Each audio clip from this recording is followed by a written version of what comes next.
The Task Force on Financial Technology, led by Mr. Lynch, and the Task Force on Artificial Intelligence, led by Mr. Foster, have done exemplary work thus far this Congress in assessing the impact of new technologies, products, and services in our financial and housing markets. Recent FinTech Task Force hearings have focused on consumer data, sharing between fintechs and banks, central bank digital currencies, and the rise of new fintech products and services. Recent AI task force hearings have focused on algorithmic bias, digital identity, and ethical frameworks of AI. I believe I speak for all of our committee members in saying that we look forward to what other emerging areas these two task forces will cover in their next round of hearings. And I would now recognize the ranking member for any remarks he may have about the reauthorization of our task forces. Well, thank you, Madam Chair. These task forces on the Republican side are led by Mr. Gonzalez, Mr. Davidson, and Mr. Hill and Mr. Emmer before that. The opportunity set here with these two task forces is to have some bipartisan consensus on emerging technologies. My hope is that we can actually get to bipartisan legislating in these areas now and in the future. I think it's really important for us to figure out the ways that we can work together so we can embrace innovation, so that we can ensure that we are a step ahead of our global competition, and ways that we can incorporate innovation in such a way that we actually bring the cost structure down for average consumers and average Americans and increase people's opportunity. I think there are huge opportunities here for consumer protection and economic opportunity, and ways to root out unintended consequences for bad regulations here in Washington. So I'm encouraged that they've been reauthorized. My hope is that we can actually get to the point of driving consensus around a basket of legislative ideas that are bipartisan in nature. And with that, I yield back. Thank you very much. This hearing is entitled, "A Strong Foundation, How Housing is Key to Building Back a Better America." I now recognize myself for 4 minutes to give an opening statement. Right now, choices are being made about what investments will be cut back or cut out of the Build Back Better Act. Last month, this committee passed historic legislation to invest $327 billion in long overdue housing investments. These funds would create or rehabilitate more than 3 million affordable homes, provide up to 750,000 housing choice vouchers to house up to 1.7 million people, and help close the racial wealth gap through a $10 billion investment in down payment assistance to first-time, first-generation home buyers. The housing investments provided in the Build Back Better Act should be robust and reflect the fact that housing is infrastructure. Absent access to safe, affordable, and accessible housing, far too many families cannot make ends meet in a way that enables them or our economy and our nation to thrive. As our two panels of witnesses will discuss today, there is no way to build back better without investing in housing. Our first panel consists of experts who have lived with the experience and who have struggled to afford, find, or secure housing. These witnesses will talk about their experiences with homelessness, public housing, and achieving the dream of home ownership. Our second panel of policy experts will discuss how robust investments in housing will promote positive health outcomes, mitigate climate change, strengthen the middle class, address longstanding racial inequities, and give children the foundation they need to perform well in school. Every day, we are paying the cost for decades of disinvestment in housing. We pay for it through increased healthcare costs when people face life-threatening health hazards in their homes, when they're forced to live in unsafe and unhealthy conditions on the streets, or when they defer medical attention to pay the rent or mortgage. We pay for it through diminished life outcomes and economic mobility when parents must forego investments in their child's education, or when students' studies are disrupted by constant moves or because they don't have a safe place to do their homework.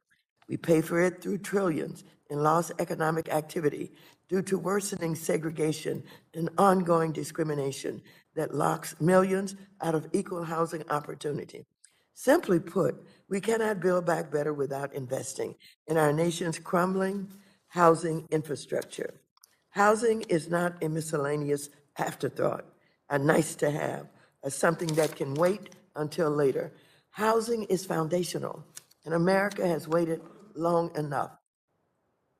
We spent the last 4 years watching the previous administration prioritize the wealthiest among us and demonize the least fortunate among us. Now we're here today with an opportunity to put everyday Americans first by putting housing first.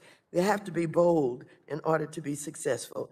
Failure is not an option. Before I yield back, let me ask unanimous consent to insert into the record a collection of letters signed by over 1,000 groups and diverse stakeholders, including child, education, and health advocacy groups. Without objection, such is the order. I now recognize the ranking member of the committee, the gentleman from North Carolina, Mr. McHenry, for 4 minutes. Well, Madam Chair, today marks the second housing hearing in less than a week.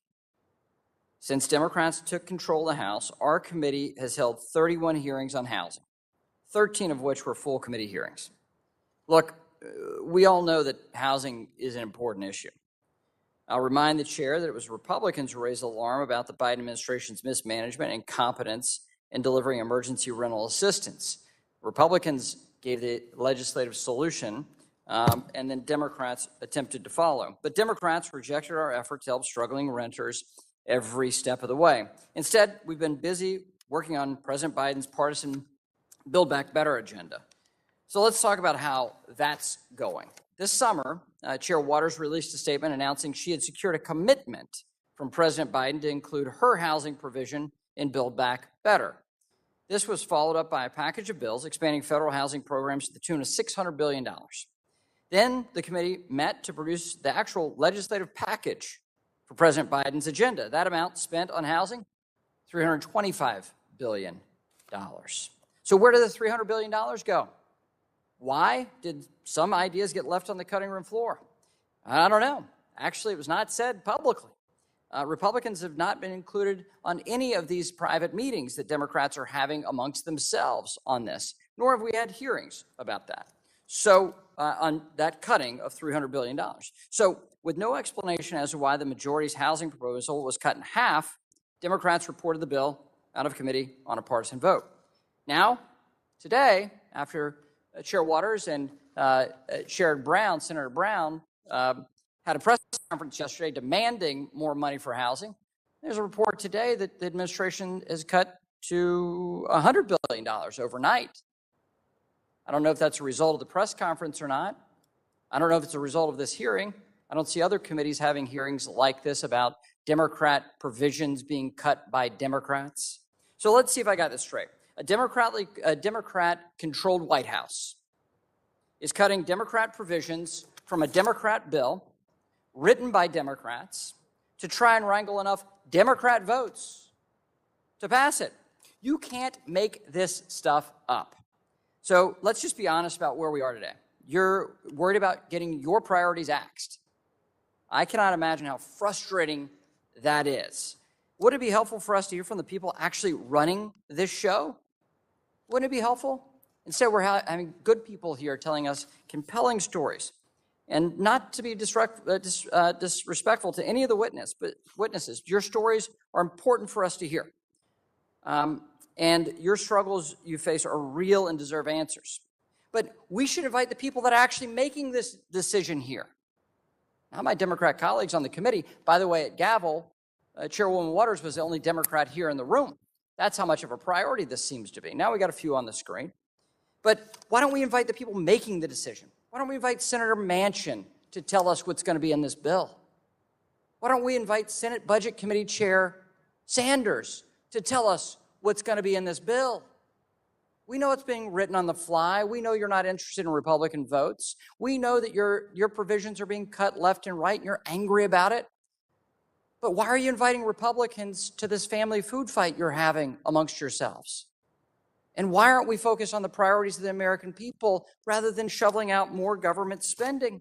So Chairwoman Waters said earlier this month, quote, "This is our once-in-a-generation opportunity to invest in our housing programs." And, quote, "If we don't expand our housing programs in this budget reconciliation bill, we never will," end quote.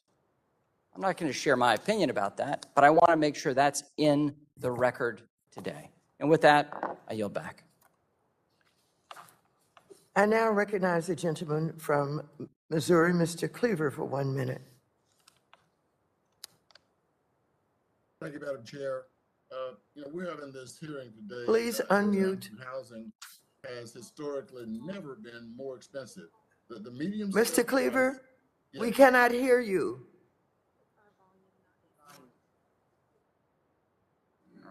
Hello? Hello? Oh, shoot. That seems to be better. Hello? Can you hear me now? Yes, we can. Thank you. I apologize. We're having this hearing today at a time when housing has historically never been more expensive. The median sale price of a new residential home in the United States is now just under $400,000. And so we're having this meeting at a time when we've never built fewer homes in this country. In the last decade, we saw fewer housing starts than any decade on record. And the share of smaller entry-level starter homes, which used to account for about 40% of new homes built, now account for close to 7% of new homes built. When housing is built in this country, it is becoming increasingly unaffordable to those who are lucky enough to even be housed. So today, access to affordable housing is central to every other indicator of well-being for Americans. There is no such thing as building back better without robust investment in housing and human level capacity. I hope our witnesses will speak to why the solutions this committee has put forward are so critical. Thank you, Madam Chair, for the work you're doing on this housing. Thank you. I now recognize the gentleman from Arkansas, Mr. Hill, for 1 minute. I thank the chairwoman, and I have to ask my colleagues, why are we here? 5 weeks ago, my friends on the other side of the aisle passed out of this committee $300 billion of spending on housing on a partisan-only basis. And now that same $300 billion is on the chopping block. My friends, not by Republicans, but by other Democrats. The testimony we're going to hear today belongs in the Democratic caucus meeting, not in this room today. If the majority wants to hold press conferences and send letters to the White House, please, that's absolutely your right. But while our committee is holding yet again another hearing, as the ranking member said, on housing as infrastructure, we're turning a blind eye to so many other important issues under our jurisdiction. Why haven't we heard from the Biden administration and the Treasury Department? Why did they cancel the hearing yesterday and let us understand why the current IMF managing director continues her service, or Treasury's views about sanctions? So instead of using the committee today as props, we should be doing our business of oversight, and I yield back. I would like to welcome our first panel of witnesses today. First, we have Mr. John Harrison Jr., a program coordinator with Nick's Place and who has formerly experienced homelessness. Next, we have Mr. Michael Edmonds, a resident of Tucson House in the Tucson Public Housing Authority. Next, we have Ms. Fernanda Maria Galindo, who is a cost burden renter from the District of Columbia. Next, we have Ms. Simone Crawford, a first-generation homeowner and director of Stash and Home Ownership Operations. She is also the incoming executive director with the Massachusetts Affordable Housing Alliance. Last, we have Mr. Jan Lee, a New York City rental property owner on behalf of the Small Property Owners of New York. Without objection, your written statements will be made part of the record. You will have 5 minutes to summarize your testimony. You should be able to see a timer on your screen on the table in front of you that will indicate how much time you have left in your testimony. Mr. Harrison, you are now recognized for 5 minutes to present your testimony. Thank you. Good morning, everyone, and thanks for the opportunity to speak today. My name's John Harrison. I began working as a young man in the early 80s. I had not gone to college. I thought I was ready to take on the world right out of high school, I suppose. At that time, though houses were costing about $70,000, the interest rate was about 15%. And so I put off the decision to try and save up a down payment to buy a house because most of my income and the house payments would have gone to interest then. 10 years down the road, my circumstances hadn't improved, and some of my skill sets were eroding, and not having gone to college was starting to catch up to me. It was difficult to save. Providing for my family took most of my income, and my family eventually broke apart, and my marriage ended in divorce. I moved to the eastern shore of Maryland, where housing costs were lower, but decent work was more difficult to find. The first episode of homelessness that I experienced was actually by choice, and I lived in an abandoned warehouse while I was working at a job in order to not spend so much of my income on rent. And in about 6 years, I was able to buy a home. I bought a for sale by owner property, but I was kind of naive about that process.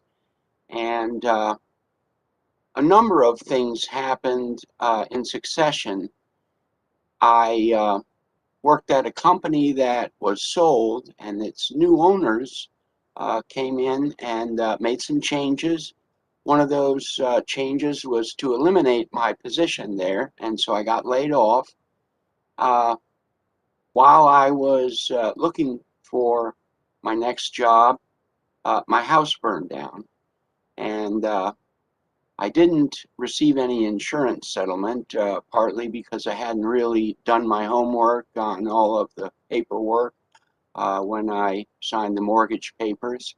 And I would have been homeless right then, but I had some kind neighbors that let me stay in a shed behind their house. Eventually, their landlord said I had to go.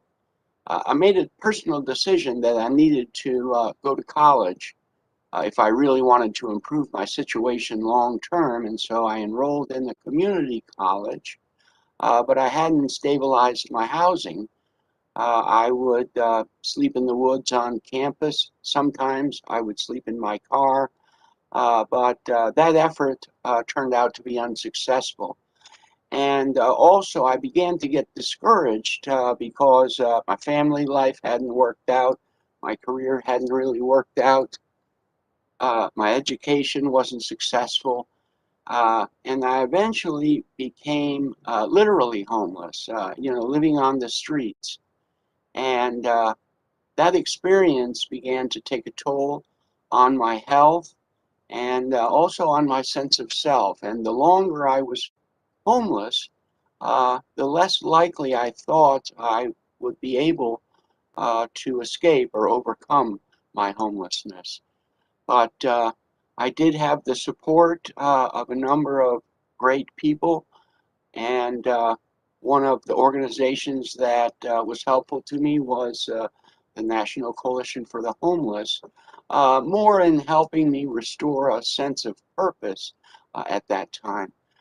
And so I was able to return to college. I achieved an associate's degree, and that helped me employment-wise. I did work as a program coordinator for Nick's Place, but now I've moved on and I work for the Prince George's County Department of Social Services as a street outreach navigator. And in my work for them, I talk to people experiencing homelessness, try to build rapport with them, make an effort to connect them to resources that might be available. But again, as my personal circumstances are improving, the cost of housing is again rising so quickly that at least home ownership is still certainly out of reach for me.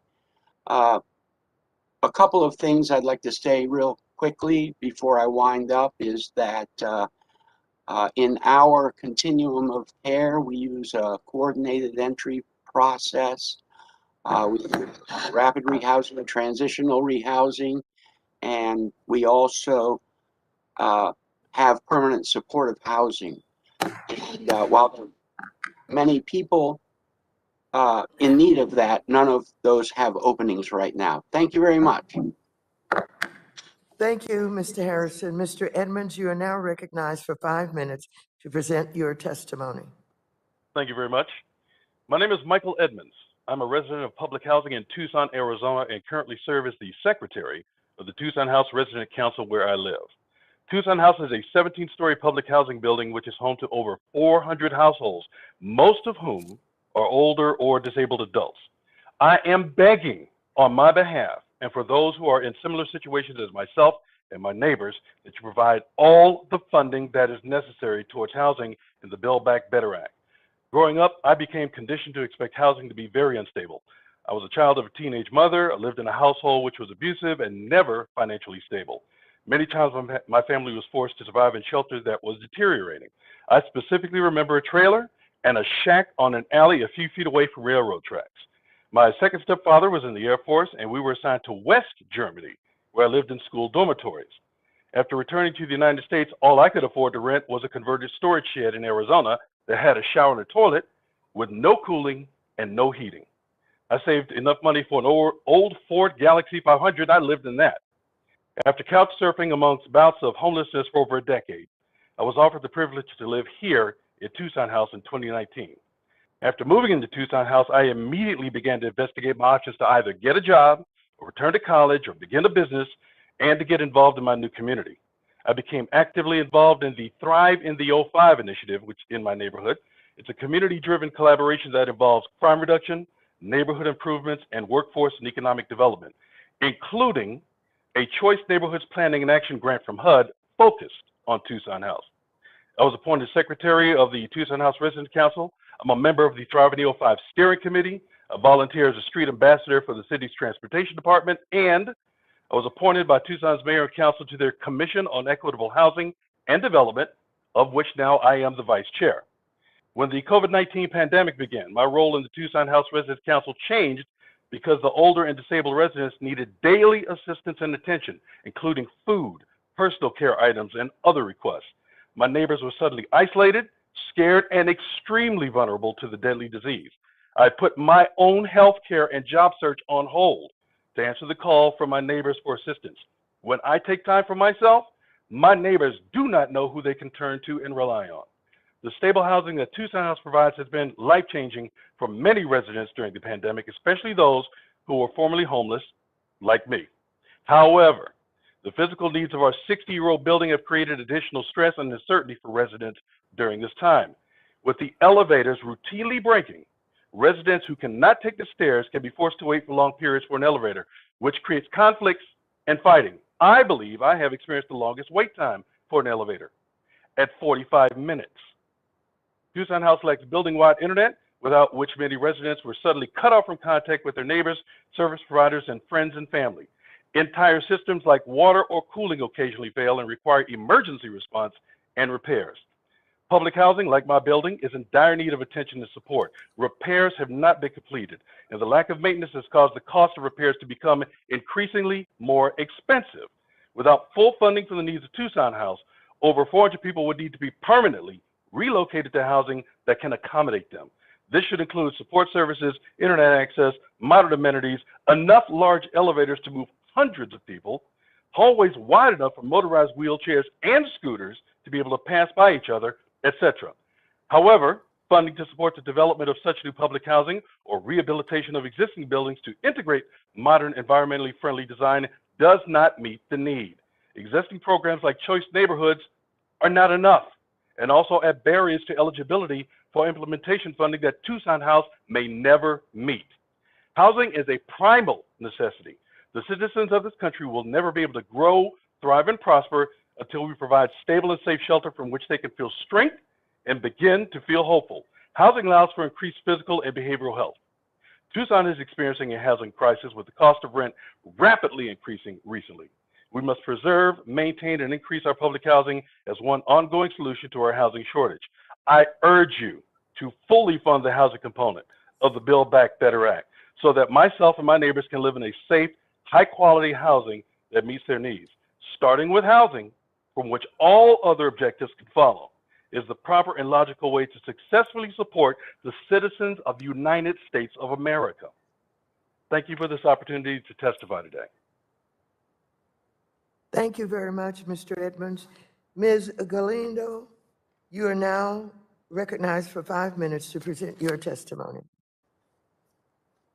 Thank you. My name is Fernanda Galindo. I'm 32 years old. I have a 5-year-old son with learning disabilities. We live in Washington, D.C. We have lived here for 6 years in a studio apartment. Through these years, I have always struggled to afford to pay rent. I have worked as a nanny, an assistant teacher, a maid, and a line cook. I have worked 3 jobs at the same time just to make ends meet. Over 70 hours a week to afford to pay rent and care for my son. Yet, I still face the risk of eviction on several occasions. With time, I was able to start making more money with only 1 job, but I still struggled many months to afford rent. On occasion, I had to choose between paying rent on time or buying food. When the pandemic hit, I was lucky enough to have employers who continued to pay me even though I could not come to work. When the lockdown was lifted, I was not able to return to work because my kid needed care and there was no one else to watch him. I was lucky to find another job where I could bring my kid. However, I was always worried about money. If any unexpected expense occurred, I would be unable to maintain housing for me and my son. I could not, and still cannot even entertain the idea of saving money to buy a house one day. After the school year was over, the families who employed me no longer needed care for their kids. I searched for another job and placed my kid in summer camp. It was closed after a few weeks because of several cases of COVID, so I could no longer go to work. I could not find care for my son, and I had no idea how to pay for rent anymore. I found about a program called Stay DC, which is run by the DC government to help families who owe rent or could not afford rent anymore. I reached out, and the next morning we submitted my application. I was told to wait 6 weeks to hear back, and I hope that you never experience the amount of distress I felt while waiting for a response. I was granted money to pay for 3 months of rent in advance. When I read the email, I cried because I could breathe again. Some people claim that such help is a handout that creates dependence on government services. This is not true.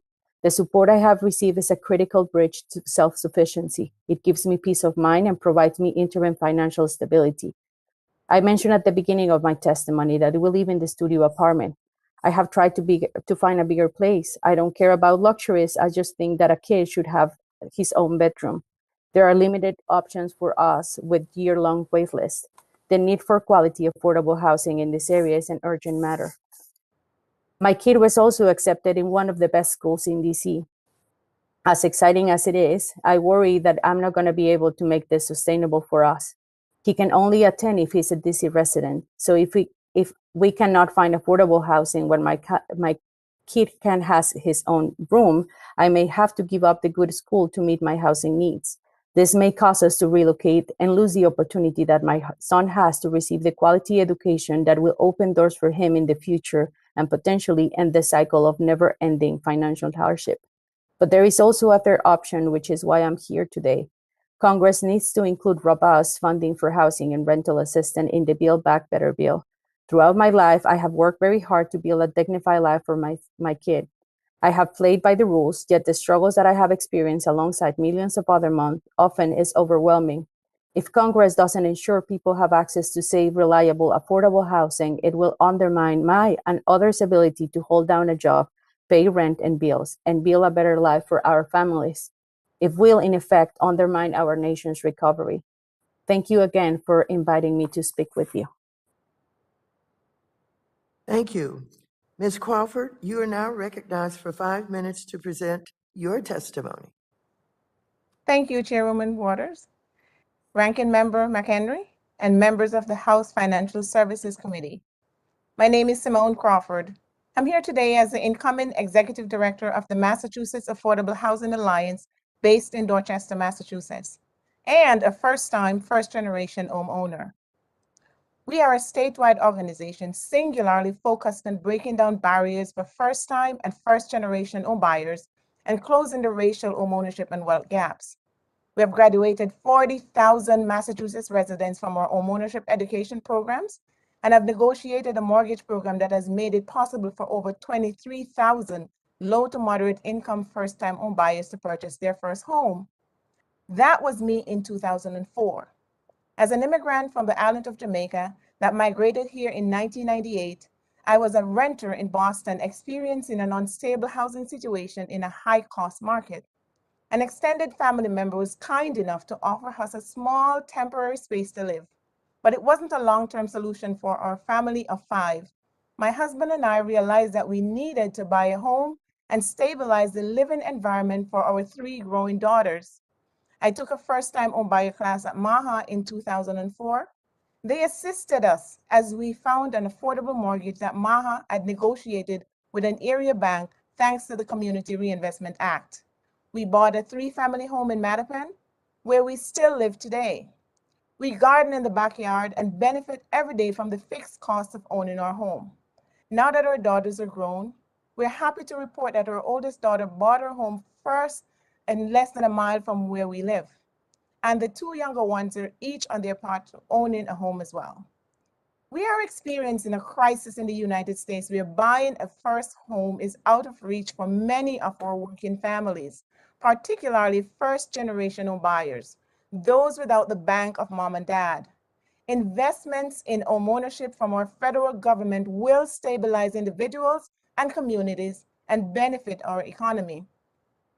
We desperately need funds for first-generation home buyers in order to address racial and economic inequities that existed before COVID-19 struck and then worsened over the course of the pandemic. Communities of color that were hit the hardest by COVID-19 have been deliberately, systematically excluded from homeownership opportunities for generations. We can use housing funds in Build Back Better at this moment of racial reckoning to begin to repair the harm that has been done.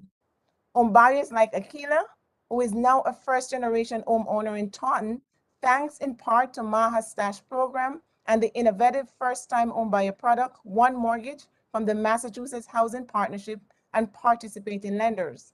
Akila completed a 7-year journey to homeownership in July 2020. After being forced due to high rents into a living condition where her young son could not stay with her full-time because the landlord of pets that triggered his allergy and asthma. And Daphne, another first-generation homeowner that we worked with, she enrolled in MAHA's Stash program in 2019 and worked closely with me as she began her journey towards homeownership. After many twists and turns, not to mention being outbid 5 times by home buyers with more resources, Daphne was able to close on a single-family home in the Boston neighborhood of Mattapan last summer. Thanks to the assistance and encouragement she received during our first-generation homebuyer program and the One Mortgage, as she states, quote, "Stash kept me on track and motivated to complete my dream of homeownership," unquote. The Urban Institute estimates that a national first-generation down payment program of $25,000 would cover a 5 million household disproportionately Black, but also including millions of white, Asian, and Hispanic households. This is a necessary part of Build Back Better. And there is no time like today to significantly invest in our nation's first-generation home buyers. Homeownership is generational. Children of homeowners tend to become homeowners. Children of renters are more likely to stay renters throughout their lifetime. We can and we need to break this pattern. We thank Chairwoman Waters, my own Congresswoman Ayanna Pressley, and all those who are fighting hard to include housing and first-gen home buyers in this legislation. Thank you. Thank you. Mr. Lee, you are now recognized for 5 minutes to present your testimony. Good morning, Chairwoman Waters, Ranking Member McHenry, and members of the House Committee on Services.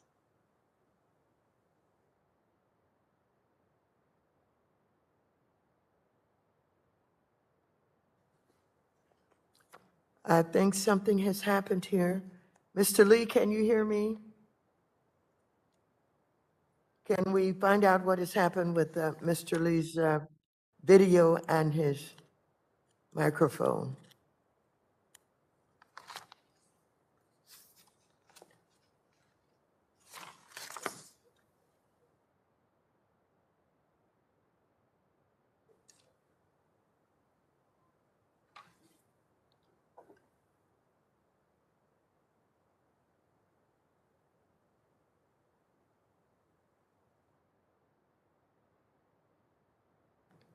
If the committee would indulge us for a few minutes, we would like our witness to have opportunity to give his testimony. Hello, Chairwoman Waters. Can you hear me? Yes, I can hear you, and we can see you also. Thank you. We could for a minute.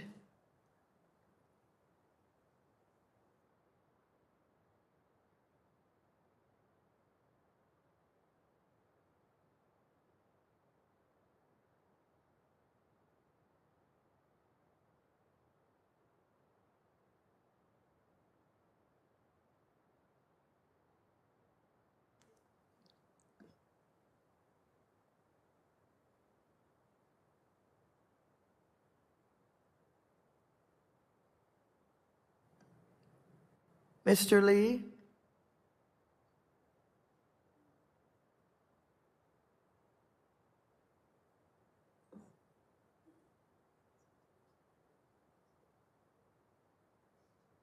There he is. Mr. Lee, can you hear us? You're muted. Please unmute. Hi, can you hear me, Chairwoman Waters? Yes, I can hear you and I can see you. Thank you. Please go ahead. Thank you. Thank you, Chairwoman Waters, Ranking Member McHenry, and members of the House Committee. Can you still hear me? I can hear you, but I can't see you. Oh, that's okay. I'll continue. My name is Jan Lee. I'm a third-generation property owner from New York City's Chinatown. I'm also a board member of SPONY, the Small Property Owners of New York, an all-volunteer advocacy organization representing a unique but important sector of the real estate industry. Just before the turn of the 20th century, my grandfather came to New York City. He was a young man who, upon his first visit to America, developed such a love for this country that he would do everything he could to partake in the American dream of home ownership. This, despite an avalanche of laws that barred many Chinese from both coming to the country and from settling here permanently. My grandfather, Lee Sing-fun, would start a family and put down roots here. He was here to stay. At around the time that Rodgers and Hart would write a song that would become a part of the American Songbook entitled We'll Take Manhattan in 1925, you know, the song that has the famous phrase, and what street compares to Mott Street in July? My grandfather by then would have worked for some time as a bookkeeper, and as fortune would have it, he would be putting a down payment on 2 tenement buildings on that very famous street in the heart of what is known as Chinatown. And after 96 years of owning these small rental properties, I look back at my grandfather's life since that song was written and how he shoveled the snow and swept the halls and struggled as the only Chinese family in the building at the time. The building's income after paying for maintenance, taxes, mortgages has never been enough for any member of my family to just sit back and collect rent. In fact, there's nothing lord-like about being landlords for us. We find the phrase laughable when it comes to us and many Americans who own small rental properties. We're hardly lords. We're just small property owners. The ownership of properties meant so much to us that we kept holding on through the Depression, World War II, 9/11, hurricanes, blackouts, recessions. We kept hoping for an eventual breaking point where we could finally turn a profit, but that day never seems to come. Our savings are spent on the buildings, taxes, and expenses year after year after year. As I sit before you, the third generation to manage our family properties, which are old buildings built when Ulysses S. Grant was president. I'm here to tell you it has only gotten more difficult since my father and my grandfather's time. Policies that are created to supposedly help housing providers have actually kept us from being able to renew our century-old buildings and left us with no choice but to leave some apartments vacant. What's been created are regulatory statutes that are so onerous that only the largest corporate owners who have the funds can comply, leaving the rest of us small owners in a perpetual tailspin as we try to manage taxes and insurance and maintenance, and that was before COVID-19. Family funds and emergency savings have been tapped out long ago because of this pandemic, and loans are okay, but they need to be paid back. And often those loans are piggybacked on top of other loans, compounding the burden of recovery. Mortgage deferments are not mortgage forgiveness, and it would be unwise to defer payments for too long. Interest never stops. In New York City, the penalties for late tax payments are a staggering 18%. And since the global pandemic started, not one tax deadline has been rolled back. We're reminded that lien sales are on the horizon again this December. And yet we hope upon hope that our government will find solutions that will keep us in our homes and in our neighborhoods. As minority owners, we serve as the gateway for many immigrant families like ours, and we're proud to contribute our part in taxes, but we need to be able to make a profit at the end of the day. Stable housing relies on stable income. Providing robust and stable housing that is fully compliant with ever-changing building codes and health codes and every other regulatory statute that seems to crop up like weeds can only happen when our income is also robust and stable. We can't provide this best housing for our tenants if we're expected to do so while we're hobbled and blinded and muted and starving. We are humans in the care of humans, but we are not magicians. We need to be made stable and made whole, and time is running out for us. To sum everything up, the message I want to leave with you today is that small property owners are not the bad guys, out to take advantage of others, as some of you may have heard. We're hardworking small business owners who have our own bills to pay and struggle in tough economic times just like everyone else. Small property owners provide an important service in every city and every town in America. We take pride in providing it. Our voice deserves to be included in these conversations, and we stand ready to help with the solutions. Thank you again for this opportunity to tell my story. It's an honor to testify in front of this committee today, and I look forward to your questions. Thank you very much. I now recognize myself for 5 minutes for questions. Mr. Harrison, thank you so much for being here today to share your story with us. Your voice is such an important part of this discussion. You talked about how one mishap costs you everything, your home, your possessions, your stability. Before losing your home, did you ever imagine you would someday experience homelessness? Mr. Harrison, can you hear me? Unmute, please. Thank you. Thank you for the question. No, I couldn't imagine becoming homeless. And beyond that, I really was not immediately able to recognize the desperate level of my circumstances, even after it happened. I couldn't really process how much had changed so drastically, and that in itself was difficult to adjust to. Thank you. Well, while you are no longer experiencing homelessness, are there any ways in which the housing affordability crisis continues to affect your housing options? Well, in escaping homelessness, I first shared dwelling with 9 other people. And then I was able to move from there and share with 4 other people. So there were 5 of us. And after that, I was able to share with 2 other people. And now I have a good situation where I share with 1 person, but we each have our own private living space.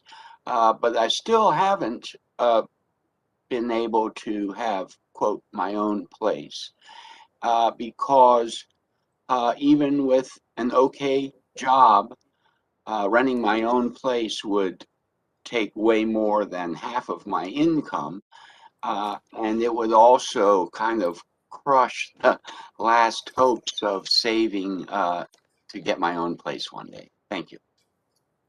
Thank you very much. Let me just ask another question. In your testimony, you also talked about how you now work to connect people experiencing homelessness with housing resources. What does it mean for your clients when they receive a housing voucher? Why are vouchers such a critical tool in addressing the affordable housing crisis? A voucher is financial support from a public housing authority that enables a person with a small but insufficient income to have the costs of their own place subsidized. An example, in the continuum of care where I work, I have a client whose income is $694, and they've received a voucher, and I'm helping them find a place that would cost about $1,300 a month. But the other thing I'd like to quickly mention is that it's difficult because housing is rising so quickly that the amount of the vouchers, which are actually different in every zip code, to hopefully have a good ratio to the cost of housing, they've slipped in just this year to making it difficult to turn a voucher, which is a great thing, into actual housing, because the amount of support is just barely able to afford a place of which there aren't enough in the first place. Thank you very much. Ms. Crawford, I'd like to ask you, in recent years, the share of renters in the U.S. has increased, with the overall national homeownership rate projected to decrease by 2040. One of the most restrictive barriers that keeps people from attaining home ownership is the down payment and other upfront costs. This is especially true for people of color whose families have historically been excluded from home ownership opportunities due to redlining and ongoing housing and lending discrimination, and who therefore do not have family wealth to rely on for help with those upfront costs. There are first-time home buyer programs all across the country, but Boston is the only city that we're aware of with a first-time and first-generation program. Why did your organization choose this approach?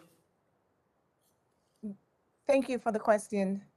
We have been doing so many things over the decades trying to close the racial and homeownership and wealth gap. And we are, after the stark reality that came out last year about the inequities for people of color, targeting first generation home buyers or potential home buyers was one of the best ways we see to actually deal with those that have been systematically redlined out of the process of owning their own home, but it's also fair housing safe so that all that needs help with housing and home ownership in particular, that are first generation home buyers, are included. So it's an inclusive policy. Thank you for the question.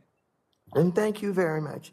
The gentleman from North Carolina, Mr. McHenry, who is the ranking member of the committee, is now recognized for 5 minutes.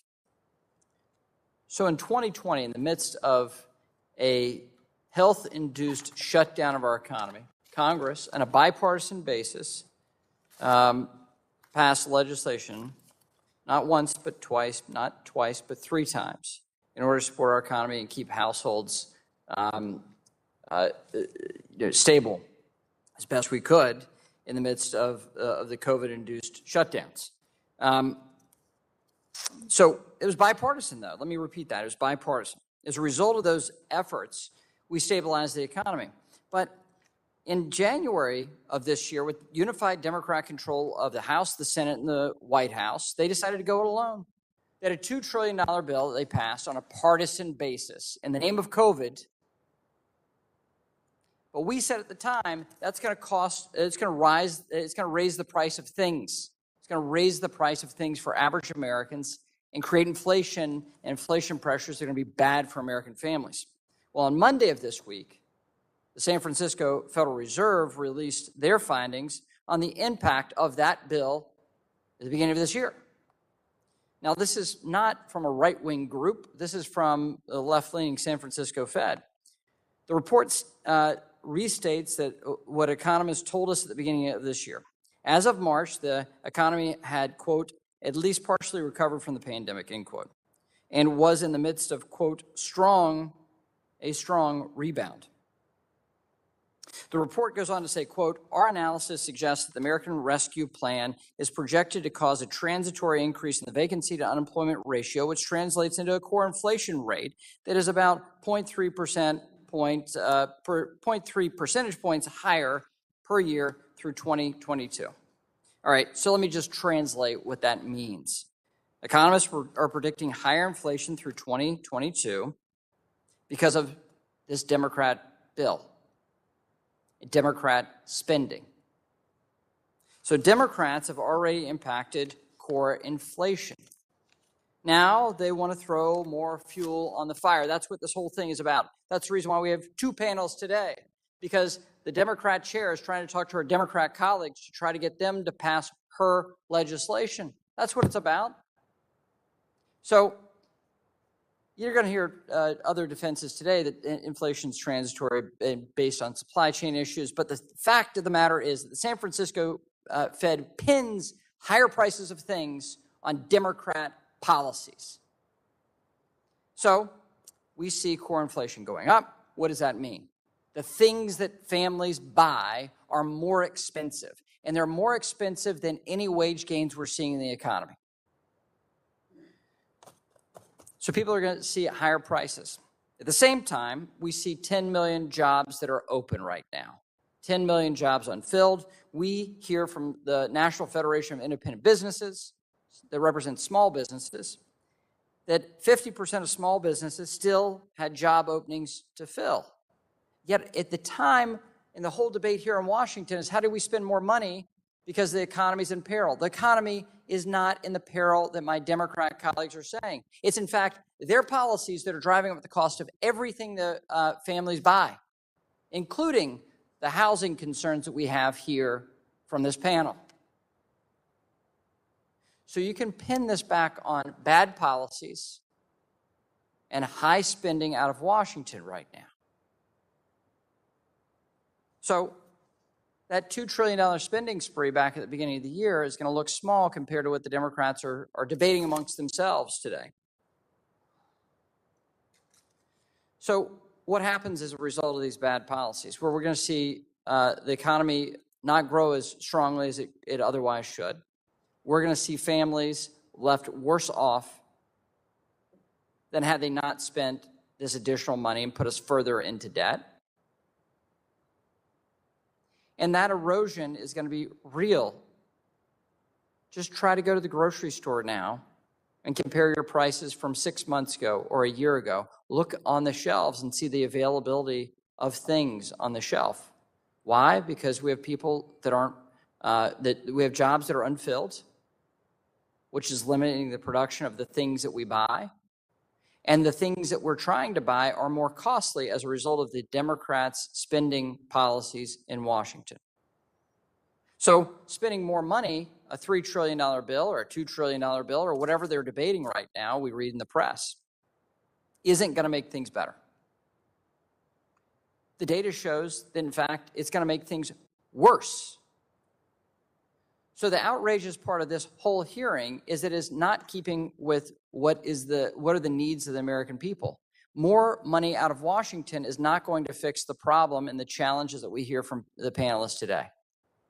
And in fact, it's the very people that say they're trying to help you are hurting you and raising the price of everything you buy and at the same time, not enabling you to make more money. So let's get back to basic principles here. And what we see from my Democrat friends over the long run is they're going back to their traditional liberal policies that make things worse for the average family. And as I've said time and time again, my Democrat colleagues recognize this. They've learned nothing from history, and yet they've forgotten nothing. I yield back. Thank you very much. The gentlewoman from New York, Ms. Velasquez, who is also the chair of the House Committee on Small Business, is now recognized for 5 minutes. Thank you, Chairwoman and Ranking Member, for holding this important hearing.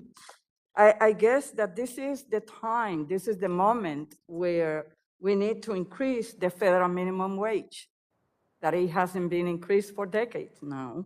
And you will have workers who are concerned about the impact of COVID-19 coming back to work. One of the segments in our economy where we see the highest number of unemployment is among women.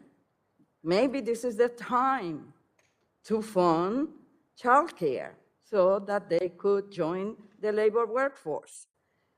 Mr. Edmonds, for years, I have led the charge for additional resources to preserve public housing.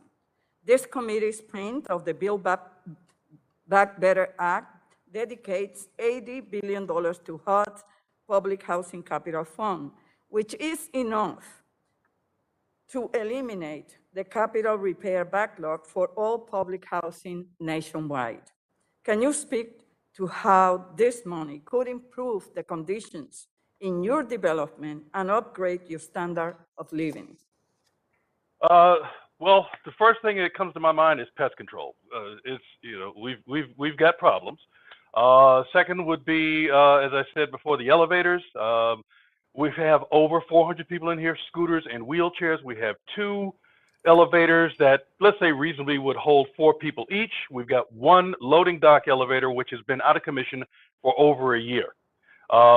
We've been looking at the renovation of the building, looking at some different plans, putting elevators at the end of the building.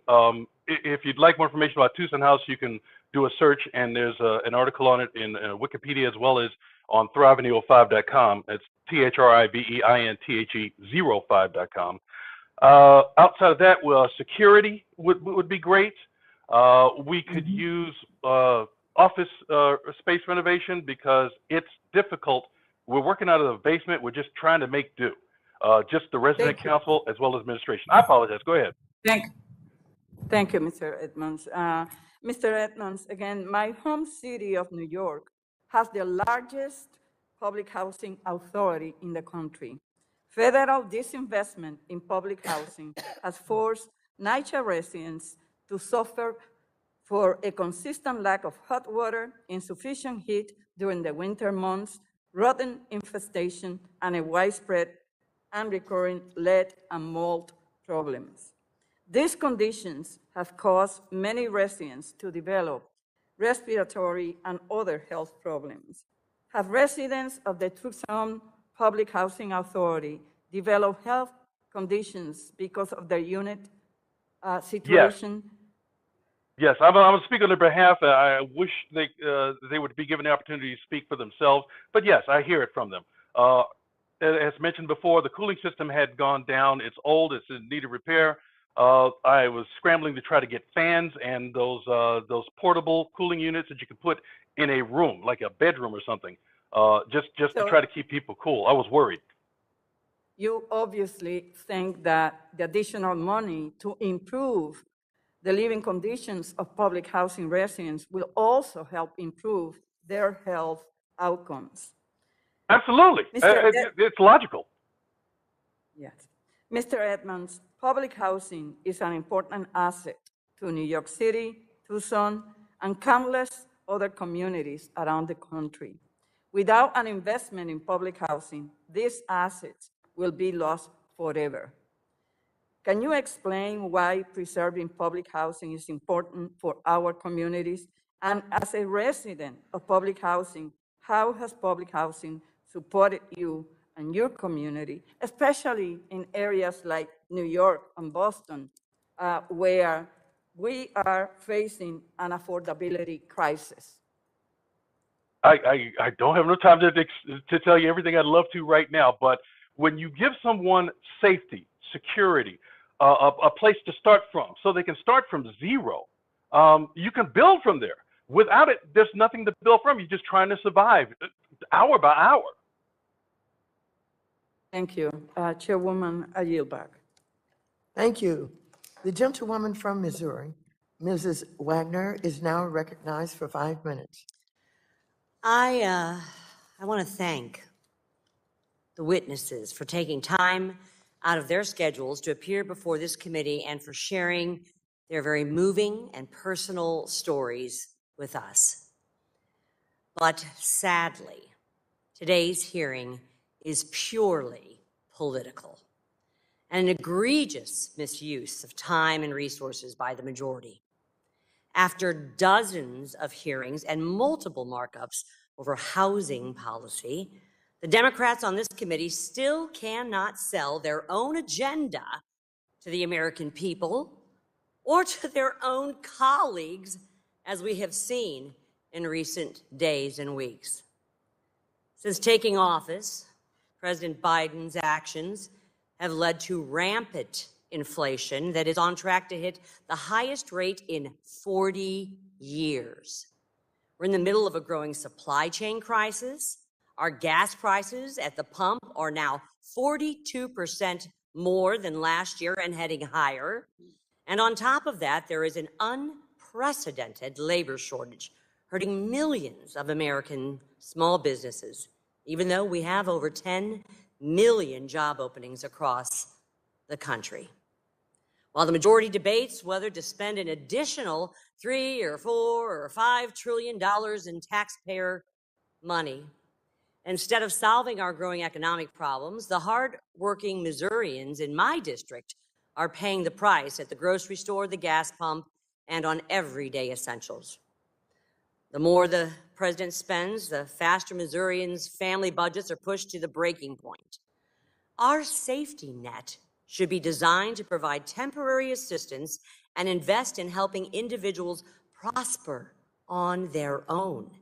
This type of cradle-to-grave social spending cannot and does not address the underlying challenges that families face. While Americans work to provide for their families, save for retirement and their children's education, this administration's and Democrats in the House proposal would force them to report their private, personal banking transaction data to the government. The majority has said that this surveillance scheme would only target the wealthy, but any account threshold will still target the middle class, small businesses, and farmers of America. With cyber attacks on the federal government occurring more and more frequently, and the IRS's history of politically targeting Americans, why should Americans trust the IRS to safely store their personal banking information? The best way that we can help American families is with good paying jobs. And the jobs are out there, and the businesses are offering competitive wages well above the Democrats' mandates. But the incentive to work will not come back unless we change course now. In my congressional district, Balducci's, a beloved restaurant in our community, permanently closed this week after 4 decades because of the labor shortage. This business had been seeking more employees for months. They needed more managers, cooks, servers, and while they would receive applicants, the applicants would never show up for an interview. This is the same sad story again and again and again from other businesses in the area. And I can only imagine all the members in this room have similar tragic examples. What President Biden and the Democrats in the House are proposing will not strengthen our economy. It will not get Americans back to work to provide for their families, and it will not help our small businesses like Balducci's. Americans cannot afford another massive spending bill while their families are falling behind financially as trillions in wasteful government spending are forcing them to spend hundreds of dollars extra per month on everyday essentials. I cannot and I will not support this massively partisan spending bill while hardworking families are facing the economic consequences of this administration. I thank you all for being here today, and I yield back. Thank you, the gentlewoman from Massachusetts. Ms. Presley, who is also the Vice Chair of the Subcommittee on Consumer Protection and Financial Institutions, is now recognized for 5 minutes. Thank you, Chairwoman Waters, for your vigilant and steadfast leadership. I appreciate that you've held some, I think the number was 31 hearings in full committee on housing. That is because it is fundamental. Housing is infrastructure. I also want to thank our witnesses. Certainly I'm biased here, so a special thank you and my gratitude to my constituent and partner in housing justice, Ms. Simone Crawford. Very excited about your new leadership role. Appreciate your being here to share your experience as a first-generation homeowner. And again, thank you for your work on behalf of prospective home buyers throughout Massachusetts. Ms. Crawford, you immigrated to Boston from Jamaica in 1998 and found yourself in an unstable housing situation in a high-cost market. Thousands of people in Massachusetts certainly can relate to your experiences. Many of them you now are in a position to help to purchase their homes, just like you did. Can you unpack for us a little bit how exactly down payment assistance has helped you and other first-generation home buyers purchase a home? Thank you so much and appreciate the kind words.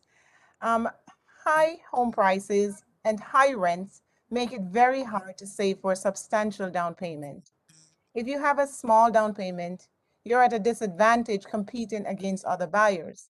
And a down payment assistance grant gives you immediate equity in the house and helps you build wealth. So you're starting with equity as you think about the down payment assistance. Thank you. And just building on that a little bit more, Ms. Crawford, what are some of the ways that being a homeowner has benefited you and your family? Thank you for this question. Can I invite you over to see my garden? It's called an oasis in the city. It's life-changing. My daughters and had a safe place to play. We have family cookouts or barbecue in our backyard. We make repairs and we don't depend on a landlord. We have beautiful, bold colors in our living room walls. The list goes on and on. And of course, we have built equity over the last 17 years, equity that will benefit my family for the next generation to come. Building wealth and building community. So I look forward to having the opportunity to visit with you. You know, the Massachusetts 7th Congressional District is one of the most unequal in the country, and certainly the most unequal in the Mass delegation. And that has everything to do with the disparity in home ownership, more specifically Black home ownership. In Massachusetts, only 35% of people of color own their homes, compared to 69% of white families. The Massachusetts Stash program is the first of its kind. It helps eligible first-generation homebuyers buy a home. Stash has made real strides in closing the racial homeownership gap by helping 23,000 low to moderate income first-time homebuyers purchase their first home. 97% of Stash participants are people of color. This is the kind of targeted, race-conscious housing policy that we need to scale up.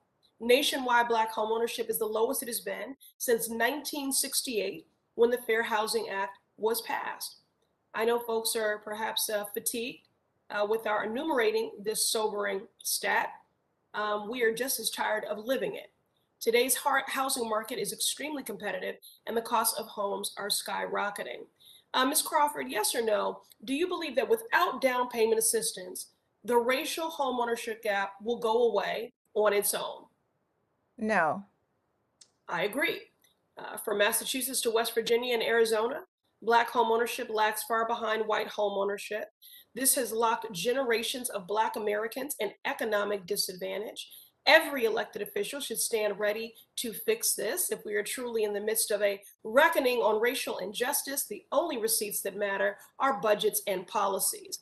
And it is possible to enact policies that advance equity. That's exactly what the Build Back Better Act can do. if we ensure it includes the funding for down payment assistance that Chairwoman Waters and I have been fighting so hard for. Thank you. And Thank you. Thank you very much. The gentleman from Florida, Mr. Posey, is recognized for 5 minutes. Thank you for holding this hearing on housing, Chairwoman Waters. Mr. Lee, I'm a realtor by profession, and like all realtors, I'm very sensitive to the many benefits of people being able to purchase a home if they desire to do so. Currently, hundreds of thousands of people are being invited to enter our country illegally at our southern border. Of course, they'll have to be housed somewhere. Word is they're being flown all over the country to find homes. Do you believe that helps anyone, except the people here illegally, of course, afford the American dream of home ownership?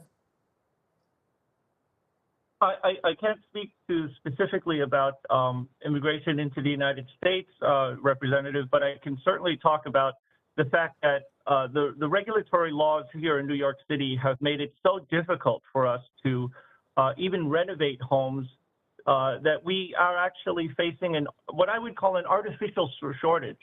If we look at the rent-regulated homes in New York City and the passing of the HSTPA in New York State in 2019, we have such onerous laws that restrict us from reasonable compensation to make major renovations when someone moves out of a rent-regulated unit. And that's really what's keeping our housing shortage that way. I have limited time here. So, I mean, do you think this increased demand is going to affect the housing market in New York or anywhere else? Our demand in New York City is ever increasing based on a number of different factors. But we can release a number of apartments onto the rent rolls immediately if we are able to work with our small property owners, allow them the time that they need, but also the reasonable compensation to make reasonable repairs to upgrade our units so that they're fully compliant. And what we have today in New York City are laws that are so onerous that only the really big corporate providers can do that. And those apartments eventually become so expensive that they're not within reach of many people. Yeah, again, I hope all of us can agree that housing assistance from the federal government should deliver high quality, safe, and sanitary housing at affordable prices. No doubt about that. And small property owners are regulated different than public housing projects in quality. Can you tell us how the small property owners fit into meeting our housing objectives in terms of quality and price? I'm glad you brought up that question. It's such a great question. You know, the way that New York City controls its own housing is very different than how it regulates us in the private industry and small property owners. There's a double standard that really needs to change. In public housing, you have to have a criminal background check done on you. You're also means tested. You're also, you have to check in every year with regard to your income. If you make too much money, you cannot live in public housing. That's not the case in New York City's rent-regulated units. You can own 2 homes, 3 homes. You can have expensive cars. You can accumulate wealth, and your rent is subsidized by the private owner. And that also is very unfair to all Americans. We need to be able to test people as they gain tremendous wealth and have them pay reasonable rent so that us small property owners can actually maintain our centuries-old buildings. That's a reasonable ask. I think it needs to happen, and it will free up many, many apartments if we were able to do that. One of our challenges today is trying to reduce the cost of building and providing quality housing. How do small property owners add innovation to reducing housing costs and increasing supply? I'm sorry, could you repeat that question? I apologize. Yeah, one of the challenges we have is trying to reduce the cost of building and providing quality housing. I wondered if you had any idea how small property owners add or could add innovation to reducing housing costs and increasing supply. Absolutely. One of the things that's wrong with New York City anyway is that we have something called rent stabilization and rent control. We're looking toward a system based on vouchers called tenant stabilization, whereby the voucher will follow the tenant. And that adds mobility to people. It doesn't lock them into apartments that are not suited to them. It gives them the ability to move closer to their loved ones in other parts of the city. As long as the tenant is stable, the housing can be, the apartments can have their rents rise commensurate to the market. And that's really what we need to survive in this market. Otherwise, small property owners are going to be a thing of the past, and no one wants that. We are very important to the economy of New York City. And it was mentioned earlier about minority owners.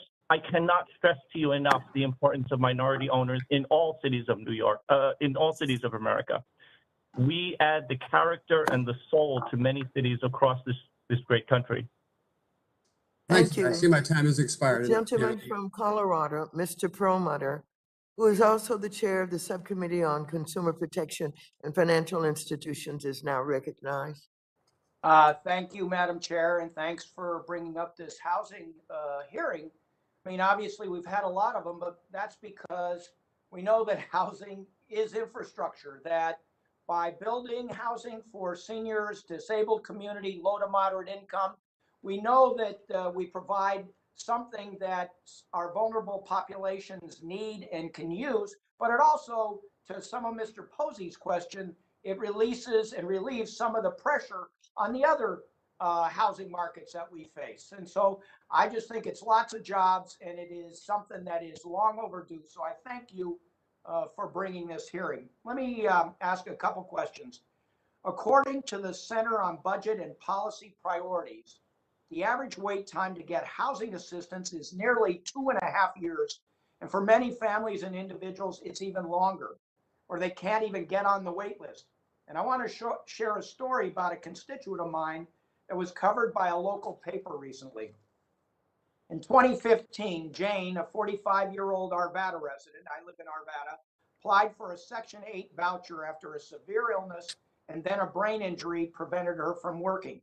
Jane was able to get food stamps, but didn't reach the top of the Section 8 housing assistance until 2018. When the Housing Authority finally had a voucher for her, they had trouble contacting her because she had been forced to move in with a family member and they didn't have a current address. By the time she got in touch with them, they had given the voucher to somebody else. Jane finally received her Section 8 voucher in January 2020, about 5 years after she first reached out for help. Colorado, like most of the country, is facing a housing affordability crisis, and unfortunately, stories like Jane's are not outliers. So, Mr. Harrison, in Jane's story, she had a family member she could go to for temporary housing. What happens to people without a support network when they need housing assistance but have to wait for years to get that assistance? I think you're muted. Thank you. Thank you, Congressman. The cumulative effects of living without stable housing take a pretty serious toll. And over the space of a couple years, it's possible that a person's health would decline, their mental health would decline. It is a challenge to stay in touch and to be able to bring the voucher to fruition. It's a long wait time, and then usually a voucher may only be viable for 60 days before it's at risk of being given away. Well, and during that time, the individual's also out of the workforce, maybe in some healthcare facility. So, you know, the faster we can provide a voucher and get them into safe and sanitary, as Mr. Posey said, public housing, we're in good shape. Let me follow up. 5 years is a long time to wait for housing assistance, and for many others, they have to wait longer. For a lot of folks, trying to get benefits turns into a full-time job itself. And this is to anybody on the panel. Can you comment on your experience in searching for resources and trying to find assistance? And has this limited other opportunities for you? So I don't know if who may be able to comment on that. This is Mike Edmonds. May I speak? Sure. Sure. It should be some information about my experience in my biography that I submitted, as well as my written testimony. Jumping through hoops, I'll tell you about this one experience. There are various agencies that said, hey, Mike, we can get you into a place. Great. Minutes before, I mean, literally minutes before, they said, and we need $150 for the deposit. This happened multiple times. Somewhat happened before I got into Tucson House as well. I was able to obtain the money for the deposit, but they let me in and they said, we'll give you, 2 or 3 months. There are surprises at the end, just unexpected surprises. When you were having this search for housing, I mean, did it stop you from other things that you could do that would be more profitable and productive? Absolutely. I was, to summarize, I was couch surfing, living in places on the outskirts of Tucson, Arizona, not near any public transportation. There was drama in every household, violence. I had to call the police myself. And so trying to find a job in another place to stay was it was rough. All right. Thank you for your testimony. And Madam Chair, I yield back. Thank you. The gentleman from Missouri, Mr. Lukemeyer, is now recognized for 5 minutes. Thank you, Madam Chair. Thank the witnesses for being here again today. We appreciate your personal stories and congratulate you on the successes of overcoming some of your hardships. It's disappointing to be here again for the umpteenth time with regards to having another housing hearing today. I understand it's an important issue, but there's a lot of other important issues out there that this committee needs to be working on. Again today, I had somebody approach me with regards to the problems with Cecil. We need to be going out and talking about the overreach on FASB. Where are we? No hearings. What about Bitcoin? The other day we had a great hearing with regards from the SEC chairman, and he talked about the digital currencies, and what we need to do is have him come in and Chairman Powell come in and talk about where we're at with that with regards to China and their digital currency and all the things going on around that issue. Crickets, still not there. We have businesses being choke pointed off again, still being choke pointed off by these new boards being taken over by the woke group who are cutting off financial services to a lot of different folks. And where are we on this? Crickets, while businesses suffer. And now we have the latest problem, which is this $600 money going through people's accounts. At that level, they become something that the IRS wants to be able to snoop around in. Let me give you some numbers real quickly on that. Just this morning off the press here. The amount of money they're talking about taking in if they do this $600 transaction, a number of accounts that go through there, is $460 billion they think they can raise over 10 years. The shortfall on taxes over 10 years is $7 trillion. That's 6.5% of that amount. This isn't about finding tax dollars, ladies and gentlemen. This is about a socialist takeover of our government and the government snooping on your daily activities in your accounts, whether you're a small business person or an individual. This has got to stop. This is nonsense.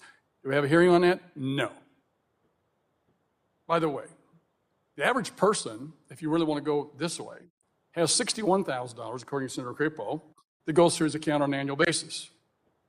So the average person is $61,000, and we're trying to find people with less than $400,000.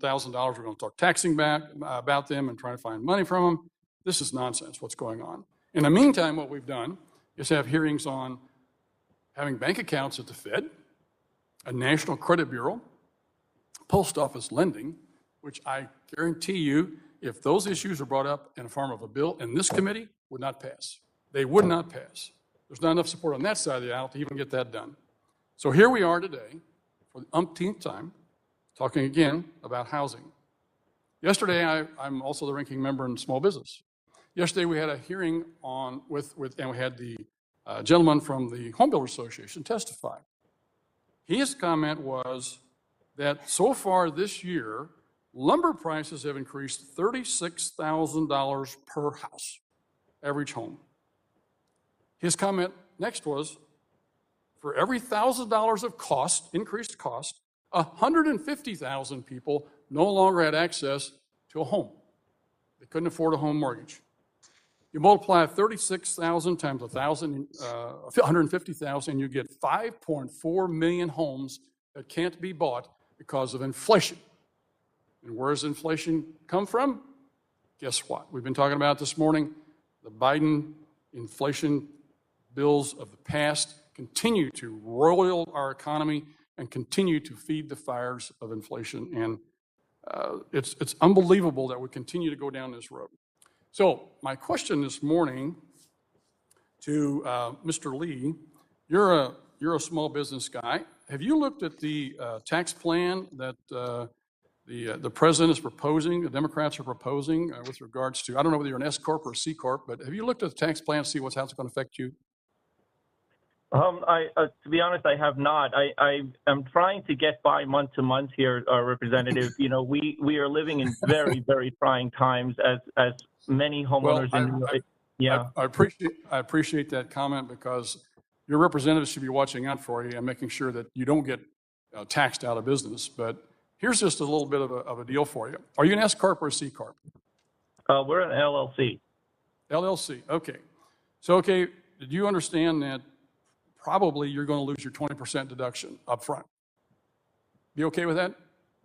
Oh, no, certainly I am not.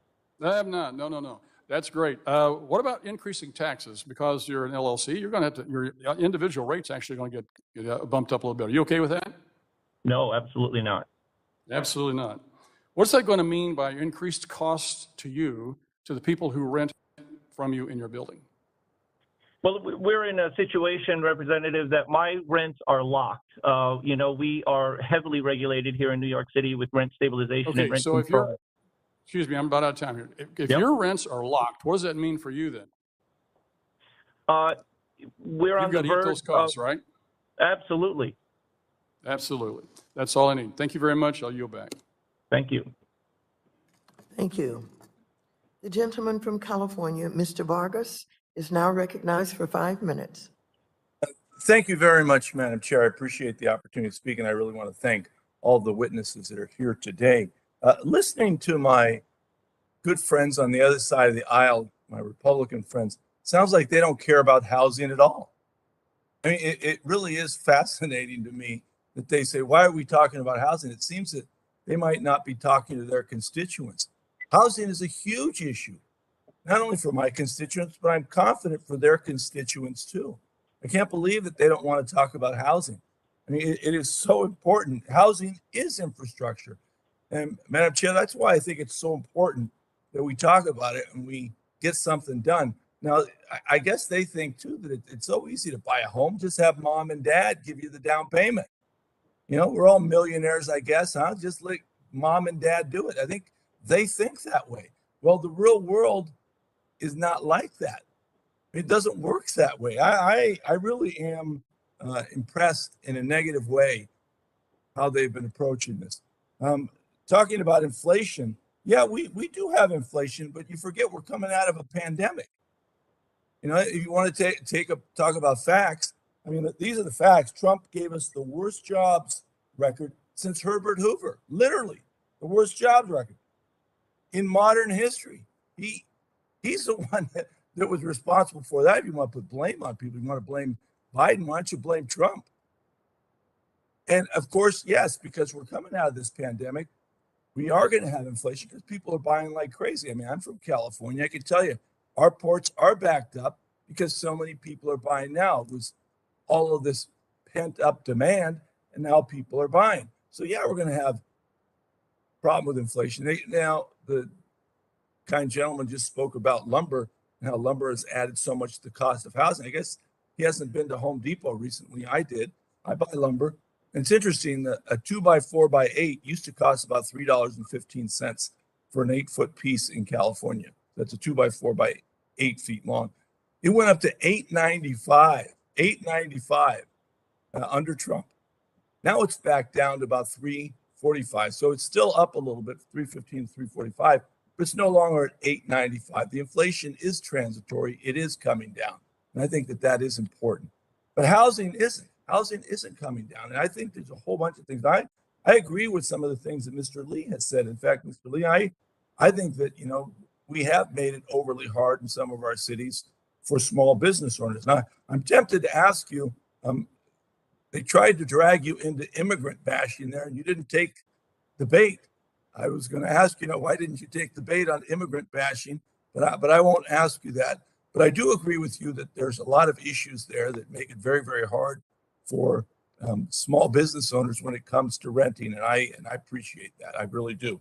But again, I find it amazing that housing, one of the biggest issues in our country, that the Republicans say that there's nothing here. Don't worry about housing. Mom and dad will take care of it. We're all rich. It's not the case at all. The government has to be involved. Now, I have to say, there's a place for everything in our country. You have people, unfortunately, that are on the street, and it's a disgrace. I mean, you go to Europe, you can't find a homeless person because they take care of their people, everybody. We don't. We should. The government should be more involved with people who have a hard time trying to pay the rent to make sure they're not homeless. It's a national disgrace. And for those of us who are Christian, to find people on the street like this is a scandal. I mean, what would Jesus say to see all these people laying out on the street and all the good Christians passing by and saying, there's no problem with housing. There's no problem with that. I mean, it really is shocking to me. I heard all the personal stories today. I appreciate each and every one of you. I know that some of you have made it. You have your home. You have a beautiful oasis, I guess, in Massachusetts. I congratulate you for that. But all the people that are struggling, I tell you, the government should be with you. We should be with you. Madam Chair, you should be with them, and you are with them. You're pushing for this. Now, lastly, I want to say this, because everybody talks about $3.5 trillion as so much money, and it is. But it's only about 1.2% of the gross domestic product. If you take a look at our economy, that's what a number of economists have said, including Paul Krugman. The Congressional Budget Office says that during that time, 2022 to 2031, our economy will produce $288 trillion. Again, it's 1.2%. What is it of our budget, of a federal budget? About 4%. That's all it is. We ought to pass this thing. Thank you again, Madam Chair. I appreciate it. Thank you very much. The gentleman from Michigan, Mr. Huizinga, is now recognized for 5 minutes. Thank you, Madam Chair. And I do want to address my friend, my brother in our faith, who was just speaking, who has a background, I believe, almost went into ministry professionally. Here's what Christians need to do. Get involved. Don't turn it over to the government. Don't just expect the government to do it. We, as people of faith, need to step into that breach. And here's the problem. We are expecting government to do everything for everybody. This is a big government socialist spending spree. So I'm going to move on to some of the points I want to make, but I got to tell you, keep telling yourself, keep lying to yourself and your radical base that this inflation is just transitory. My family has a long history in construction, and dating back to the 1930s with my grandfather, and where our family is still involved in construction. So I know exactly what's been happening with lumber. I know exactly what's been happening with concrete. I know exactly what's been happening in the labor market. Talk about a crisis. We have a crisis of the labor market, which is causing inflation under this administration. And this is an important issue. As I said, 3 generations, my family has done nothing but housing. In fact, when I graduated, I went into real estate full-time as a realtor, a self-employed realtor.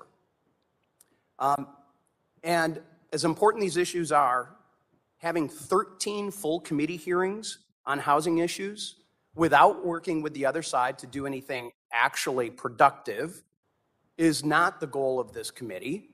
I happen to be the ranking member of the Capital Markets and Investor Protection Subcommittee. I think that happens to be an important issue that we ought to start tackling. There's other subcommittees that have not had nearly the attention that are just as important as this particular. And instead, my friends on the other side have just clearly been focused on passing a massive spending bill on their own side. And as the gentleman from Arkansas had noted, this hearing would be better in a Democrat caucus meeting rather than utilizing a full committee hearing. Everybody knows the real goal of today's hearing is to publicly convince your fellow Democrats what should be included in the final reconciliation package, and I'm not going to play along with that. Instead, I'm going to use my remaining time to highlight clearly what all this spending actually means. If President Biden's plans all get enacted, this country will go from $17 trillion in publicly held debt before the pandemic to over $40 trillion in publicly held debt 10 years from now. Under Democrat control of the House, there's been $6 trillion in deficits over the last 2 years from the pandemic, plus $12 trillion in baseline deficits from our other government programs, plus as much as another $6 trillion in new deficits from all these different Democrat bills. According to the Congressional Budget Office, over the next 30 years, we face a baseline deficit of $112 trillion with a T, 12 zeros, $112 trillion. That's just the baseline. That assumes the expiration of the stimulus spending, expiration of the 2017 Tax Cuts and Jobs Act, no more wars, no economic downturns, no terrorist attacks, no natural disasters, no new spending programs. Plus, the Fed must maintain the easy money policies and artificially low interest rates it's been facing and has been promoting over the last number of years. That's not going to happen. The end of this 30-year period, the debt is projected to be over 200% of our GDP. Yes, I said that correct, 200%. And again, this is all in a low interest rate scenario, which again, isn't going to be happening. So for every 1% increase in interest rates, that will mean an additional $1 trillion in cost per year for a 1% hike. And since it's been artificially held low, we know that that is going to rise naturally. In 2016, a particular senator criticized the indifference of Congress, showing, quote, to the price our children and grandchildren will pay to redeem our debt when it comes due, close quote, something that's clearly changed. Now that senator is president of the United States, and Democrats in Congress are, amid cratering poll numbers, I might add, are attempting to ignore the debt crisis and altogether and kick their reckless spending spree into overdrive in an attempt to not buy back better, build back better, it's buy back voters. With that, my time has expired. The gentleman from New York, Mr. Torres, is now recognized for 5 minutes. Thank you, Madam Speaker. The Republicans have said that the American Rescue Plan has led to permanent inflation, and the ranking member cited as proof a report from the San Francisco Fed. I actually want to read an excerpt from the report. Quote, our analysis suggests that the ARP is projected to cause a transitory increase in the vacancy to unemployment ratio, which translates into a core inflation rate that is about 0.3 percentage points higher per year through 2022. So it is disingenuous to cite the report to support your argument, but then neglect to mention the transitory nature of the inflation as identified by the same report. Now, I find it striking that the Republicans on the committee have spent more time speaking about process and partisanship rather than actual policies that will address the affordability crisis and the people who would benefit from those policies. Several Republicans have said that the committee hearing is a waste of time. The ranking member said that we should focus on the priorities of the American people, as if to suggest housing is not among those priorities. So I'm going to ask each of the panelists, and I'll start with Ms. Crawford. As an American, is housing a priority for you? Yes, definitely. Mr. Edmonds, is housing a priority for you as an American? Housing is key to America, not shelter, housing. Ms. Galindo, is housing a priority for you? Yes, it is. Mr. Harrison, is housing a priority for you?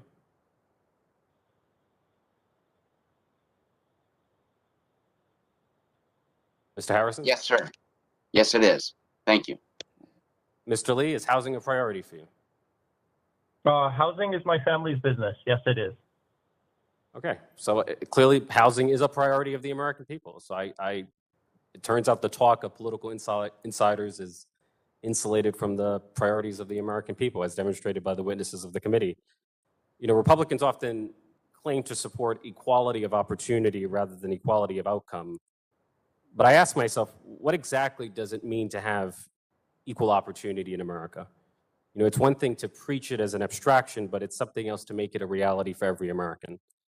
And I would submit to you that an essential element of equal opportunity is access to safe, decent, affordable housing. If you are homeless, can it be said that you have equal opportunity in America? If you are so rent burdened that you cannot afford the bare necessities of life, such as food, can it be said that you have equal opportunity in America? If you are a child who has been poisoned by lead in your own home, who is brain damaged for the rest of your life, can it be said that you have equal opportunity in America? You know, we as members of Congress are privileged members of society, and we experience the centrality of housing in our own lives. And yet, inexplicably, there are members of Congress who would deny to our fellow Americans the housing instability that those same members would take for granted in their own lives. Now, I have a question for you, Mr. Edmonds. You're a resident in public housing. In New York City, our public housing stock houses a population of about 500,000 people. 500,000 is larger than most large cities in America. And most of those people would be homeless without public housing. Public housing is a safeguard against catastrophic homelessness. If you did not have access to public housing, what would happen to you? If I had not been able to get into Tucson House, I would have been on the street with everybody else, and who knows what would have happened to me. I don't even know what would have happened to me. And is the same true of your neighbors? Yes, absolutely. And do you feel like if you were homeless, would you be more or less productive as a citizen? There's no way I could be more productive. And Ms. Galindo, I think you reminded us that housing is not only about where you live, but it's about the opportunities you can access, the quality of the schools that you can attend, right? Housing's a factor in securing the best possible education for your child. Is that correct? Yes, sir. Do you want to speak more about that? Yes, the opportunity of him receiving a great education, that he could be in raising the race with those who have access to better education would not be given if I have to give up on the little space that we have here. Right. So in your case, the denial of affordable housing would mean the denial of a quality education for your child, which is not a story unique to you, but it's true of Americans across our country, right? Where you live determines your access to opportunity. And so for me, there's no issue more important for this committee to address than housing, because it is foundational to everything else. I end with that. Thank you. The gentleman from Kentucky, Mr. Barr, is now recognized for 5 minutes. Thank you, Madam Chair. Thank you to our witnesses for being here today. Unfortunately, I'm not quite sure why you are here.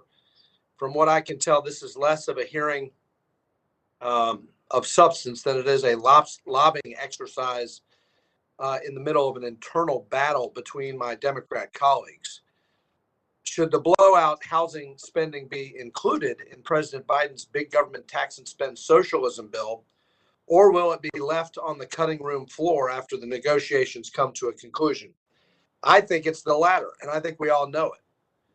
I think the fact that Senator Manchin and Senator Sinema have made it clear that they're not interested in this, that this is an exercise in internal Democrat squabbling, and there's an effort to reduce the size and scope of this socialism package. And as a result of that, some of these housing priorities that the chairwoman is pushing are not going to make it into the final bill, if there is a final bill. So why are we having a hearing? Why are we wasting members' time discussing this charade, monopolizing the time of our witnesses who would undoubtedly be able to participate in something more productive? You know, my colleague who just spoke talks about housing being a priority. Well, of course it's a priority. It's a priority for every American. So look, that's why we work. That's why people go get jobs. They get jobs so that they can pay rent, so that they can pay mortgages. There are 10.5 million of those currently available. 10.5 million unfilled jobs right now. Nobody's denying housing to Americans. You have to work. You have to work for it. You have to get a job. You have to get an education and pay for rent, pay for housing. So this committee has already voted on its portion of the reconciliation bill. We had a spirited debate. Every Republican on this panel voted no. So why are we revisiting the issue? It's because the majority can't get their act together and communicate amongst themselves. The size of the package will need to shrink significantly to have any real chance of passing. This committee reported $325 billion in an ill-conceived housing spending. If the broader package, which included extreme liberal wish list items from across the spectrum, needs to shrink from $3.5 trillion to something substantially less, do we actually think there's room for $325 billion for taxpayer-funded housing, as opposed to housing that's actually financed through the efforts of individuals? I don't think so. I ask unanimous consent to insert into the record an October 20th Politico article entitled, quote, Democrats weigh slashing $200 billion in housing aid from the spending bill, unquote. So Without look, objection. so the Such is the housing order. the housing funding will not be in the ultimate bill. What will be in the bill then? Well, let's review some of the things that are in this bill. My colleagues supposedly want to go after wealthy tax evaders and, quote, close the tax gap, unquote. Their solution is to turn banks into IRS agents. The administration and congressional Democrats are proposing to spy on the bank accounts of most American citizens. I take issue with this proposal for many reasons. First, it is a blatant invasion of privacy and would provide data to the IRS that it doesn't need and can't secure. Second, it places an undue burden on our financial institutions, especially small community banks and credit unions, who will be buried with implementation costs and ongoing compliance burdens.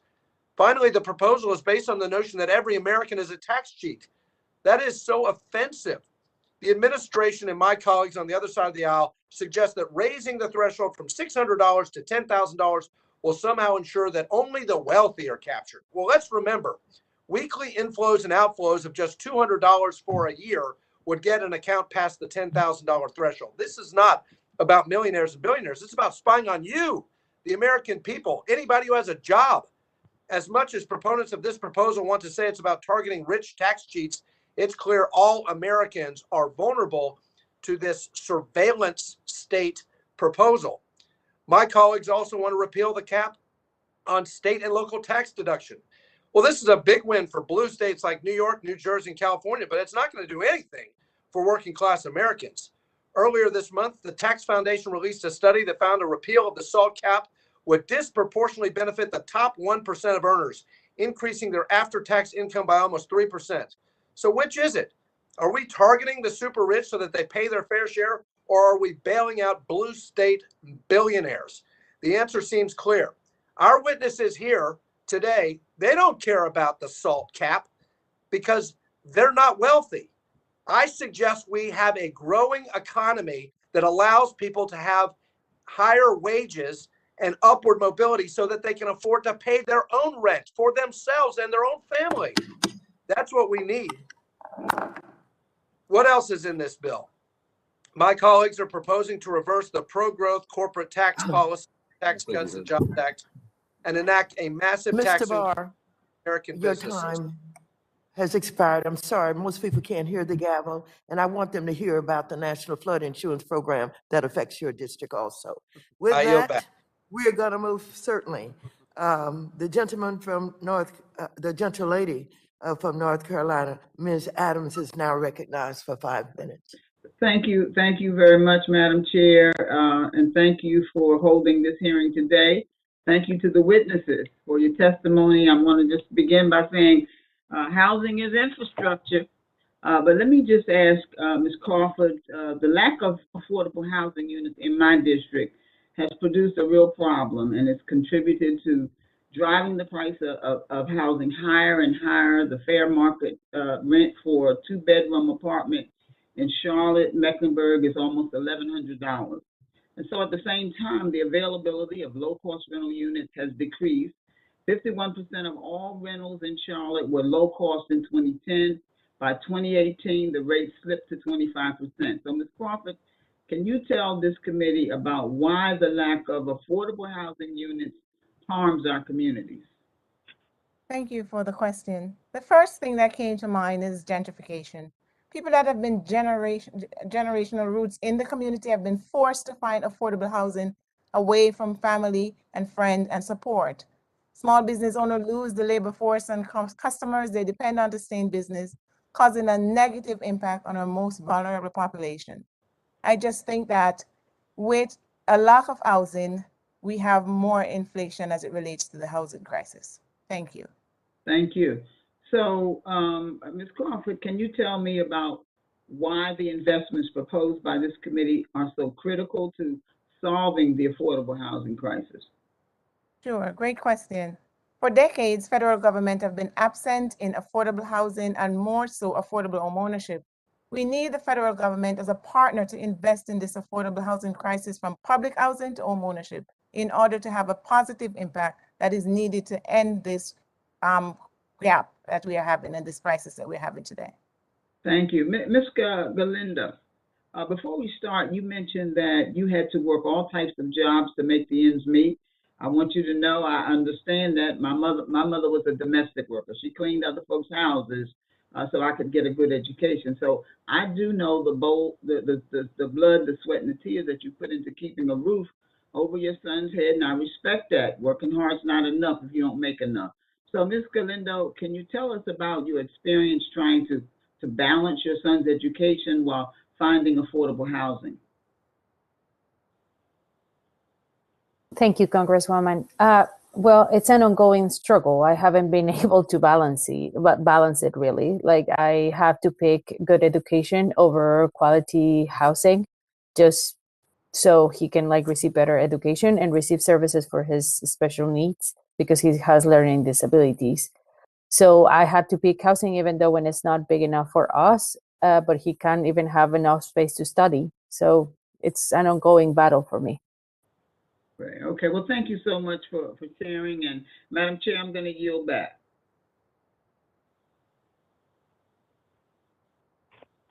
The gentleman from Texas, Mr. Williams, is now recognized for 5 minutes.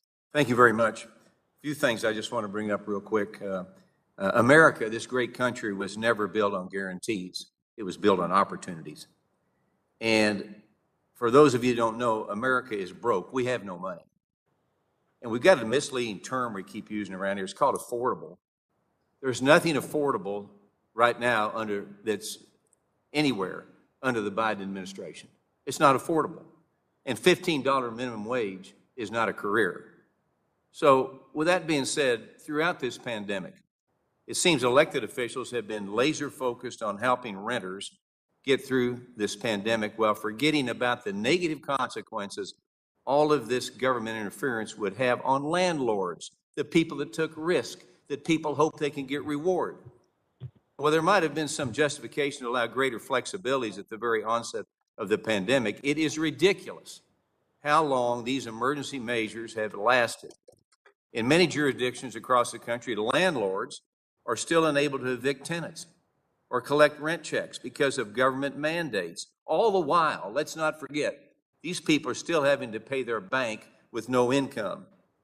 And just think about this. If the landlords don't pay, they don't receive income, and they don't pay their bank debt, and the bank forecloses, where is there anywhere for people to live? So this is so ridiculous it bears repeating.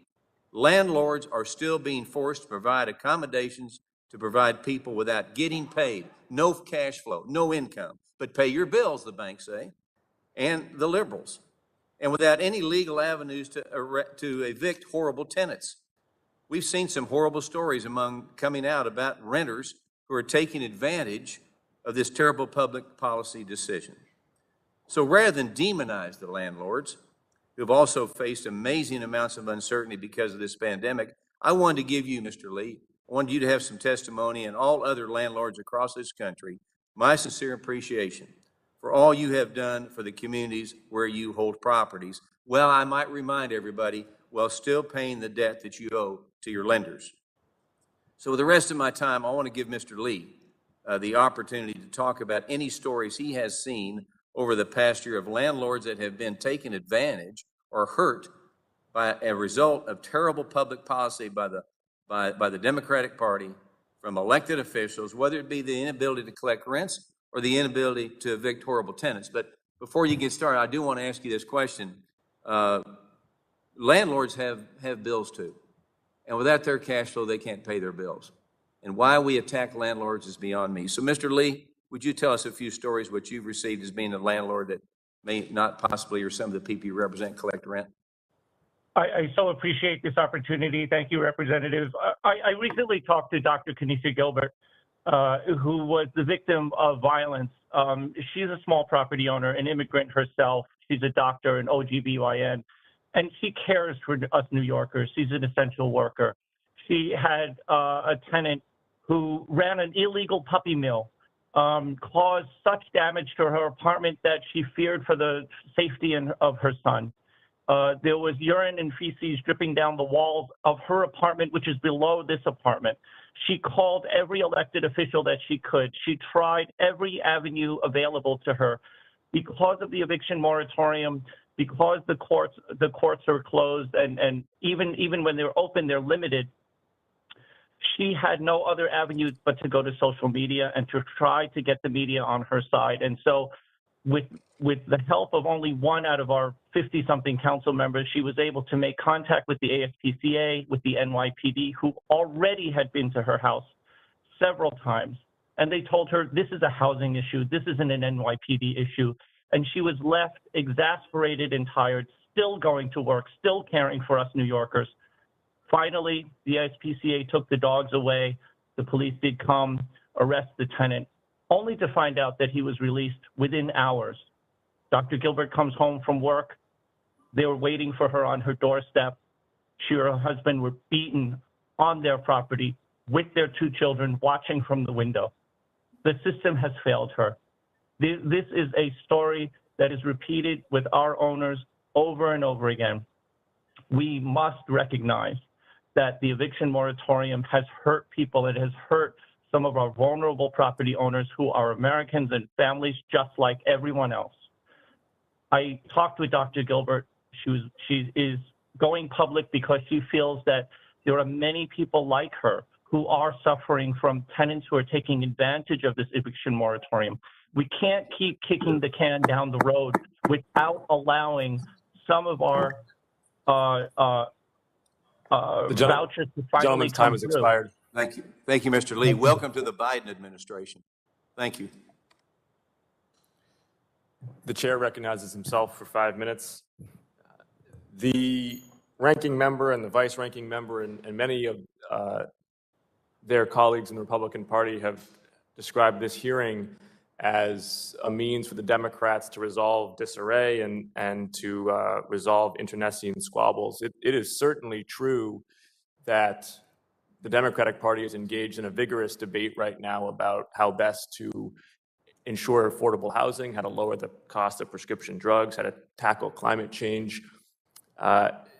This is governance. This is what governance should look like. Meanwhile, our colleagues on the GOP are debating whether QAnon is mostly true or entirely true. They're debating whether 2020 was a free and fair election. They're debating whether or not to support the U.S. Capitol Police following the insurrection. They're debating whether vaccines implant chips in people's arms. So we welcome our Republican colleagues into the fray of governance and vigorous debate, but it seems they're distracted right now by their own partisan debate. And one of those key issues that we want to engage on is housing. Ms. Crawford, first of all, as a representative from Massachusetts, I can't say how thrilled I am that you're running the Mass Affordable Housing Alliance. Your story and your work is really an inspiration. And I thank you for your support, not just of those in Boston, but my constituents as well in places like Taunton and Attleboro and Fall River. You know from your own work how complicated housing policy can be because it involves not just federal, but of course, state and local policy as well. And in Massachusetts, we're really an exemplar of that. We recently passed the Housing Choice Act at the state level, and there's increasing mobilization to liberalize zoning laws at the local level.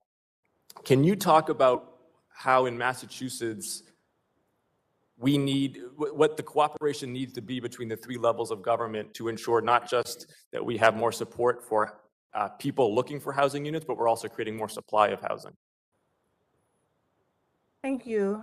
I appreciate the question, Congressman. And what I can say, while I can speak in total confidence on the topic, I can say that if the three different bodies of government can come together and figure out a way to increase supply so that the demand is lowered, so that inflation can go down, then on the buyer side, increase assistance for those that have been systematically excluded from homeownership, then combined, we would be able to see the racial homeownership gap really being reduced and going in the direction we want to after working decades in different ways to make this happen.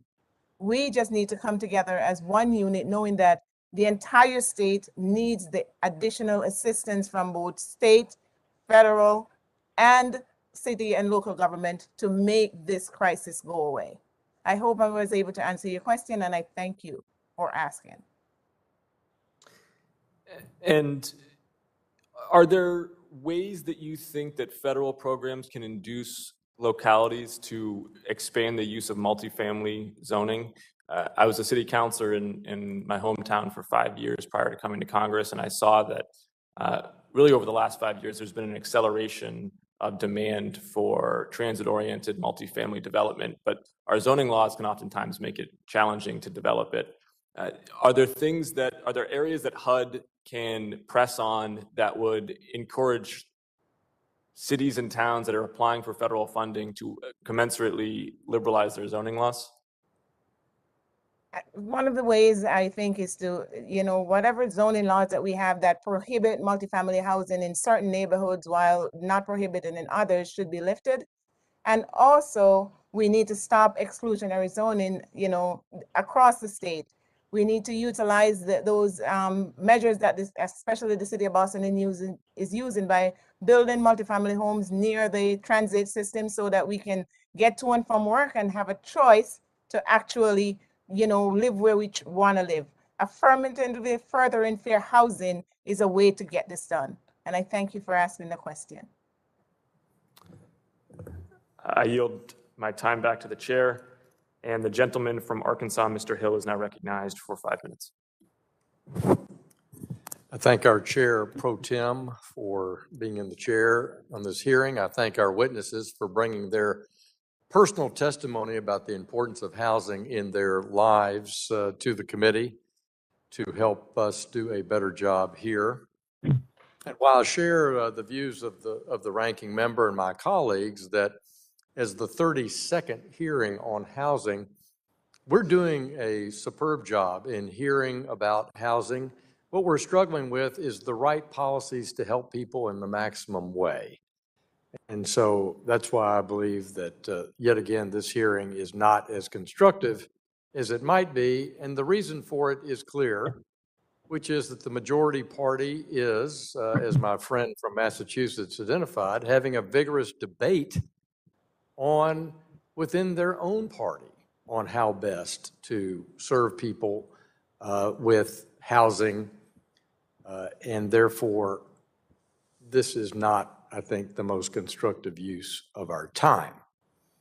Mr. Edmonds, again, let me thank you for being here, and it was very compelling. I really appreciated your story, not only your life story, but a real detailed window on Tucson and housing challenges there. And I was particularly drawn to the condition of public housing, and your testimony highlights that, from the elevator to other physical infrastructure issues.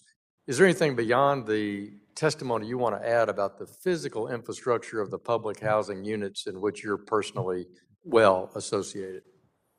Not that I can think of. I mean, it needs care. It needs regular maintenance. It just seems to me that the regular maintenance has not happened on schedule as should have, and that could have been part of the problem with what led us to where it is now. Yeah, I think it's a key point. And recently in Little Rock, I visited a very successful RAD program by HUD, whereby an old 1940 public housing set of units was completely renovated into very nice, modern, convenient apartments, complete with access to broadband and new wiring, new fixtures, energy efficient lighting and the like. And that's through the RAD program, something that Republicans have supported in HUD's budget. And I would argue to my friends on the other side of the aisle, in the committee's original print of this $300 billion exercise, RAD was completely available for the billions of dollars of public housing assistance. But in the bill actually marked up in this committee, voted on in this committee, it was stripped completely out. So RAD, I think, has done a good job in providing a much more modern, safe, clean, environmentally appropriate housing for our families that are in public housing. And so I just remind my friends on the other side of the aisle, RAD was taken off the table in your bill as marked up. Mr. Edmonds, have you seen tenants and those families in public housing that benefited from after-school care or educational tutoring or health clinics or GED preparation or things of that nature, or even drug and alcohol abuse programming? Have you seen those kinds of services being helpful to public housing tenant families? Everything you mentioned, we are trying to obtain. Now, we've got it, some things beginning with assistance from the Arizona State University School of Social Work and some other local agencies. But funding just for those, because, you know, there's funding for housing and then funding for structures and funding for personnel. And that's been the problem. There's been mostly not enough manpower available just to assist in those areas. I thank you for that, because my colleagues and I have certainly advocated for those kind of wraparound services connected with housing, and particularly housing vouchers. And again, the majority has blocked our efforts to do that on the housing voucher program time and time again. And in public housing, I believe that the nonprofit sector could partner there very effectively. I'd hope that HUD, under the previous administration, would take action on these kind of centers and provide nonprofit access to public housing where they could do that in an affordable way and not burden the public housing agency with it personally. There's more work to do here.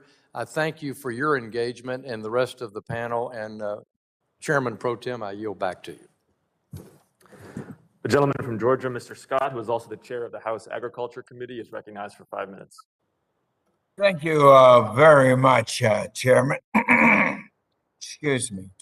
I want to take just a moment to discuss the rental housing market and the challenges that it presents for a large share of our American people. Homeowner versus renter statistics reflect a very serious decline in home ownership, with 36% of American households renting their homes today. And that, ladies and gentlemen, is more than 44 million of our American families. So, Ms. Crawford, we know that housing affordability in the rental market is a major determinant for when a family can achieve economic stability. So, tell us, what impact can federal support programs like down payment assistance have for renters looking to purchase their first home? Thank you so much for the question. I would just say the impact is given those that would not have the option from family and friends to the bank of mom and dad to be actually given a leg up, not a handout, but a leg up in able to enter the housing market, especially the home ownership market.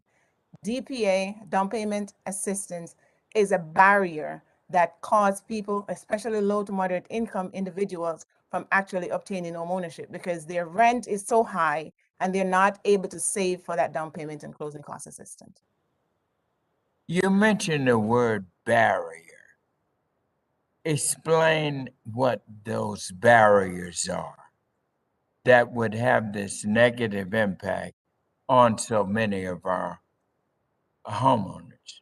Thank you. So in addition to that saving for the down payment and closing costs, we also have the high student debt, we have the credit issues, and we have the housing crisis where there's not enough stock available for potential homeowners to actually getting into the housing market, the homeownership market.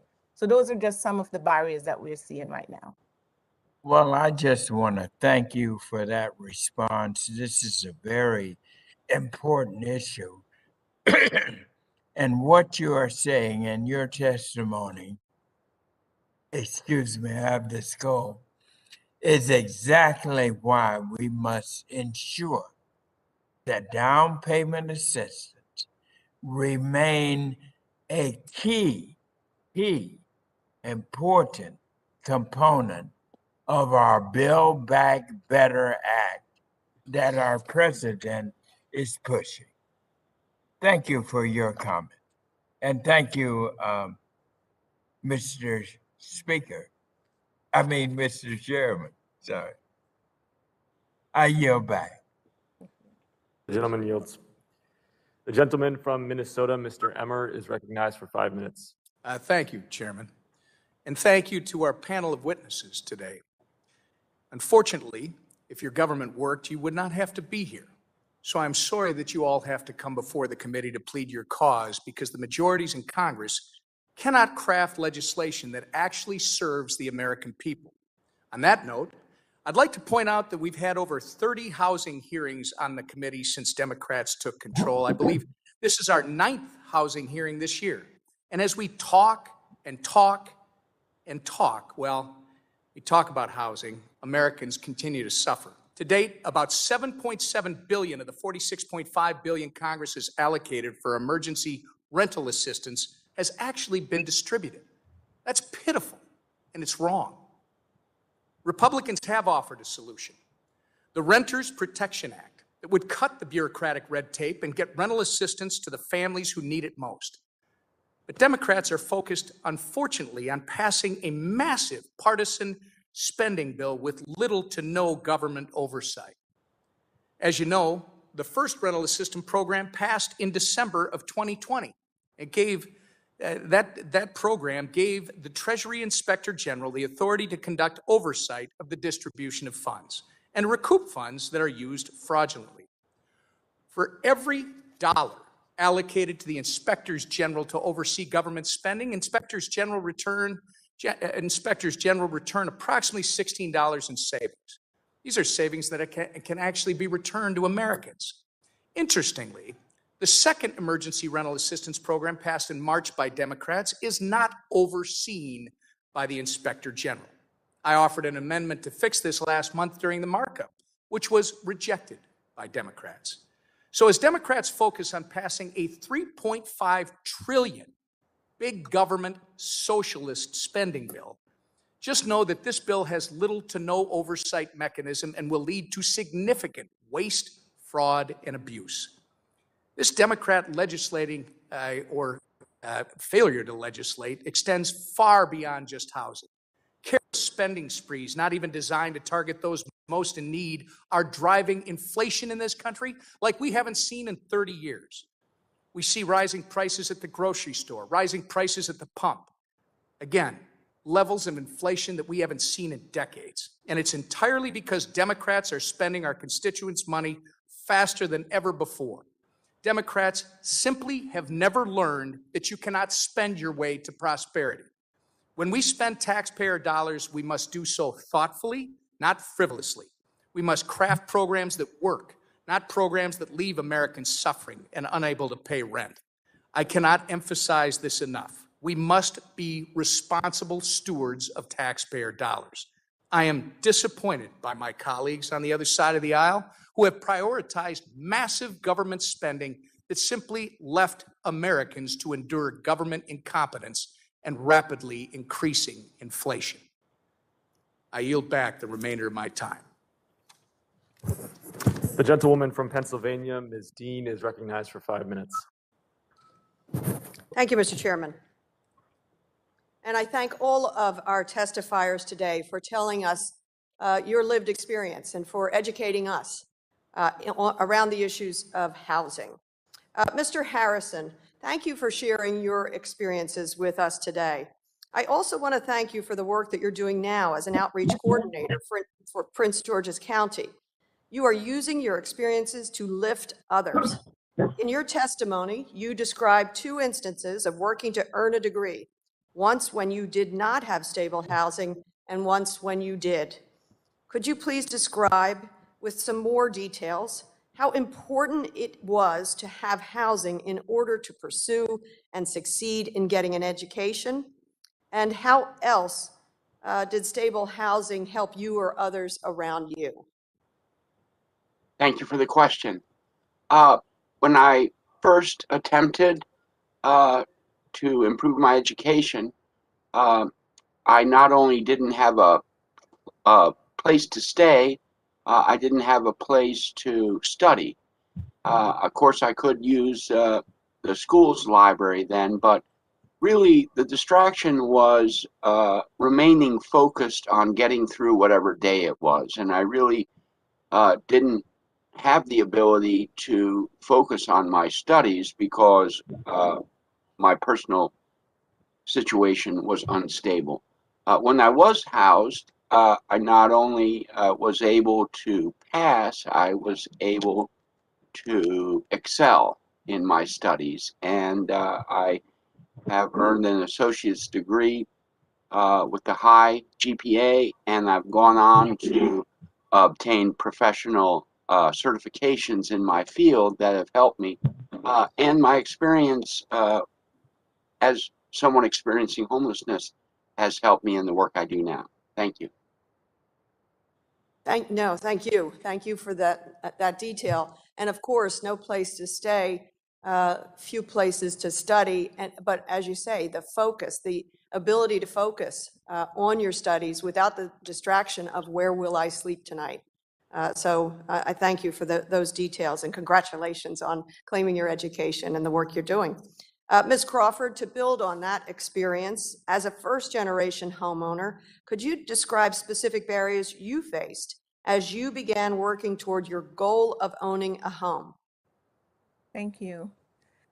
One of the biggest barrier that I remember facing was the fact that I could not find an affordable home to live at that time.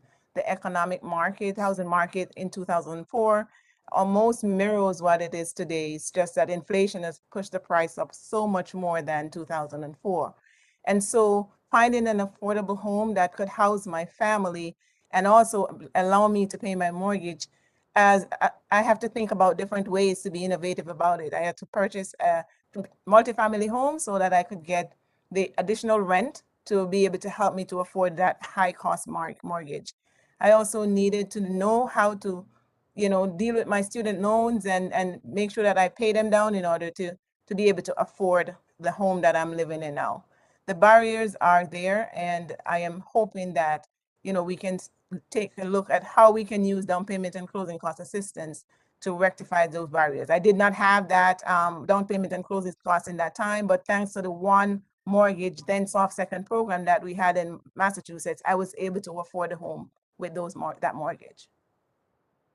I thank you for that. And to take the lens and broaden it to the work that you're doing now, among those who you help serve at the Massachusetts Affordable Housing Alliance, what other obstacles are they facing? As you point out, you had to be creative and recognize with the cost of housing so high, buy a multifamily so you could realize some income to go toward that mortgage.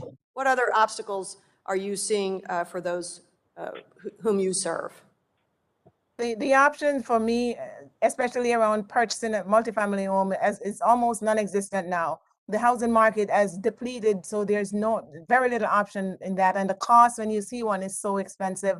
And again, we're talking about the down payment and closing costs, which the Build Back Better Boston Act would really help those that need it the most to get into housing. We have to take a look at the student loans that are stopping our young people from actually leaving college and going out of their parents' home into homes of their own that they can purchase.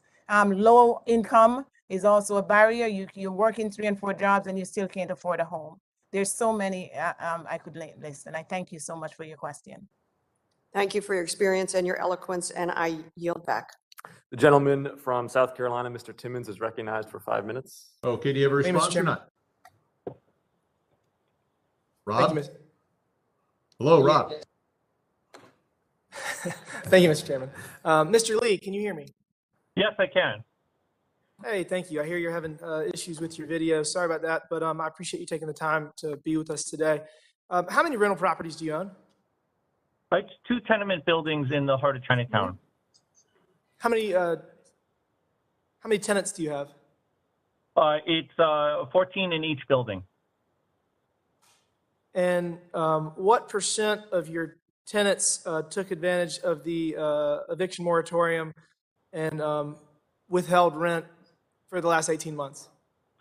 We're very fortunate in that our tenants are paid up, but that has to do with the fact that some of our rents in our buildings are 1/10 the market rate for equivalent sized apartments in Manhattan. So they were able to afford it because the rents were so low because they're 100% rent regulated. Well, I'm glad that you didn't have any challenges. I know you're here on behalf of the small property owners in New York. Could you give me percentages for the larger association? Well, I can't give you exact percentages, but we talk often about tenants who have just given up on the system, and I'll tell you why. The emergency rental assistance program was so poorly rolled out that both tenants and landlords were waiting for a long time before the technical issues were ironed out. There was also no transparency on whether or not a tenant had applied and whether a landlord had the right information. And so there was this opaque atmosphere where both tenant and landlord really didn't see the application process go through. And many people are still without the assistance now. And it's just very problematic. And in 2021, we really shouldn't have this level of technological failure. Sure. And, I think we can all agree that we needed to do something quickly at the beginning of COVID. And it wasn't perfect, but I think it was overwhelmingly good and in the right direction. But we have run out of excuses 18 months later. So what do you think the biggest changes, other than just technological, making it easier for people to apply and receive assistance, making sure that landlords have the ability to facilitate it if the tenants are unwilling? What other things do you think would fix this problem? I think that, there was many millions of dollars given to nonprofits to help assist tenants. I know that that was successful with varying degrees. The training required prior to the rollout of this rental assistance program would have helped a lot, because the feedback that we got was that even the nonprofits had difficulties in navigating. We heard stories of people, having to spend 4 to 6 hours sometimes in front of computers, only to find that when they finally sent their paperwork, all of the information would be lost. So I think that it starts to erode faith in the process, and we all want to have faith in the process. At the end of the day, both tenant and landlord are going to the same goal. We all need to be made whole so that we could provide safe and stable housing, as thousands and thousands of us in New York City have done throughout the pandemic.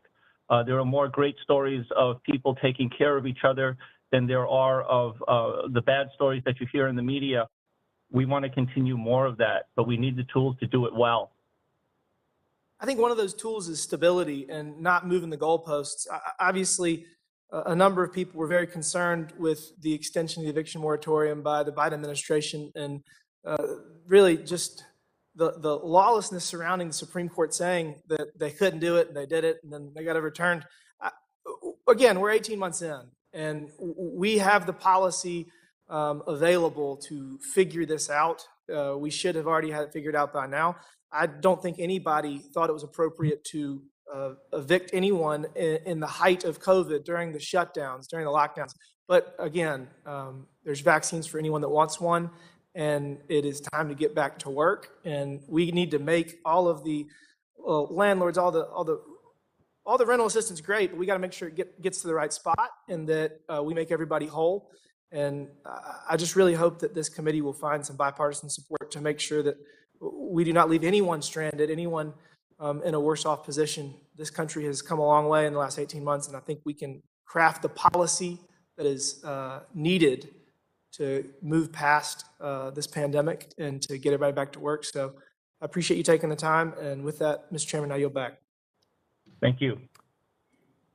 The gentleman from California, Mr. Sherman, who is also the chair of the Subcommittee on Investor Protection, Entrepreneurship, and Capital Markets, is now recognized for 5 minutes. Thank you, Mr. Chair, and I'm so glad we're having this hearing on such a critical subject. Housing is infrastructure. The rents are too damn high. We can't repeal the law of supply and demand.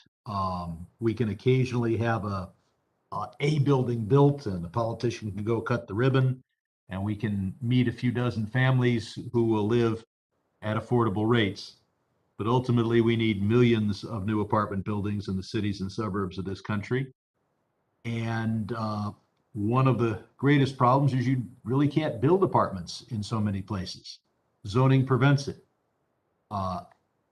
We have in so much of this country a requirement that you not have more than 6 families live on any acre.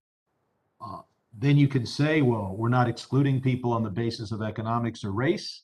We just include everybody who can afford 1/6 of an acre. Given the cost of land in cities and suburbs in this country, that really does mean you're excluding people on the basis of economics and on the basis of race.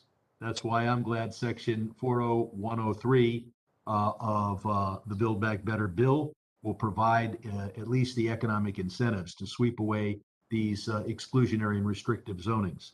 I want to commend to my colleagues on this committee what we're doing in Los Angeles. It's one small step. It's not a replacement for anything else. And that is allowing ADUs, or alternative units, to be built basically in everybody's backyard. Given the economics, a lot of people in LA are doing this, and it should provide at least an important, should provide tens of thousands of additional units for rent.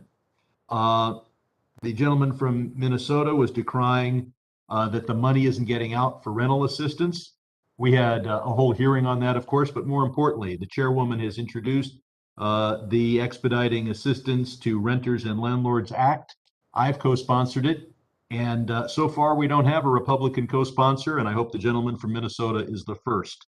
It's not enough to decry the darkness. It's time to join with us in lighting a candle.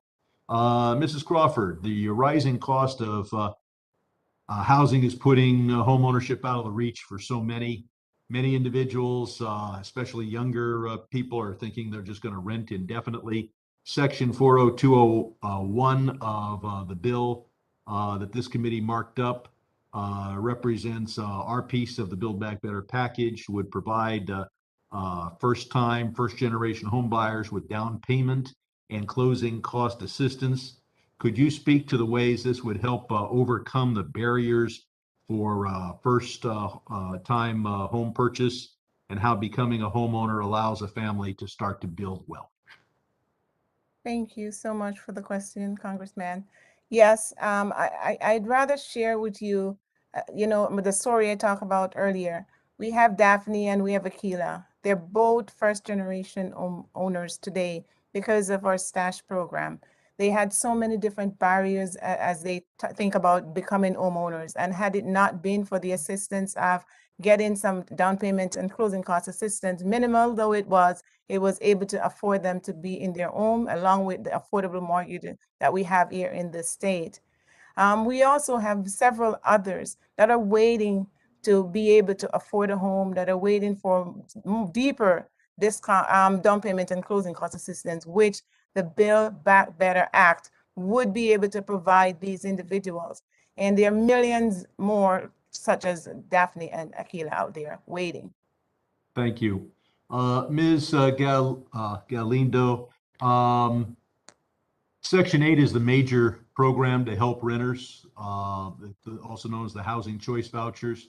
In my city of Los Angeles, we went 13 years before we even allowed people to get on the waiting list. We recently allowed a small number of 20,000 people get on the waiting list when 180,000 people wanted to get on the waiting list. We have dramatically underfunded this program, and so there are very few slots. In your testimony, you described the real human problems you suffered, having to wait 6 weeks for rental assistance. Could you use that experience to opine what it would be like to be living in Los Angeles and having to wait 13 years to even get on the list to get a Section 8 voucher? Thank you. I don't think that we would be able to make it work. I would have to keep staying in underpaid jobs that don't give me an opportunity to at some point jump out to the middle class. If I hadn't had raised assistance, I wouldn't be able to take another job that would help me get out of the poverty line. So I can't even imagine waiting. Thank you. The gentleman from Tennessee, Mr. Rose, is now recognized for 5 minutes. Thank you, Chairwoman Waters and Ranking Member McHenry. Let me just say, this feels a little bit like Groundhog Day, a movie that I actually enjoy watching. But as I sit through another committee hearing on housing, the second one in just less than a week, I can't help but be reminded of that movie. We've been talking about the same legislative proposals for months now, and because they are likely to be taken out of the Democrats' massive socialist spending package, we are discussing them again today. Since Democrats plan to pass their reconciliation package exclusively on party lines, I think this time would be better used by Democrats to talk to their colleagues. We are dealing with the fallout now from President Biden's failed American Rescue Plan. Under the previous administration, Treasury issued binding emergency rental assistance program rules and FAQ guidance to accompany those funds on January 19th. The Biden administration then opted to rescind that guidance and published new ERA rules in February. It then revised rules again in March, then added new rules in May, and then revised and added new rules again in June. Mr. Lee, how has this constant revision of rules and added red tape stopped rental property owners like yourself from getting much needed rent from tenants? Thank you for the question. We had a hard time even before COVID, and with the unusual situation in New York with residential rents being regulated for over 1 million apartments, it put tremendous pressure on our commercial tenants. And we all know that commercial restaurants and coffee shops and bodegas and small businesses are having an ever-increasing costs that they have to endure. And so as we talk about how much a cup of coffee has gone up and how much a steak has gone up or a hamburger, those are all because of things that are not just about inflation, but also because we have not enough operating money, and it puts so much pressure on the only unregulated free market rents in many thousands and thousands of small buildings in New York. So it puts tremendous pressure on our small mom and pops as much as it puts pressure on the mom and pop tenement buildings and small buildings that house them. Can you expand on what flexibility you think Congress could provide to help reach small landlords who are facing hardships like you described? I think that there's much to be said for efficiency of using technology, getting the money where it needs to go quickly, and very importantly, having this proper amount of staffing in the agencies that are left to administer this. You know, we warned early on in the pandemic that whatever you do, make sure that your agencies have the training and the staffing required, because all of us are going to be applying at the same time. And indeed, we found many websites crashing. We found that there was long periods of time to get answers. And when we did, we found that some of the information was just redundant between tenant and landlord. So if we could have a system by which the landlords and the tenants could see their applications happening in real time, that would help greatly. It would cut down on the time waiting. And every single day, that we don't pay our real estate taxes, 18% penalty is foisted upon us, and it's just impossible to get it on top of. So every day counts. In the remaining time I have, I want to shift and talk about the housing voucher program.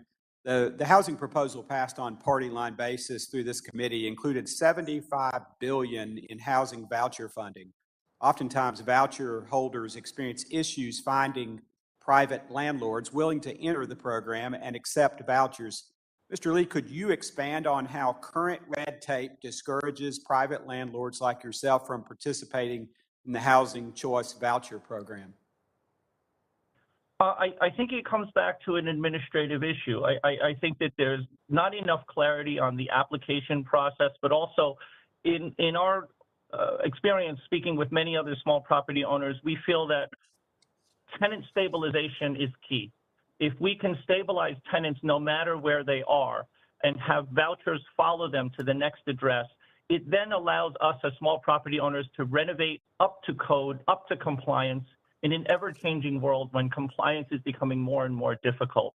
We have apartments that have been with the same tenant for 50 years, and when that tenant leaves, we just don't have the funds to fully renovate them if we know that we're going to have locked into a rent that's the same as the previous tenant. It's just not tenable. While our taxes are increasing, our insurance is increasing, our oil prices are increasing, and we're finding everything on the other side of the balance sheet way out of sync with our income.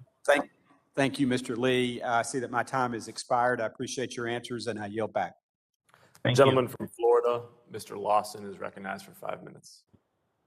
Okay, thank you very much, Mr. Chairman, and to the ranking member. I was intrigued by the introduction statement by the staff, which I'll read, and it said, evidence-based research has demonstrated that having a safe, decent, and affordable house is the foundation of improving society and life outcomes for families and individuals. When families and individuals are able to secure stable and affordable housing, they are better able to find and keep employment. Children are better able to strive and do well in school, and seniors are better able to age in places, and people with disabilities are better able to maintain their health and live independently. Having affordable housing also allows families to achieve greater economic mobility, build wealth, and enter the middle class. With that, my question goes to Mr. Edmond. As a public housing resident, how has the program supported you and your community? How has public housing provided you with a platform to achieve housing stability and pursue opportunities? Yeah, it's been interesting. When I first got in here, I said I'm going to keep my mouth shut and I'm just going to keep it and get myself on my feet and go look for a job or go back to school. And then I started attending meetings about Thrive in 05, for the area, for Tucson House.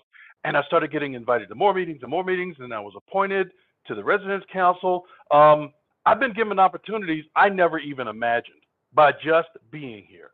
And again, taking aside, I've got, maybe I should go look for a job, maybe I should go back to school, but there's so many people in here that need me. They need somebody that I've had to completely just ignore my needs for the most part. That is amazing. So during the time that you spent in public housing, have you ever decided that with the opportunity that you have, could have afforded you to look then of attaining residential housing on your own? Yeah, the way things are in this area, I've always said, if I ever get a job and I'm able to pay, let's say, market rate rent or whatever, however you want to phrase it, I'm more than happy to leave, to let somebody else come in here and who needs my space. That's fine. I'm with that. I'd love to stay in this community because of the Thrive in 05 program, economic development. I mean, I can see possibilities and opportunities. So I really want to, and I would love the opportunity to purchase a home in this area. Okay, one other thing I want to say to my colleagues, when they said that we have forgotten about the landlords, You know, I have worked with Congressman Taylor out of Texas to make sure that during this pandemic and stuff that we bring to the forefront the problem with that landlords are having in order to be able to pay their mortgage and to keep things going where we can have affordable housing. And at the same time, it become very critical. And so my question to Mr. Lee, if he's still there, Mr. Lee, we were always worried about the situation is for landlords, even when you actually providing affordable housing for individuals, how would this affect with what is happening with this pandemic, your area, your concern about retirement and how you would be relying on the property that you own to fulfill that obligation as you go down this path? That's such an excellent question. Thank you. Many of our small property owners are aging, and they rely on the income from their small buildings for their retirements, but that's all in jeopardy. We're finding that people like myself, many owners who are seniors, are starting to see the investment, the legacy that they've had in the American dream eroding right before their eyes.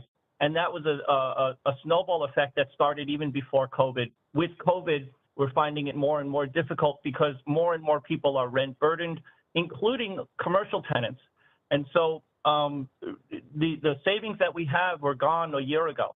Family savings, loans, they're compiling up, and it's just very, very difficult. And it's a shame to see our life savings, our life's work erode before us. Well, demonstrate my time run out. I yield back. Gentleman from Wisconsin, Mr. Stile, is now recognized for 5 minutes. Thank you, Mr. Chairman. Thank you for our witnesses for being here. Can't be lost on me as I look around the room to my right and to my left. Mr. Chairman, it's you and I. I know there's a few people online joining us as well, but in person, in a committee hearing room with dozens and dozens of members, it's you and I. Look around this place. We've had 31 hearings on this topic this year. We've had 2 hearings in less than a week. This whole debate is on the left side of the aisle. And how many have showed up to have it in person? The Democrats want to spend $3.5 trillion in social spending, putting our country further into debt. The debate is on the left as to how they're going to possibly accomplish this. They can't figure it out. Might I suggest showing up and talking to your colleagues? More importantly, show up and talk to the American people. They don't want this massive socialist spending plan to go through in the first place. Maybe that's why you can't agree. This is theater. This is political showmanship. We've had 31 hearings on this topic. So many that it appears nobody's showing up, Mr. Chairman. It's you and I in this room. We have a handful of people online. A handful of people online. We can look up at the screen. We do have a few of your Democratic colleagues chiming in online with us. But why are we here? Why are we struggling? We're struggling because nobody's coming and having the conversation in person.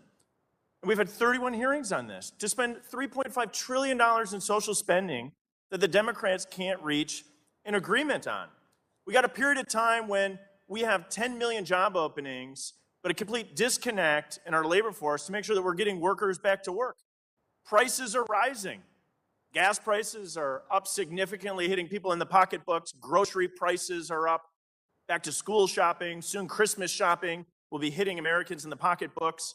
Americans are finding store shelves empty. And where are our priorities? I feel like we're back in the 1970s in the Carter administration when you look at the labor participation rate. Heck, you even got Iran flexing its muscle once again. And by all accounts, we're heading back to the malaise of the Carter years. So it makes sense we're once here to discuss public housing. And a lot of ideas that are on the table right out of the 1970s. We've discussed in countless hearings, we know what's driving the housing crunch in so many of our cities. Regulations. Instead of addressing the serious supply-side constraints, we're talking again about ineffective, big government programs that we've seen play out decade after decade. And so, Mr. Lee, if I can you just walk us through on your thoughts about the impact to spend $80 billion on public housing at a period of time when housing prices are going up, rather than focusing on the supply side issue and the fact that housing has been underbuilt due to big city regulations for decades? Well, you know, there's a lot of talk in New York about rezoning New York so that more buildings could be built so that we could have more affordable housing, you know, in New York. But as small property owners, we kind of look around and say, well, we provide housing. We have available vacant apartments. What stands in the way is regulation after regulation and the hurdles that have been just foisted upon us that keeps us from actually recouping a reasonable amount of money when we make major investments to improve our buildings, to bring them up to the standards to be competitive with free market apartments. And that's where we find the dichotomy here. We have apartments, we want to get them online, we want new people to come in, we want a rotation of people so that new immigrants could come to New York City, but we're locked in, and the only alternative is to go through these long, lengthy zoning processes and break ground and build big buildings, only to have the remaining affordable apartments that they promise to be out of reach for most Americans. And so we really have to look at what's extant, what can be done quickly, how do we get people off the couch and working again. Yep. I go back, I think you're spot on. I go back and look at a 2018 study looking at some of those regulations, adding as much as $93,000 to the cost of a home, where the average sale price of the single family home is just under $400,000. We're talking 25% or so of the cost of housing units being regulations. Is that what you're seeing in your experience? Well, at every turn, we're seeing an increase in our operating costs. And unfortunately, for 1 million apartments in New York City that are under the Rent Guidelines Board, those increases are just not reflected. They're also not reflected when it comes time to pay our taxes. We haven't had any rollbacks. There's no tax deadline rollbacks. Understood. Cognizant of my time, I appreciate you being here today and appreciate our witnesses being here today. And with that, Mr. Chairman, I will yield back. Thank Gentleman from Massachusetts, Mr. Lynch, who is also the chair of the Task Force on Financial Technology, is now recognized for 5 minutes. Thank you, Mr. Chairman. I do want to note that all the Republican seats are empty as well. I think it might have something to do with the pandemic, so I'm not troubled at all. What I am troubled about is the disinvestment. As someone who grew up in public housing, myself, my 5 sisters, my mom and dad, we would have been homeless, but for the fact that we found housing in the old Colony housing projects in South Boston, which at the time was one of the poorest census tracts in the country for predominantly white families. And it was a blessing for us. Like I say, we would have been homeless, but for the fact that we were able to get into, we were on a list for public housing. We eventually was successful, and it naturally causes me to view public housing not as a program, but for 15 years it was my home, and we were blessed to have that. We are at an inflection point in this country, I believe, where that tipping point has been reached again, where many families, with the escalation in housing prices, have been forced to that point where they either desperately need public housing or and are on the list for public housing, and in many cases they are indeed homeless, living in their cars, living on the streets. So that didn't happen by accident. It happened by disinvestment over many years, where we actually built a housing stock in this country, but because of disinvestment on maintenance and the usual maintenance and care of those units, we lose about 10,000 units of public housing in this country every single year. And that just squanders the sunk costs that we have put in to create that housing in the first place. And living in and around the city of Boston, we see that every single day with the astronomical housing prices, people being priced out of the market, and precious few public housing projects available for those people who are on the verge of homelessness. So, Mr. Edmonds, you have a good perspective on this in terms of the investment and what that means to families that are struggling. And you've been a voice for those families as well. What do you think the most important things that Congress could do right now to address this problem from your perspective? And looking at it from my perspective from Tucson House, we need manpower, number one. I can't do everything. We, meaning the Residents Council, we can't do everything. We've got 7 people on the council. 3 of us are physically capable. Sometimes 2, maybe there's been times with just me were available and showed up and had to take care of everything that came to us. Manpower, I would start with. Right now, I'm supposed to be in the basement emptying out a truck from the community food bank. I had to try to find some volunteers to take my place, and I hope they're down there.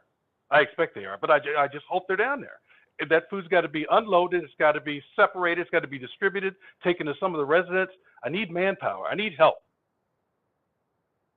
Yeah, we've had in our situation, we've been blessed with some of the affordable housing developers who have actually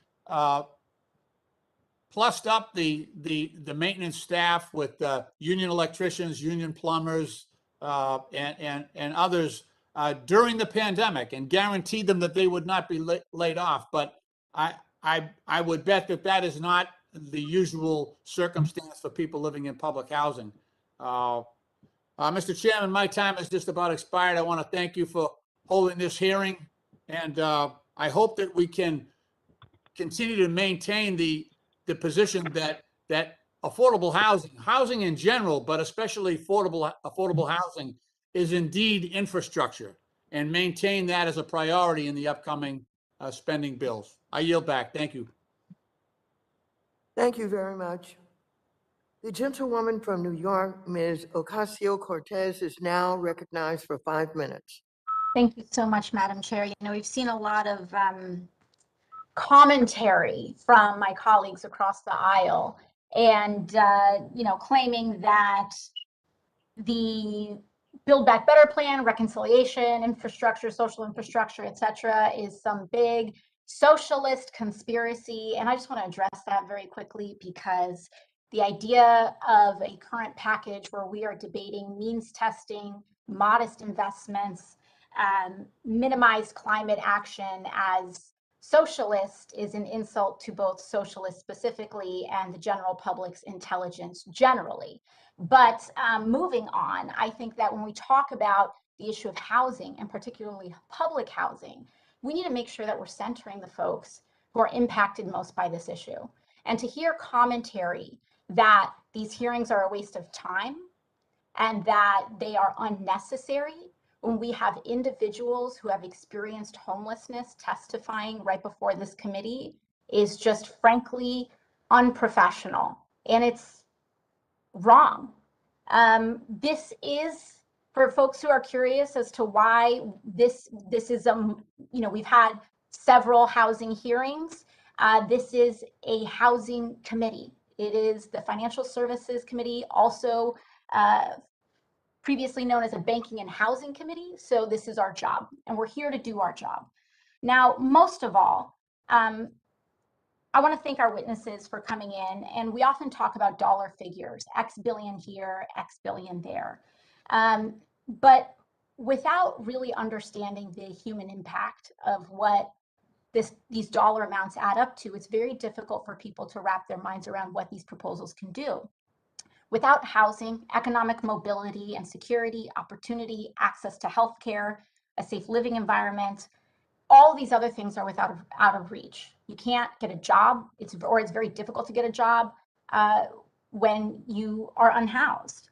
Now, Mr. Harrison, I want to thank you for your testimony and really bringing to light everything that that a lot of members, may not know about the experience of having been unhoused. What do you, in your experience today, what would have helped you improve your living situation then that you find is actually still missing for the people that you assist today? Thank you for the question.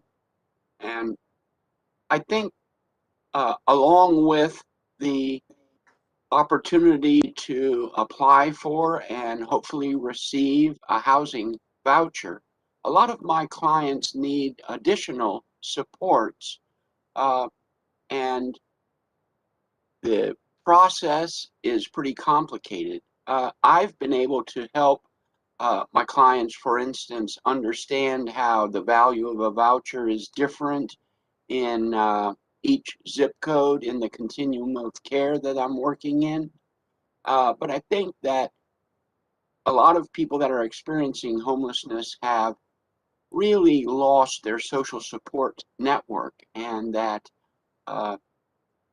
services that help support people's efforts to address the issues that have contributed to or become greater while they're experiencing homelessness would be very helpful.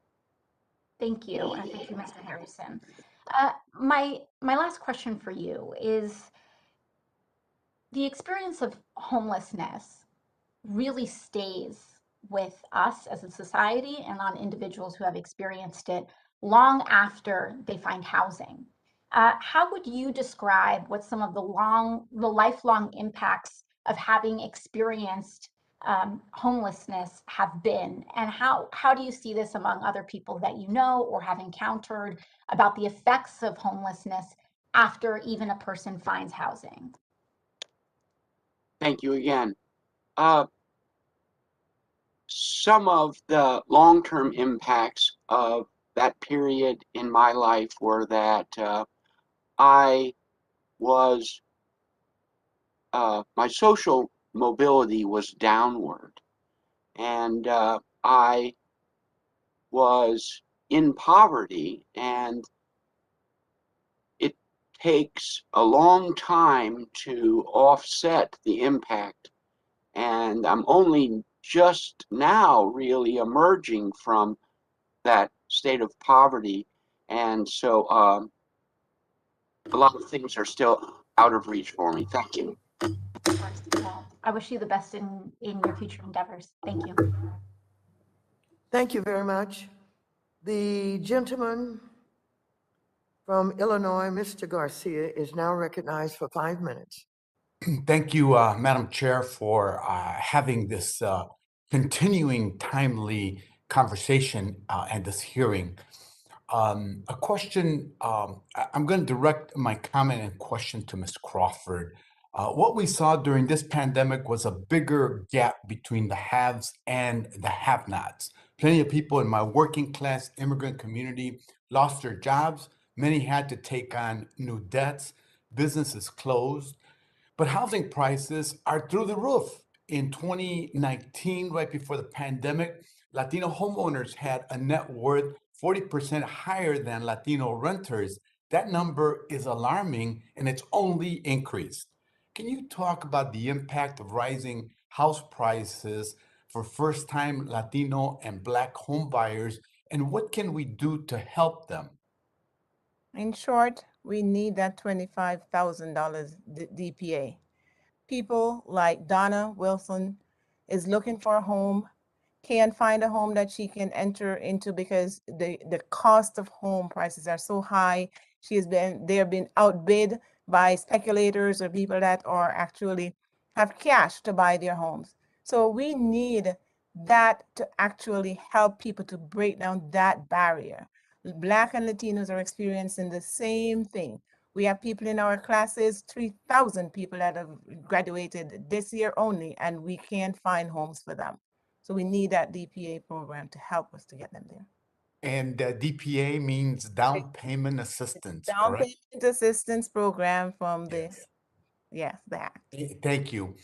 Ms. Fernanda Galindo, the eviction moratorium in Illinois expired earlier this month, So rental assistance is more important for my constituents than ever. But to be effective, it has to reach the tenants quickly and easily. We must ensure that landlords don't discriminate against tenants who need it. Can you talk about how rental assistance helped you during the pandemic and how rental assistance and housing vouchers must be a part of our housing plan moving forward? Thank you. Especially for my Latino community, I live in a large community of Latinos. And one of the things is that it helped me out to be able to, like I said, like I mentioned before, to be able to jump to a better job, which is going to help me being pulled out of this like cycle of hardship financially.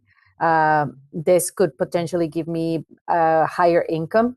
So this would so I can focus my attention and my opportunities in something that it's actually going to give me more incentives to do more with my life, and I don't have to depend on the government assistance so much.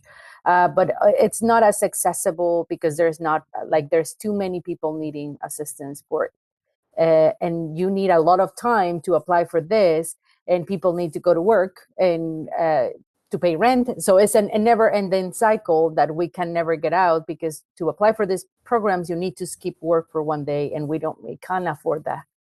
Well, thank you for sharing that.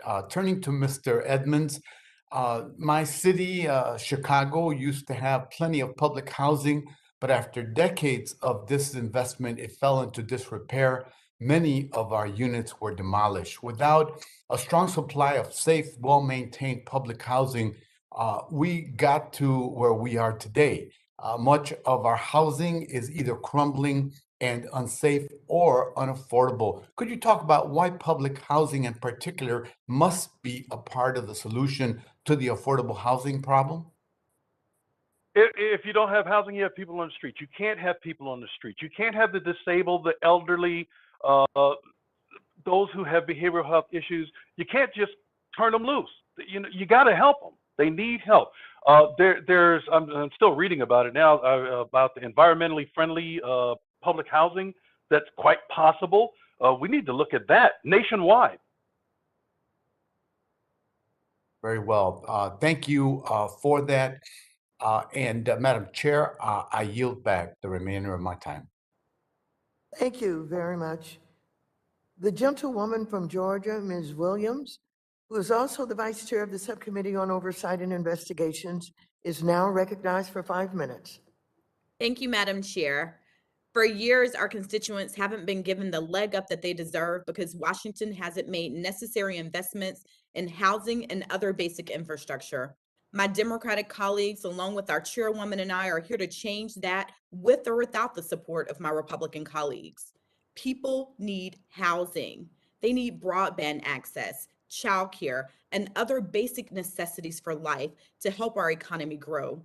With the Build Back Better agenda, we can invest in our people and our recovery, and we can build a more inclusive economy that will benefit our constituents, our children, and our future. Y'all, we hear a lot about what Build Back Better investments cost financially, but today is an important opportunity to replace the dollar signs with faces and really see how much it'll cost for people to not make these investments. I look forward to focusing my questions on the human impact of the Build Back Better agenda. So let's start with the cost of housing. According to the National Low Income Housing Coalition, a Georgian would have to work 2.7 full-time jobs. That's 107 hours a week at minimum wage to afford a 2-bedroom rental home. We need the Build Back Better agenda because housing is simply unaffordable for far too many of my constituents. Ms. Galindo, you've mentioned some of the things that you give up in the short term, that you give up in the short term to afford housing. Can you tell us a little more about the long run impact that the cost burden of rent will have on your family? And what are some of the things you might have to give up long term without more affordable housing? Thank you. Space is basically one, like the quality of housing that I have. We don't have enough space here for even playing or study for my son. The amount of hours that I have to work, it's reduced time for my son that he needs to be around people who loves him, and the security of like not finding quality care for him. That could be also a potential danger in the long run. And also my physical health. If I can't afford rent, that it's basic need so I don't lose my son or custody of my son, I can't even afford healthcare. So I can't get medical attention, and my body is destroyed from working 70 hours a week for years on end with just to afford housing. Thank you. And housing affordability is critical, including when it comes to home ownership. In my district, there are several first-time homebuyer programs that are providing a gateway to home ownership. Ms. Crawford, how can first-time homebuyer programs disrupt poverty and provide a generational pathway to wealth and prosperity for its participants?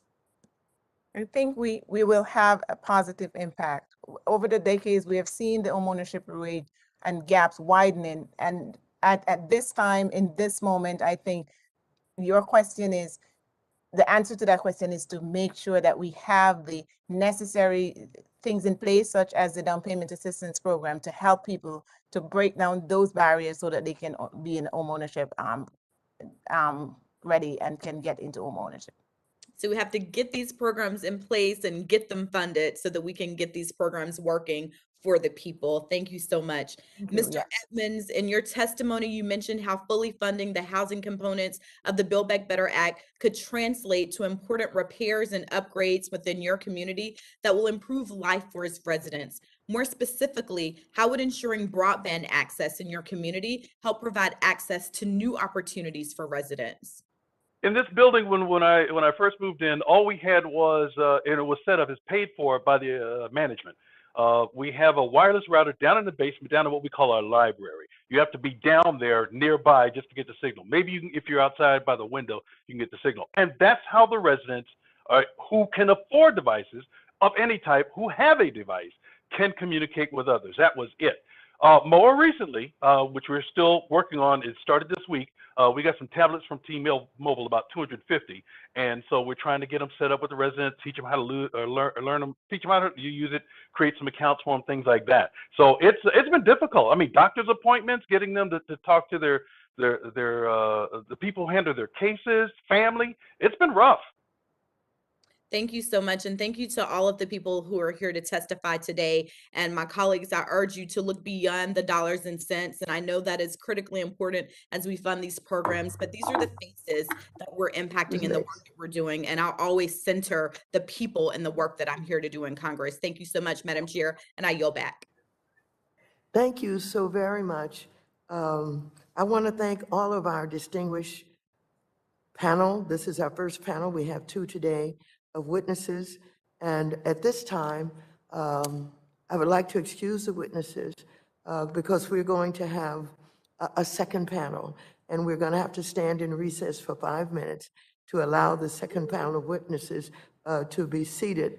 But I want you to know your presence here today is so extraordinarily important while we're in the middle of negotiating one of the biggest bills in the history of this Congress and transformational efforts that we're putting forward, and in housing in particular. Thank you all so very much. This panel is adjourned. Thank you.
witnesses today. First, we have Professor Ra Chetty, the William H. Ackman Professor of Public Economics at Harvard University. Next, we have Dr. Carlos Del Rio, Distinguished Professor of Medicine in the Division of Infectious Diseases at the Emory University School of Medicine. Next, we have Ms. Risa Rice, the President and CEO of the National Fair Housing Alliance. And next, we have Mr. Khalid Shahid, a Senior Policy Advisor for Equity Environment and Just Communities, Healthy People and Thriving Communities program with the Natural Resources Defense Council. Last, we have Mr. Matthew Dickerson, the Director of the Grover M. Herman Center for the Federal Budget at the Heritage Foundation. Without objection, your written statements will be made part of the record. We will have 5 minutes, you will have 5 minutes to summarize your testimony. You should be able to see a timer on your screen or on the table in front of you that will indicate how much time you have left in your testimony. Professor Teddy, you are now recognized for 5 minutes to present your testimony. Chairwoman Waters, Ranking Member McHenry, and members of the committee, thank you for the invitation to discuss evidence on the importance of affordable housing for economic mobility. I want to begin today by discussing the American dream, the idea that every child in America should have a chance of succeeding regardless of their race, ethnicity, or family income, an ideal of equality of opportunity that I think we all share. Back in the middle of the last century, virtually all kids in America had access to the American dream. 92% of kids born in the 1940s went on to earn more than their parents did. Today, only 50% of kids are on track to do better than their parents. One factor that research has identified as being particularly important in determining economic opportunity is access to a neighborhood that has the resources, from good schools to social capital, to support upward mobility. Many studies have shown that there are stark disparities across a range of outcomes, from income to education to health, across neighborhoods. The maps on pages 3 and 4 of the written testimony show how children's chances of upward mobility vary dramatically across places. As you can see, kids from families with comparable incomes who grow up just a few miles apart often experience vastly different life trajectories. Critically, neighborhoods have a causal effect on the outcomes of kids who grow up there. When a given child moves to a higher opportunity neighborhood, the amount they earn as an adult increases. Indeed, large-scale experiments conducted by HUD show that providing families housing vouchers to live in low-poverty, high-opportunity areas can dramatically improve their economic and health outcomes. Similarly, racial disparities are also shaped in large part by unequal access to high-opportunity neighborhoods. In light of this evidence, the key question in my mind is how we give everyone access to opportunity-rich neighborhoods. This brings me to the second key point I want to make, which is that access to housing in opportunity-rich areas is severely constrained in the US. Demand for housing has consistently outpaced supply in the past decade, and many poor families currently spend half their income or even more on housing. Furthermore, the neighborhoods that offer the best chances for upward income mobility are often even more expensive. Hence, low and even middle income families often can't access the neighborhoods that offer their children the best chances of achieving upward mobility. Now, federal aid can play a major role in addressing some of these challenges and making opportunity more accessible to all. Indeed, many programs already exist that have precisely that aim. But those programs are vastly underfunded at the moment. At present, only 1 in 4 families who are eligible for federal housing assistance actually receive that aid. This brings me to my third and final point, that well-designed changes in federal policy that expand support for affordable housing can play a key role in restoring the American dream. Bolstering support for affordable housing through the voucher program, through public housing, through the Housing Trust Fund, and other policy models can increase access to housing in high opportunity areas and thereby increase upward mobility. But I will note that it's very important that we design any such policies well in an evidence-based manner to maximize impact. Give you an example of that, we find that even among families who do receive housing vouchers at present, most of them currently live in lower opportunity neighborhoods. In a recent pilot study, we found that providing a small set of additional support services during the housing search process can dramatically increase the fraction of families who move to high opportunity areas, potentially generating increases in the incomes of their kids of more than $200,000 over their lifetimes. What this illustrates is that coupling federal assistance for housing with such support programs is likely to be critical for maximizing their impact. As another example, in addition to providing assistance for lower income families in renting existing housing, I think it's critical to also provide support for expanding the total supply of housing in order to relieve pressure on prices.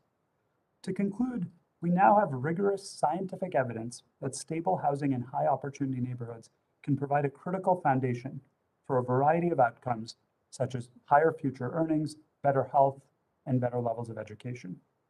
Well-designed federal support for affordable housing can give all children, irrespective of their race, ethnicity, or family income, a chance of achieving the American dream.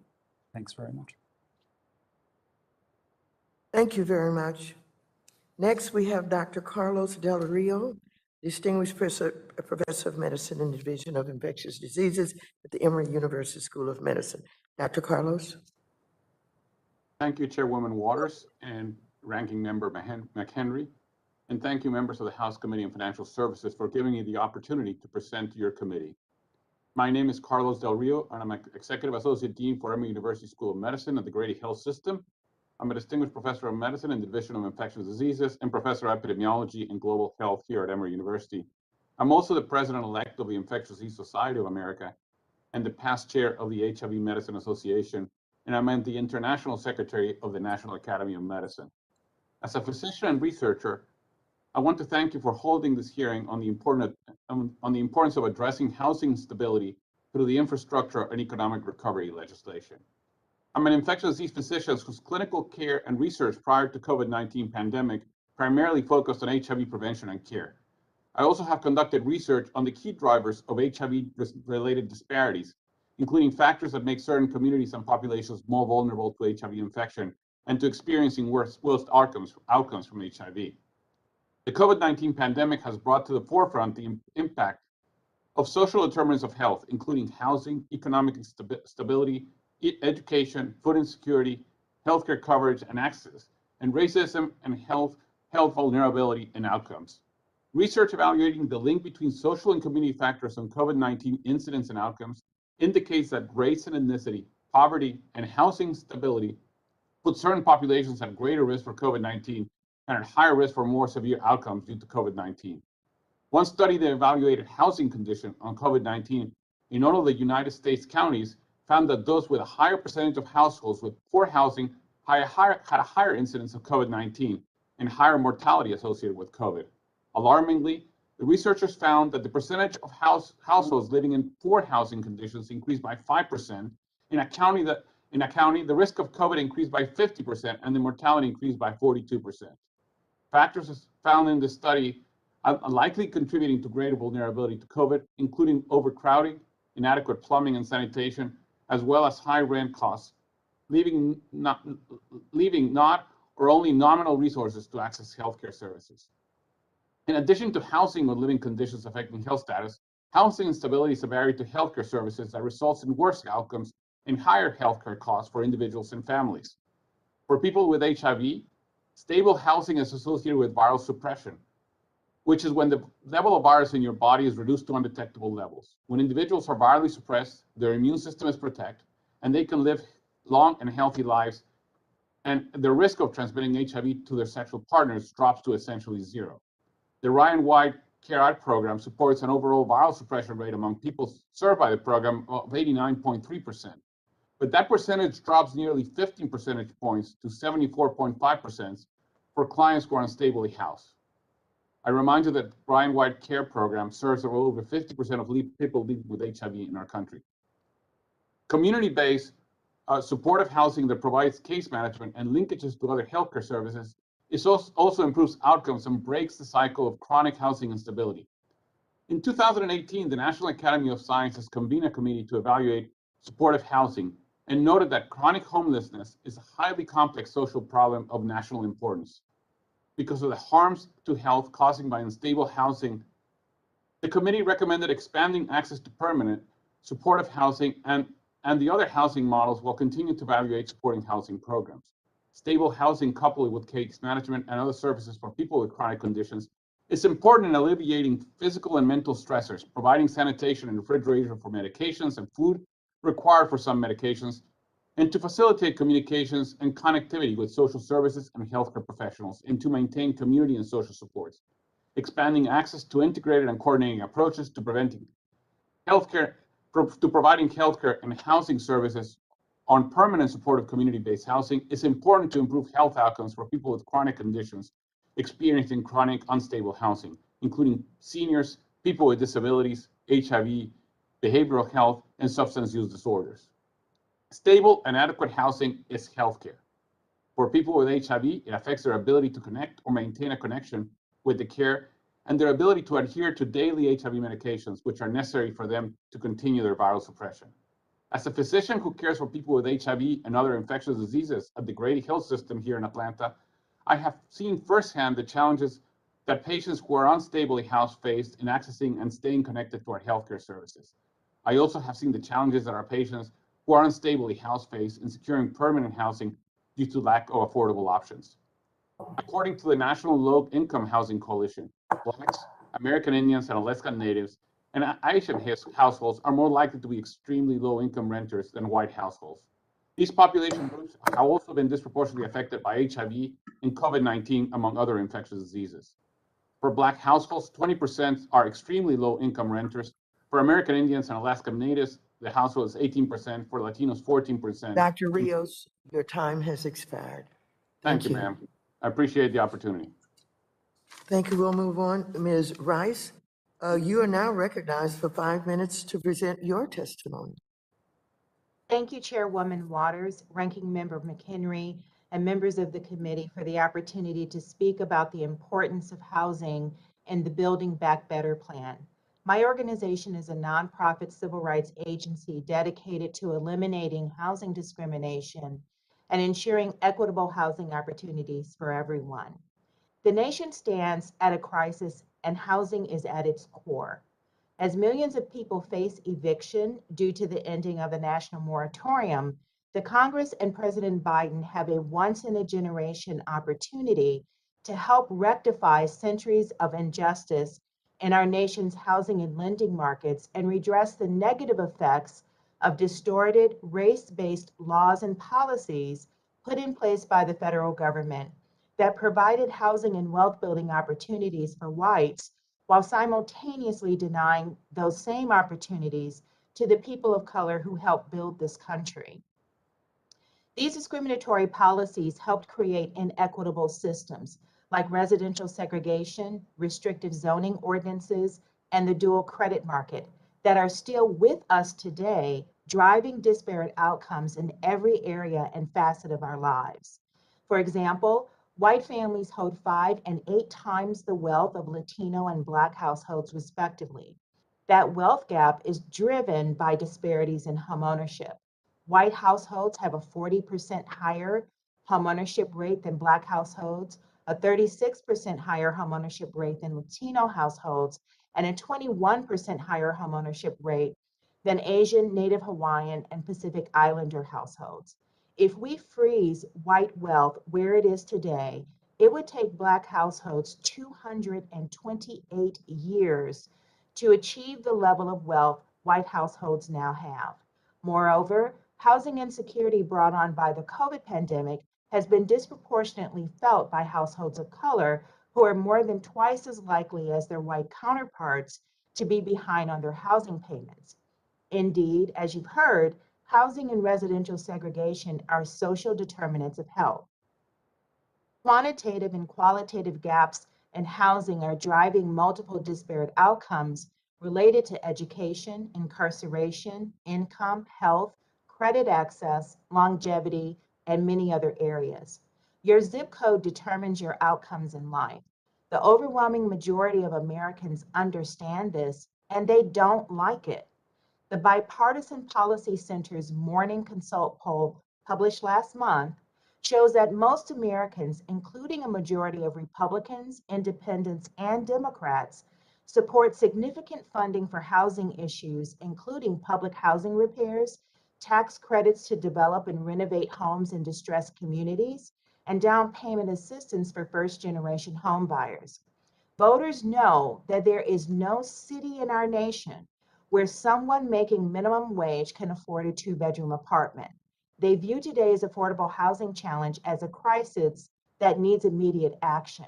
Nearly 90% of people, including 76% of Republicans, believe that the government has a role to play in creating affordable housing solutions and want to see their elected officials take action. Congress has the opportunity to change history by helping to eliminate the largest racial homeownership gap since redlining was legal. The definition of insanity is to do something, keep doing the same thing, and expecting a different result. So we must implement new solutions, like down payment assistance for first-generation home buyers, as Chairwoman Waters' Down Payment Toward Equity Act provides. Every $30 billion dedicated to down payment assistance adds over 500,000 new Black and Latino homeowners, increasing homeownership rates for both groups respectively by 1 percentage point and leveraging roughly $141 billion in additional economic impact. We must also support the renovation of existing affordable housing stock as provided by the Neighborhood Homes Investment Act and include $1 billion for the Fair Housing Initiatives Program and $250 million for the Fair Housing Assistance Program. In conclusion, an overwhelming majority of Americans want Congress and the president to fix our nation's housing ills. In fact, President Biden ran on the promise of addressing racism and housing inequality through his Building Back Better platform. But we cannot address racial injustice without addressing housing and homeownership inequities. Thank you. Thank you very much. Mr. Shahid, you are now recognized for 5 minutes to present your testimony. Thank you.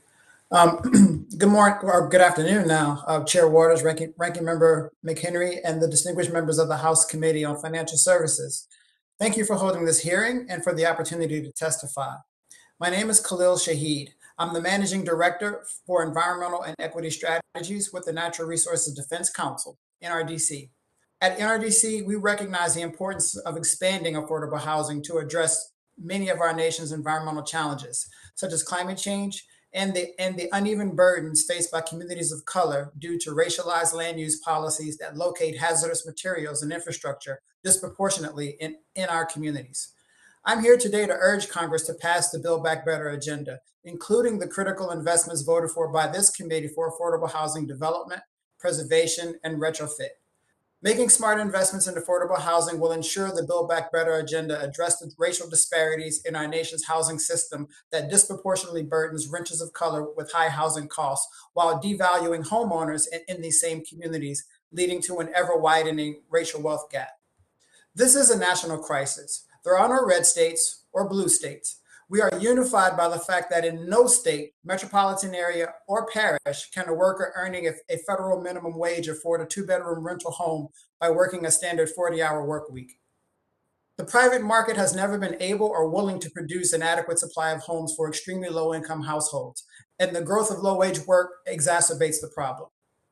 Without congressional action, 7 of the 10 occupations projected to experience the greatest growth over the next decade pay hourly wages that are insufficient to afford modest apartments, meaning the problem is likely to be exacerbated in the coming years. Analysts expect that over the next 10 years, more than 400 new renter households will enter the renter market, many of these households being low income. And if this were not enough, low-income families pay more per square foot, on average 20% more of their incomes on electricity and heat. That's a lot. And for a household, it means deciding between keeping heat or lights on versus paying rent, buying food, paying for medicines or school supplies. High energy burdens also create hidden dangers. Space heaters are involved in 79% of fatal home heating fires when building heating systems are inadequate. And if that wasn't enough, many families are increasingly facing the prospects of dealing with major weather disasters such as hurricanes, flooding, wildfires, and other climate-related emergencies. The number of affordable housing units at risk from flooding in coastal areas will triple by 2050 unless action is taken today. Fully funding the Build Back Better agenda will provide important investments to address the housing crisis while creating quality jobs. The shortage of affordable housing costs our economy $2 trillion each year in lower wages and productivity.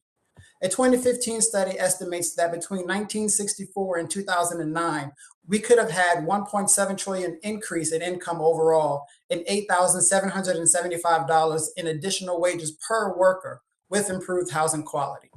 Just 1 year of construction of 100 affordable housing units can generate $11.7 million in local income and $2.2 million in taxes and revenue, and created 161 local jobs.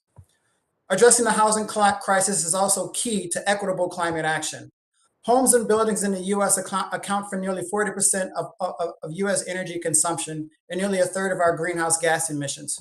What we build today will have a major impact on future energy costs and the protection of communities from extreme weather due to the emission thresholds we've already crossed. Investing in our nation's affordable housing, make it more energy efficient and resilient, must be a cornerstone of our nation's Build Back Better strategy. These investments are also critical to ensure success in fighting climate change and ensuring the positive investments in the clean energy economy are shared. With millions of Americans still struggling to afford a stable home, the Build Back Better agenda is not just an opportunity, it is a national imperative. Thank you. Thank you very much. Mr. Dickerson, you are now recognized for 5 minutes to present your testimony.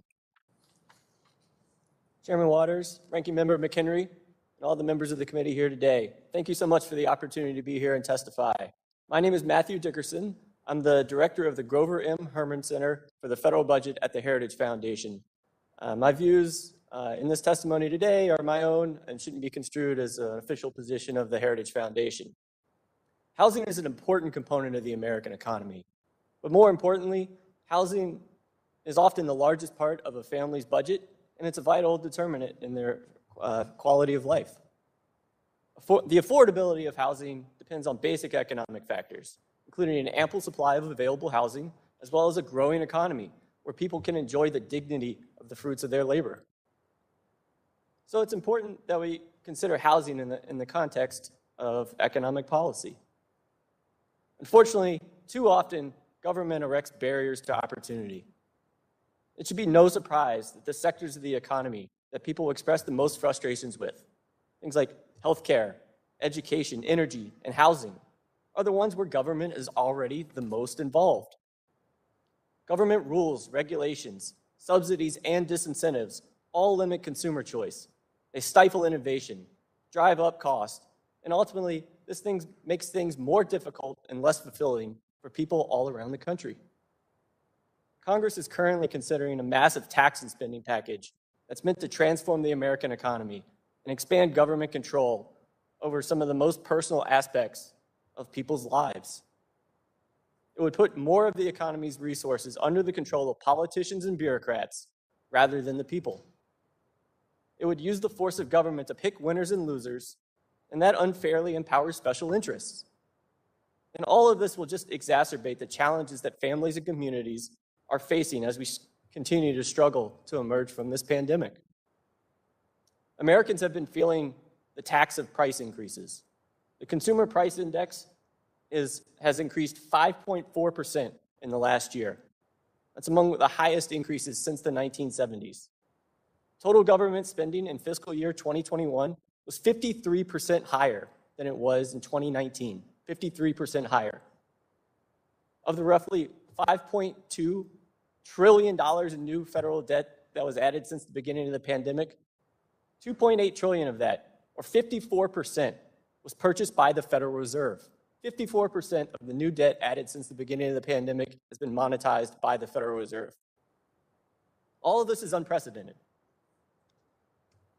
And I'm concerned that pumping even more government cash into the economy could fuel a dramatic surge in price inflation.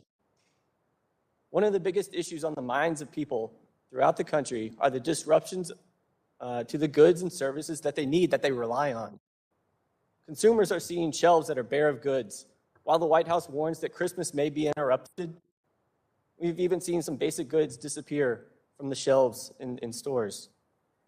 Factories have seen work slowdowns and shortages due to interruptions of vital supplies and components. Meanwhile, throughout the country, we see help wanted signs posted in shops and in restaurants. In August, there were 8.3 million unemployed workers, and that's way too many. But at the same time, there were 10.4 million job openings. That's 2.1 million more job openings than people who are looking for work. The economy is facing very significant challenges, and the Build Back Better Act threatens to make those worse by increasing regulations and fiscal burdens, especially on small businesses and independent workers like the truck drivers. Especially as the economy is struggling to recover from government lockdowns and economic disruptions. These policies would reduce wages, cost jobs, harm economic growth, cut investment, increase prices, and harm working families. And that's the exact opposite of what we're supposed to be here to do. Instead, I think we should focus on doing better. We should be removing barriers. We should be rolling back regulations, getting the budget on a sustainable path, and giving people more opportunity. And with that, I'm happy to yield back the remainder of my time, and thank you so much for the opportunity. Thank you very much. Votes have been called on the floor. We will stand in recess and will reconvene immediately following the conclusion of this vote series. I appreciate your patience. The committee will stand in recess.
Hello.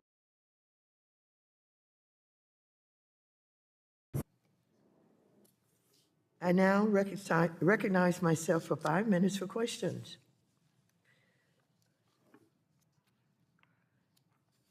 Thank you for your testimony today, Professor Chetty. I have long been a supporter of the Housing Choice Voucher Program. Housing Choice Vouchers help families escape homelessness and poverty, and they support the development of more affordable housing. That's why we included $75 billion for new Housing Choice Vouchers in my committee's section of the Build Back Better Act. This funding is a top priority for me. Just a few weeks ago, I was out in the streets of my district working with the Los Angeles County Development Authority to try and move people experiencing homelessness immediately into permanent housing. However, Los Angeles County simply does not have enough housing resources to do so. As a matter of fact, I had what is known as LAHSA, which is a coordinating agency for the homeless in getting shelters, et cetera. I had LA County and the city and the housing authority. I had them all come out. We met, I stayed out there 6 hours with them. All of these makeshift tents that were lining the medium of this major street had been there for weeks as I've passed them week after week, month after month. And so I went to each of the tents and I asked them if we got them some temporary housing, the hotel housing operation that we have, what they call the Hotel Key, I believe, but it's very temporary, overnight stuff. They said yes. So we helped them to get some of their stuff stored, and some of it they could not take with them, that got carried away. But the idea was that we had all of the agencies, the city, the county, the housing authority, and LAHSA all there. And we had people coming from the community around what we were doing after they saw the activity, and they were begging me for vouchers. They wanted vouchers. They knew that there's something called Section 8 vouchers, and if you could get one, you would have an opportunity to find a place. And so I want to ask you about vouchers because I've given it a high priority in my funding. How can a significant infusion of vouchers help places like Los Angeles address the affordable housing crisis in the short term as we work to increase our country's affordable housing stock?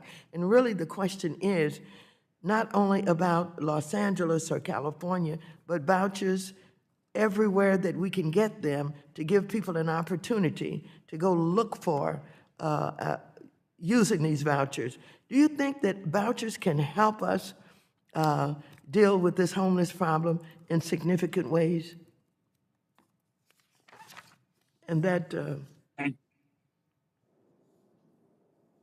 Thank you, Chairwoman Waters. I completely agree with those sentiments. I think there's good evidence that vouchers can help families find stable housing, and expanding funding for vouchers, especially given that only a small fraction of the families that are actually currently eligible receive vouchers, is a critical step towards getting more families vouchers and the housing they're ultimately seeking. Now, that being said, I think there are two important things to keep in mind.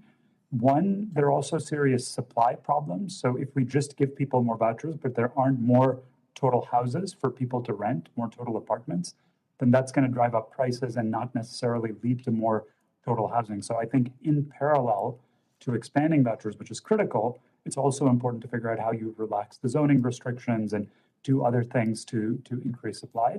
And the second thing I will add quickly is that trying to get people housed in areas that provide good opportunities for upward mobility more generally, schools, other resources, networks, and so forth, is extremely important to keep in mind as well.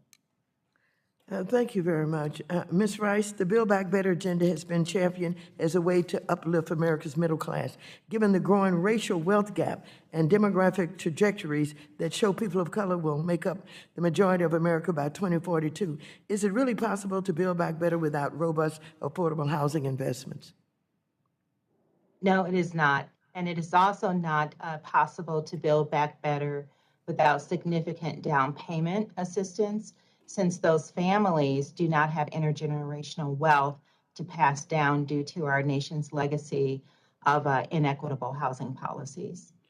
You mentioned how long it would take to make up this wealth gap. Do you mean if we keep doing what we're doing now, or we need to do new and bigger things to close that wealth We gap? need to do, excuse me, yes, we need to do new and bigger things. If we keep doing what we're doing now, we will never close the racial wealth gaps. Thank you very much. I appreciate that. And who's next? The gentleman from Florida, Mr. Posey, is now recognized for 5 minutes. Thank you once again, Madam Chair, for holding this important meeting. I don't see Matthew Dickerson in the lineup here. Is he still with us? Yes, sir. I'm here in person. Okay. Mr. Dickerson, can you tell us what your research shows about the importance of reducing the cost of building affordable housing and solving our overall affordable housing challenges? Absolutely. I think that is really the goal. If the goal is to get more people into housing and make more housing available to people, we should be removing government barriers to new building, housing, and that's the best way to increase access to housing, is to allow more housing supply to be built, and also allowing people to keep more of the dignity of the fruits of their labor to be able to afford it. Does any of your research give any basis whatsoever for estimating how much federal housing expenditures have merely driven up the market prices and rents of housing, as opposed to reducing the cost of building new housing and increasing the supply of housing in the private market? I think that's a great question. There's no question when the federal government and gets involved and starts subsidizing different forms of housing, that just drives up prices in the marketplace artificially, rather than allowing true market rates housing to be available. So I think a lot of times when we're talking about market rate housing, that doesn't actually exist in the housing market. If you look at the mortgage financial system, nearly 90% of mortgages are backed by the federal government. The Federal Reserve owns more than $2 trillion worth of mortgage-backed securities. There's too much government intervention in the housing marketplace. Thank you. How do you foresee Congress being able to help reduce the cost of building affordable housing on the private market? That's a great question. There's some things in the tax code. The tax code is actually biased against building new construction for housing. If you want to build a new apartment building, you have to depreciate those costs over 27 and a half years. So it takes multiple decades for a developer to build a new house and then be able to write that off over the course of time. So what we could do, there's a couple of easy suggestions. We should allow full and immediate expensing for those types of investments, like we do other capital expenditures, or we could allow other ways to write that down that allow companies to actually recoup those costs so we can build more and increase investment, which would, of course, lower costs. Yeah, I remember a story about Mother Teresa in New York. She built a house for homeless, and they wouldn't let her open it. Said it didn't have enough bathrooms. Somebody might have to wait in line. So they didn't have a house, and they just went in the street. Are there any estimates of how much reducing the cost of building new housing and reducing regulatory cost burdens on new housing could potentially increase the stock of affordable housing in the private market? That's another great point. We should reduce the regulatory burdens to building at this local, state, and federal level. There's things like Davis-Bacon prevailing wage requirements that if the federal government's involved in building a project, that just artificially drives up the cost. And so if the goal is to build more public housing, we should try to build as much as we can in a cost-effective manner for the taxpayers rather than artificially increasing the price of those projects. Thank you. Have there been pretty solid studies to back this up that you're aware of? Absolutely. I think that there's lots of basic economic studies that have been done by my colleagues at the Heritage Foundation and many others throughout the country. I know our colleagues at the Mercatus Center at George Mason University have been specialists in this area. There's folks at the Manhattan Institute that have done very good work in this space that I would recommend as well. Well, I thank you, Mr. Dickinson, for joining us today, and the other witnesses as well for coming and sharing. I see my time is about to expire, so I yield back, Madam Chair. Thank you very much. The gentlewoman from New York, Ms. Velasquez, who is also the chair of the House Committee on Small Business, is now recognized for 5 minutes. Thank you so much, Chairwoman Waters. Dr. Del Rio, for years, I have been outspoken in saying that the state of our nation's public housing system has become a public health crisis. And earlier today, I told the first panel that the residents of the New York City Housing Authority endure a consistent lack of hot water, insufficient heat during the winter months, rodent and insect infestations, and a widespread and recurring lead and mold problem. As a result of these conditions, many NYCHA residents suffer from respiratory illnesses.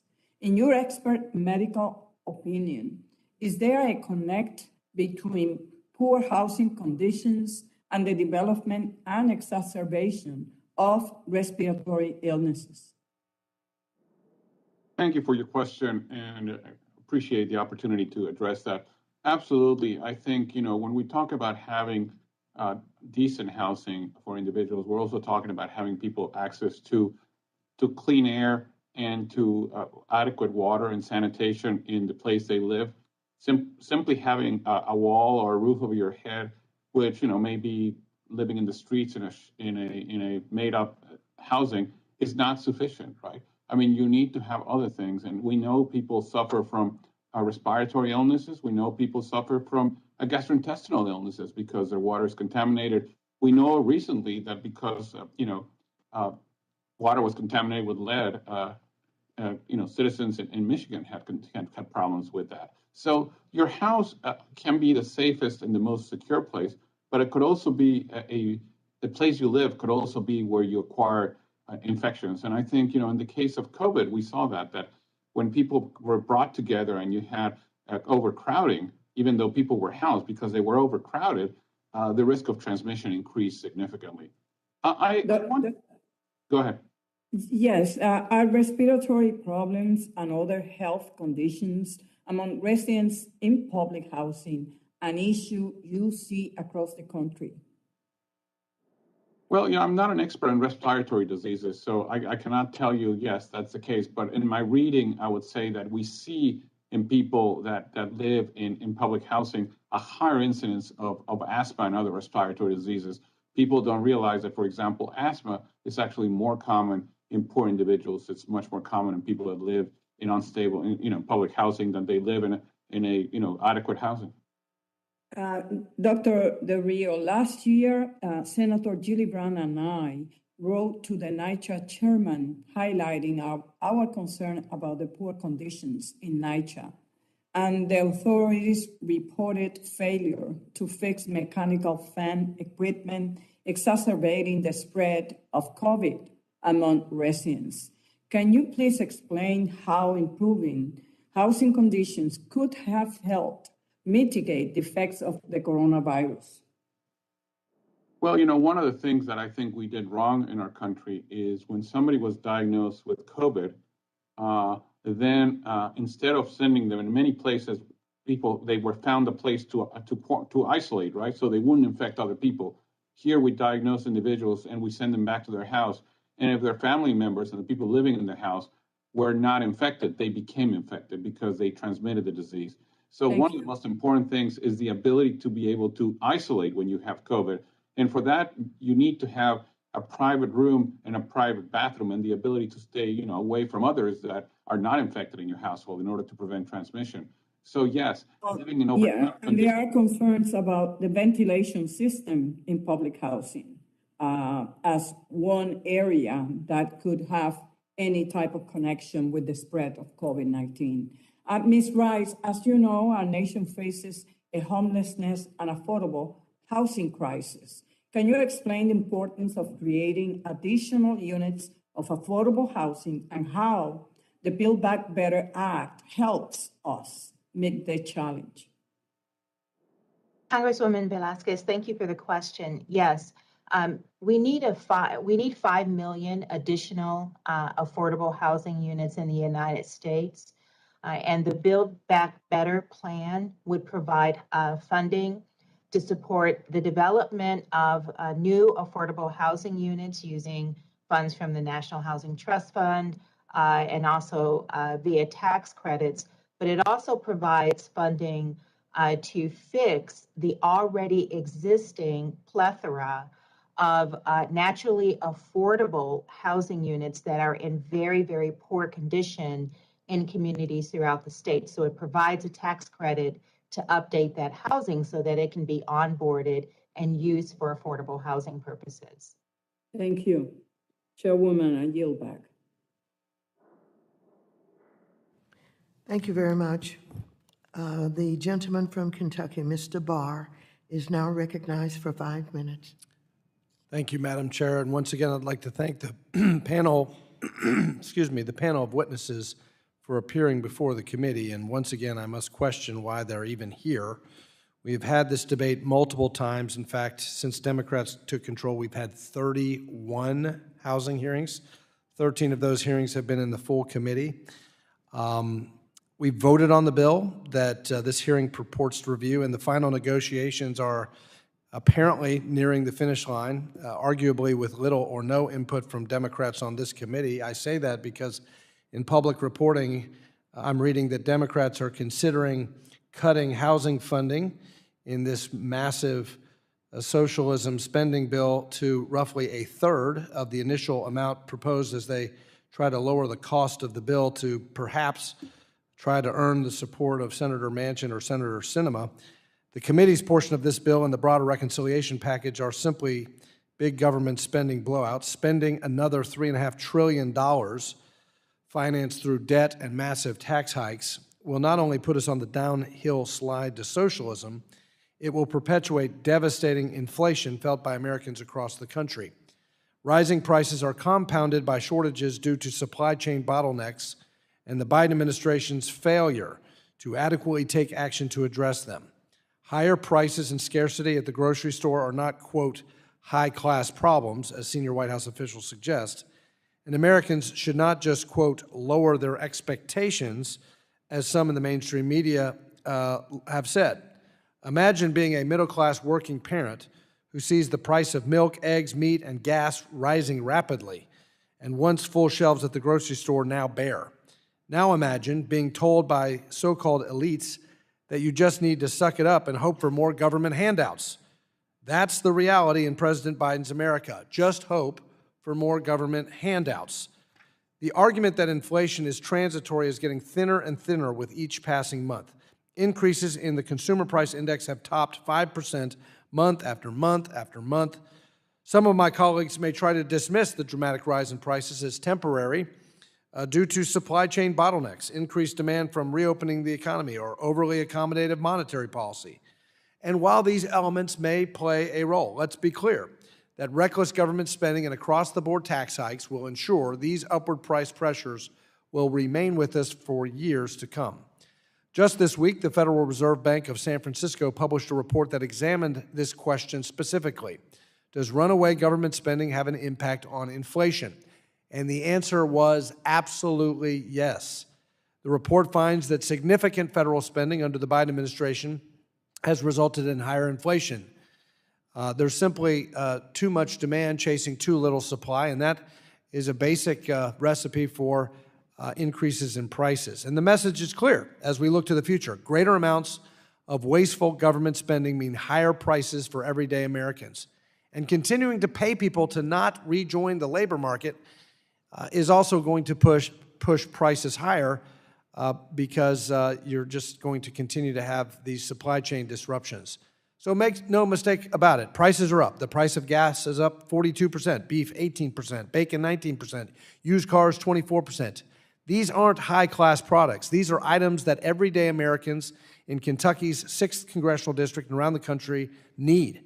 And our constituents are paying the price. This is Joe Biden's inflation tax, and it's not a tax on the wealthy. It's a tax on lower middle income Americans. A recent nationwide survey showed that consumers are worried about rising prices and increasingly blaming blowout government spending. 78% said rising prices were a concern, and 2/3 said that they believed increased government spending was a significant contributor to upward price pressures. Not to mention the concern that they see our government going bankrupt and that future generations of Americans are going to be paying the price tag. No matter how much the Biden administration and my colleagues on the other side of the aisle want to sweep this problem under the rug or pretend that big government tax and spend policies don't contribute, the data is clear, and Americans are paying attention. Inflation is a tax. It is a tax on Americans, and it is dampening the spending power of consumers. Real wage growth is down just as America is recovering from a global health and economic crisis. The Biden administration's answer is more Keynesian blowout spending, the likes we have never seen. This threatens to perpetuate inflation, bankrupt small businesses, and compromise U.S. global leadership and economic security. So let's stop pushing for more wasteful government spending. I yield back. Gentleman yields back. The gentlewoman from Iowa, Ms. Acne, who is the Vice Chair of the Subcommittee on Housing, Community and Development, and Insurance, is now recognized for 5 minutes. Thank you, Chairwoman, and thank you for all the work that you understand is important to this country, which is housing for Americans and affordable housing in all parts of our country. And I'm here to actually ask questions about the real issues that we're facing. And thank you to all of our folks here for attending. A study recently found in Iowa, 75% of our children under 6 years old had lead in their blood. This is the 4th highest in the country. Dr. Del Rio, I know this isn't quite your specialty area, but can you tell me a little bit about how lead can affect children? Thank you very much for your question, Representative Axney. Yes, lead accumulates in the brains of children, and therefore it impacts their development. Many years ago, the government banned lead in paint and in toys and in other things that could lead to children licking that lead and leading then to lead intoxication, which causes anemia, causes many things, but eventually will cause developmental deficit. And those children with lead intoxication in their house are probably never going to develop normally and will have developmental disabilities, which will lead them then to actually not be able to be productive Americans. So we are really hurting our future by exposing children to lead. Well, I appreciate you bringing that up. And so if I'm hearing you correctly, there's literally no safe level of lead for children. Is that correct? Again, I'm not an expert in that area, but my answer will probably be no. Lead is not something that normally goes into our bodies. So any lead could probably be dangerous lead. I appreciate that. And unfortunately, having this kind of level of lead poisoning in Iowa's children is very concerning to me. And so I want to focus on some of the causes and solutions that we might have here. Mr. Shahid, my understanding is that lead is far more likely in areas where there's more older housing, especially housing from 40 years ago or more. Does that fit with your research? Yes, thank you, Representative, for that question. Yes, it does. Our housing stock, really across the nation, has not gotten the attention, particularly that housing that's relied on, households with fixed income. So our elders, as well as low-income families, just haven't had the type of upgrading and regular upkeep and maintenance. And the lead issue is both an issue of paint inside the house, but also issues, as we know, obviously with Flint. And with many other municipal water systems as well. So lead also in the water lines. Thank you for that. I appreciate it. It appears we don't see the same level of issues with new housing. So Ms. Rice, is building new housing or replacing older housing with new, as we've structured in the Build Back Better Act, likely to improve our children's health by better protecting them from lead? Yes, it definitely will. And in addition to that, as I alluded to earlier, the Neighborhood Homes Investment Act provides substantial subsidies to enable the refurbishment, the renovation, and the rehabilitation of naturally occurring affordable housing that is already existent in our communities throughout the nation. So it provides the funding needed to, remove the lead paint and to update the water lines. Thank you for that. One last thing, I was surprised to learn when I got to Congress that we've had no USDA multifamily housing built in more than a decade. So this is, of course, housing for our rural communities. And we all know you can't expect to have safe, affordable housing for everyone if we don't build anything new. And that's why I've been working to fix this for a couple of years. Funding for new USDA housing is included in the bill we passed here last month. Ms. Rice, I'm wondering if you can describe the impact that you think bringing also affordable housing out to our rural areas could do for this country. That's tremendously important. One of the challenges that we face in rural communities is problems around infrastructure and the ability of that infrastructure to support safe and healthy housing. So the funding to support rural housing development is really critical. Well, thank you so much. I know that we need to get this work done to build more affordable housing, of course, for our working families. And a key part of that for me is to make sure that we protect our Iowa kids from the dangers of lead exposure in these older homes. I hope that we can all come together as Americans to make sure that we protect our children and have safe, affordable housing for people across this country. Thank you so much for your time and being here. I appreciate all of your testimonies, and I yield back. Thank you. Thank you. The gentleman from Texas, Mr. Williams, is now recognized for 5 minutes. Thank you, Madam Chairman. And, there's so many different issues facing the American people right now, and we're using the committee's time to hash out arguments that the Democrats are having within their own party. While the Democrats deal with their inter-party fighting, I wanted to highlight some of the concerns I'm hearing about every single day in my district from the great state of Texas. First of all, businesses can't find workers to hire as they hope to ramp up for the holidays. Heating prices are expecting to climb over 50% this winter, and the Biden administration continues to wage war on the fossil fuel industry. Our grocery store shelves are empty and supply chains are falling apart. Inflation is wiping out any wage gains for the middle-income workers. And there's a record inflow of illegal immigrants coming to our country illegally, with 1.7 million illegal encounters this year alone. Now, and out of all these concerns, the single largest I'm hearing about, the issue I'm hearing about is tax increases and the effects that this will have on their ability to survive. We have people on this panel, for example, who are tenured professors that can only be fired under truly exceptional circumstances. This guarantee of tenure gives you peace of mind knowing that you will continue to receive a paycheck and be able to provide for yourself and your family, regardless of outside economic factors or how bad things can get. Small businesses like mine and others don't have the luxury of the guarantee of tenure. They are fighting every day to compete with other businesses providing better products and services within the marketplace.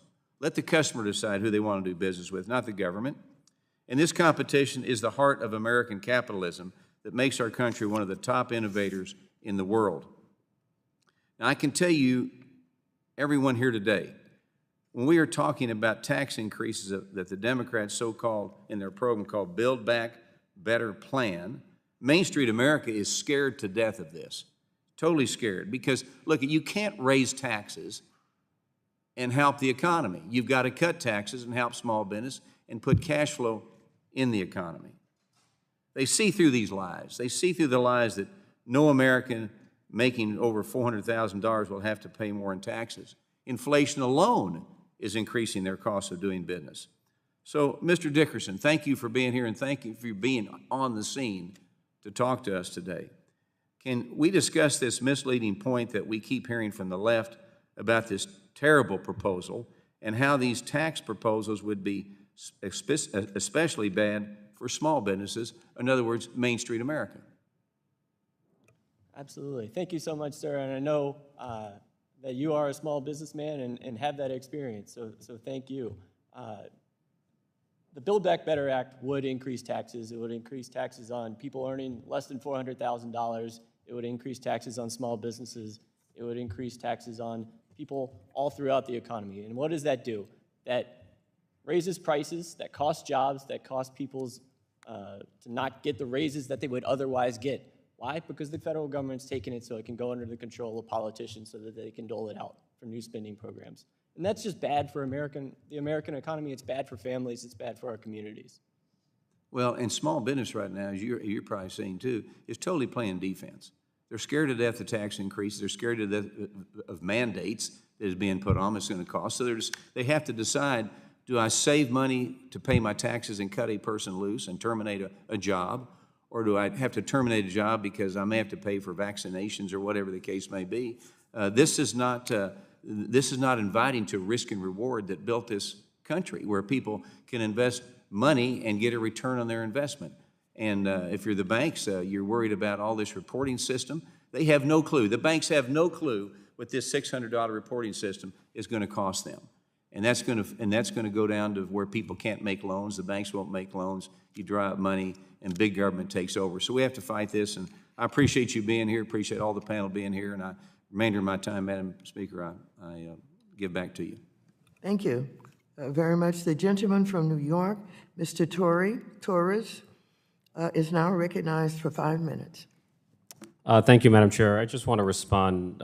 During the first panel, I think one of my colleagues, Representative Barr, responded to a comment I made about housing as a priority. We both agreed that housing is a priority, but I believe he said if you need housing, then get a job so that you can pay the rent. And I agree, except there are millions of Americans who do indeed have jobs, but who nevertheless cannot afford market rate rent. The affordability crisis has two causes. Not only is the rent too high, but wages are too low. Now, according to the National Low Income Housing Coalition, there's something known as the housing wage, the wage that a tenant would need to earn to afford an apartment.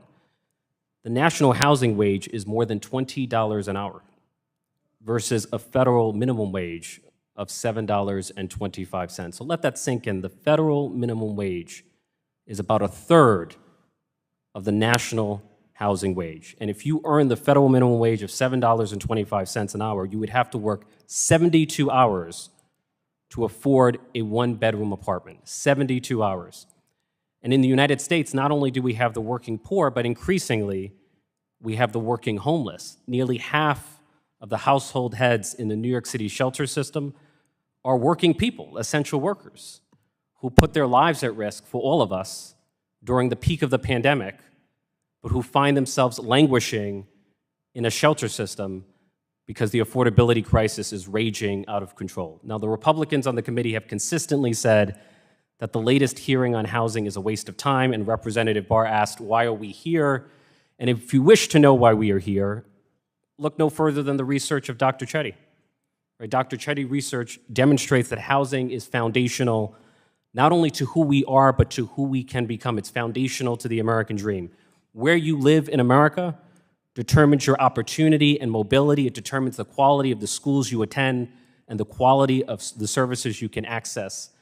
And so, Dr. Chetty, I want to ask you, can we build back better without housing investments aimed at promoting upward mobility? Thank you, Representative Torres. I absolutely think investments in housing designed in the right way are central for creating economic mobility and the type of inclusive prosperity I think we all aim for. I have a question for Mr. Dickerson. I know you're from the Heritage Foundation, so I suspect we have radically different worldviews. You've emphasized the role of government in raising the cost of housing. Is single-family zoning an example of the kind of housing intervention that raises the cost of housing? Yes, sir. Well, thanks for the question. I think we probably have a lot more in common than we might have different as Americans. And yes, I do think that local zoning regulations are an example of government intervening in the marketplace that makes it more difficult for people to do what they want to do with their own private property, to develop it, that can create opportunity to build more housing. So I think that's a perfect example of things. Including single-family zoning. The types of reforms that could be done. But single-family zoning is an example of a housing intervention that would raise the cost of housing. Yeah, absolutely. Okay. If a local community wants to make those reforms. We do agree. My colleagues have characterized the housing component of the Build Back Better as some kind of nefarious socialist scheme. The Build Back Better Act invests billions of dollars in lead remediation and abatement. Do you think protecting children from lead exposure in public housing and elsewhere, does that strike you as a nefarious socialist scheme or an evil thing to do? Or Well, I don't think it's Lead exposure is a good thing. I think it's important for us to consider So you would how agree, we do that. you would agree that the government has a legitimate role to play in protecting children from lead paint exposure? Is that? I would say it's important for us to consider what the proper role of the federal government in that type of policy is. Did the federal government put... Well, let's take public housing. Public housing was founded by the federal government. It's primarily funded and regulated by the federal government. Do you think that the federal government has an obligation to protect children from lead exposure in public housing, which we founded, which we regulate, which we fund? I think that's a good argument for getting the federal government out of housing.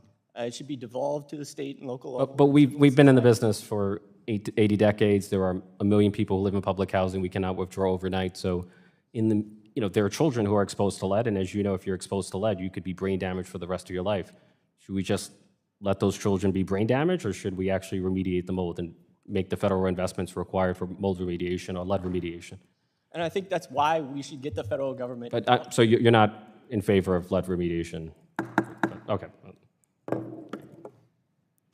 gentleman's time has expired. The gentleman from Georgia, Mr. Laudermilk, is now recognized for 5 minutes. Well, thank you, Madam Chair. I appreciate the opportunity to be here. Earlier this week, the Washington Post ran an opinion piece that has gotten quite a bit of coverage, saying that everyone should stop complaining about understaffed stores and supply chain problems. Unbelievable. The American people just need to quit complaining about what they have been used to for decades and centuries, is actually having the products they need on the shelves.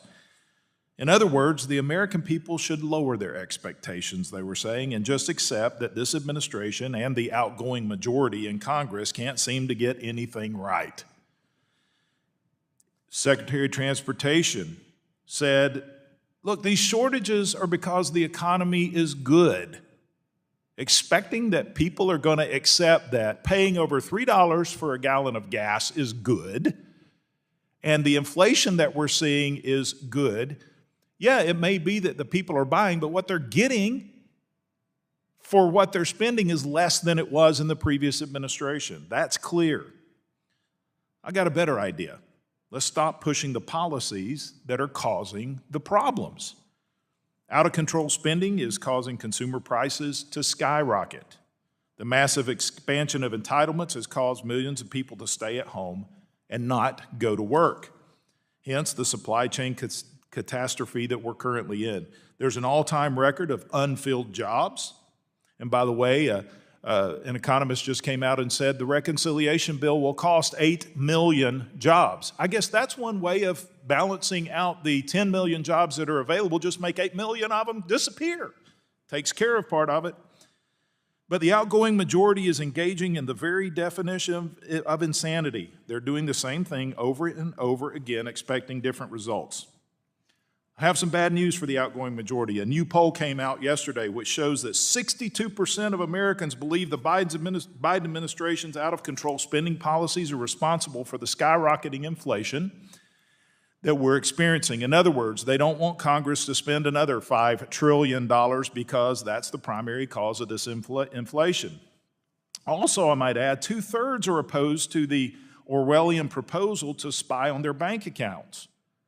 But even with nearly 75% or 73% or 66%, whatever the numbers are, an overwhelming majority of Americans opposed to this. The lame duck speaker, Nancy Pelosi, has continued to push this proposal. Mr. Dickerson, would spending another $5 trillion to expand entitlements make our economic problems better or worse? Thank you so much for that question. I think that's a really key question, and I'm really glad you're bringing that to the forefront. I think that the proposal in front of Congress would significantly exacerbate the problems that we're seeing, that our families and our communities are seeing. Mr. Dickerson, housing prices have skyrocketed over the last year and a half. Would another $330 billion of housing entitlement spending make the housing market better or worse? I don't see how it would. Do you think it would make it worse? How it would make it worse. How it would make it better. Yeah. I think it's basic economics, and it's interesting that one of my colleagues on the other side just mentioned that the federal government has been engaged in federal housing for 80 years, which makes me think of a quote by Ronald Reagan, which was, the closest thing to eternal life on this planet is a government program. whether it works or it doesn't, we just believe to throw more money into it will fix the problems. But as Ronald Reagan said, that government is not the solution to the problem, government is the problem in most instances. The economic disaster we find ourselves in is a direct result of government meddling in the economy and out of control spending. The economy was at full strength not long ago when Republicans were in control, and we can get that back. We can get back to that, and it looks as if we're on a trajectory to be able to do that before too long. The solution is simple. Get the government out of the way, empower the American people. They can take care of their problems, and let's make equal opportunity for everyone. With that, I yield back. Will the gentleman yield? I've yielded my time back. Will the gentleman yield? Are you asking me to yield my time back? I've already done that. Thank you. I think that the gentleman has the ability to do that if he desires. I'm not sure what you're asking for. I just simply wanted you to yield your time. Well, Madam Chair, I've already yielded my time I'm back sorry, to you. I wanted you to yield to me for part of your time. Well, with Yeah. the 22 seconds I have remaining, All right, thank you. I'd just like to ask if, when you talk about government spending, did you support the government spending for all of the restaurants and the airlines and all of the big businesses that also were beneficiaries of the government response to the pandemic? Well, Madam Chair, if I can reclaim that time to answer you, I did support that because that was an issue, an economic issue that the government caused. And so therefore, I did support the government providing relief to private institutions who were forced to shut their doors because of government mandates. The gentleman's answer is yes. With that, thank you. The gentlewoman from Massachusetts, Ms. Presley, who is also the vice chair of the Subcommittee on Consumer Protection and Financial Institutions, is now recognized for 5 minutes. Thank you, Chairwoman Waters, and I wish to associate myself with your most recent comment and query right there, and also with the words of my colleague, Congressman Torres, as well. I'm just sitting here shaking my head. Some of the commentary offered here, I'm not sure if it's callousness, cluelessness, or both, but it certainly is at the height of hypocrisy here. But Madam Chair, housing is a human right, period. Everyone deserves a safe and stable home, period. But for some of my colleagues in the Senate who don't share this view, let's break down the economic need for housing investments. Experts estimate that the Bipartisan Infrastructure Bill and Build Back Better Act combined would create nearly 4 million new good-paying jobs each year. Now, these new jobs are sorely needed as millions of people in America, as our colleagues across the aisle continue to underscore, are still unemployed. However, if we don't also make housing more affordable, job gains from these bills will be severely weakened. Professor Chetty, you are an economist and expert on economic mobility. In your opinion, could you characterize what does it mean to have a quote-unquote good-paying job? What is that? What does it look like?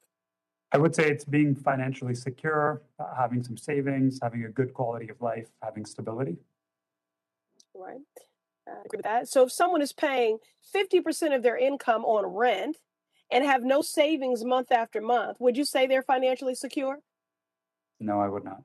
Yeah, me neither. If someone can't afford a $200 medical bill on top of their monthly rent, would you consider them financially secure? No, I would not. Yeah, me neither. If someone's rent is so high, they can't afford to order takeout once a month on their income, would you consider them financially secure? No, I would Yeah, not. me neither. So passing legislation that creates millions of good-paying jobs is absolutely critical. But if housing costs continue to rise at these rates, those good-paying jobs will barely keep folks housed. They'll barely be making ends meet when factoring in their housing expenses. Residents in my district are moving farther and farther away from work to find housing that's affordable. Right now, they have to work an 87-hour work week to afford one median market rate one-bedroom apartment. Boston area drivers spend 164 hours in traffic per year. They're moving further and further away from work to find housing. Not only is the added commute time bad for their quality of life and the environment, but it costs the economy $4 billion, that's with a B, dollars a year, from lost productivity. So, Professor Chetty, how would investing in affordable housing in opportunity-rich neighborhoods help boost local economies and break the cycle of intergenerational poverty? Well, thank you, Representative Presley. I think investing in affordable housing in opportunity-rich areas is likely to be critical, both for people who are facing precisely the challenges you just laid out, in allowing them to achieve better lives, but I would argue more broadly in helping our economy in general by giving more kids pathways to the types of jobs that will lead to innovation, lead to development that will help all of us in the long run. Thank you, Professor. The Build Back Better Act must include investments to preserve and build new affordable housing. If you don't support that because it's the right thing to do, you can't do that out of benevolence, then support it because it's a smart thing to do for our economic recovery. Thank you, and I yield back. Thank you. The gentleman from Tennessee, Mr. Kustoff, is now recognized for 5 minutes. Thank you, Madam Chair. Mr. Dickerson, if I could with you, if I could go back to your testimony, you had a statistic that in 2019, that Americans spent more on taxes, I think, than food, clothing, and housing combined, which is an incredible statistic. Can you talk about the tax burden and let's play things out. Let's assume that some reconciliation package of some type passes along party lines.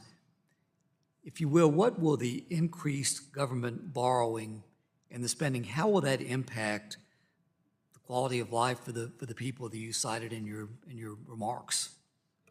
That's a great question, and I think that should be why we are here, and the thing that we are taking into consideration is what is the effect on real people throughout the country of the policies that Congress is considering.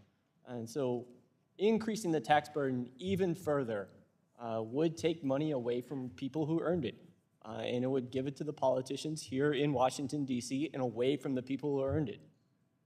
And I think that some taxes are necessary, probably way less taxes than Congress currently collects from people, because Congress spends too much. They spend too much on the wrong things that are outside of what the proper role of the federal government is.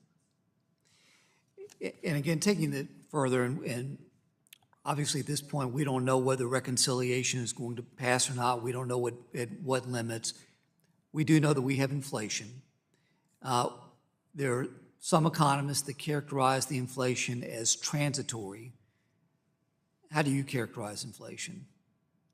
I'm concerned about it, especially if Congress does go through and spend another $3.5 trillion or potentially even more with that if this $1.1 trillion infrastructure bill. So much money, borrowed money, going into the economy, printed cash going into the economy, that severely increases the risk of drastic price increases. It would, as Mr. Barr described earlier, cause even more cash chasing even fewer goods.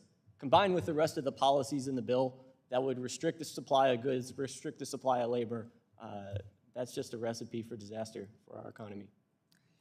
And how would increased taxes that would be passed in reconciliation to pay for some of this, how would that affect not high earners, not high income, but everyday Americans? That's a great point as well. President Biden has promised over and over and over that he would not increase the tax burden on anyone making under $400,000. Unfortunately, we know that is not true. Based on the Joint Committee on Taxation's analysis of the Build Back Better Act, the JCT analysis shows that hundreds of thousands of Americans making less than $20,000 a year will see their taxes go up in 2023 under the bill. That's the Joint Committee on Taxation analysis. By 2027, more than half of all middle-income earners will see their tax burden go up by a collective $3 billion. That's a violation of the president's promise, according to the nonpartisan official congressional scorekeeper.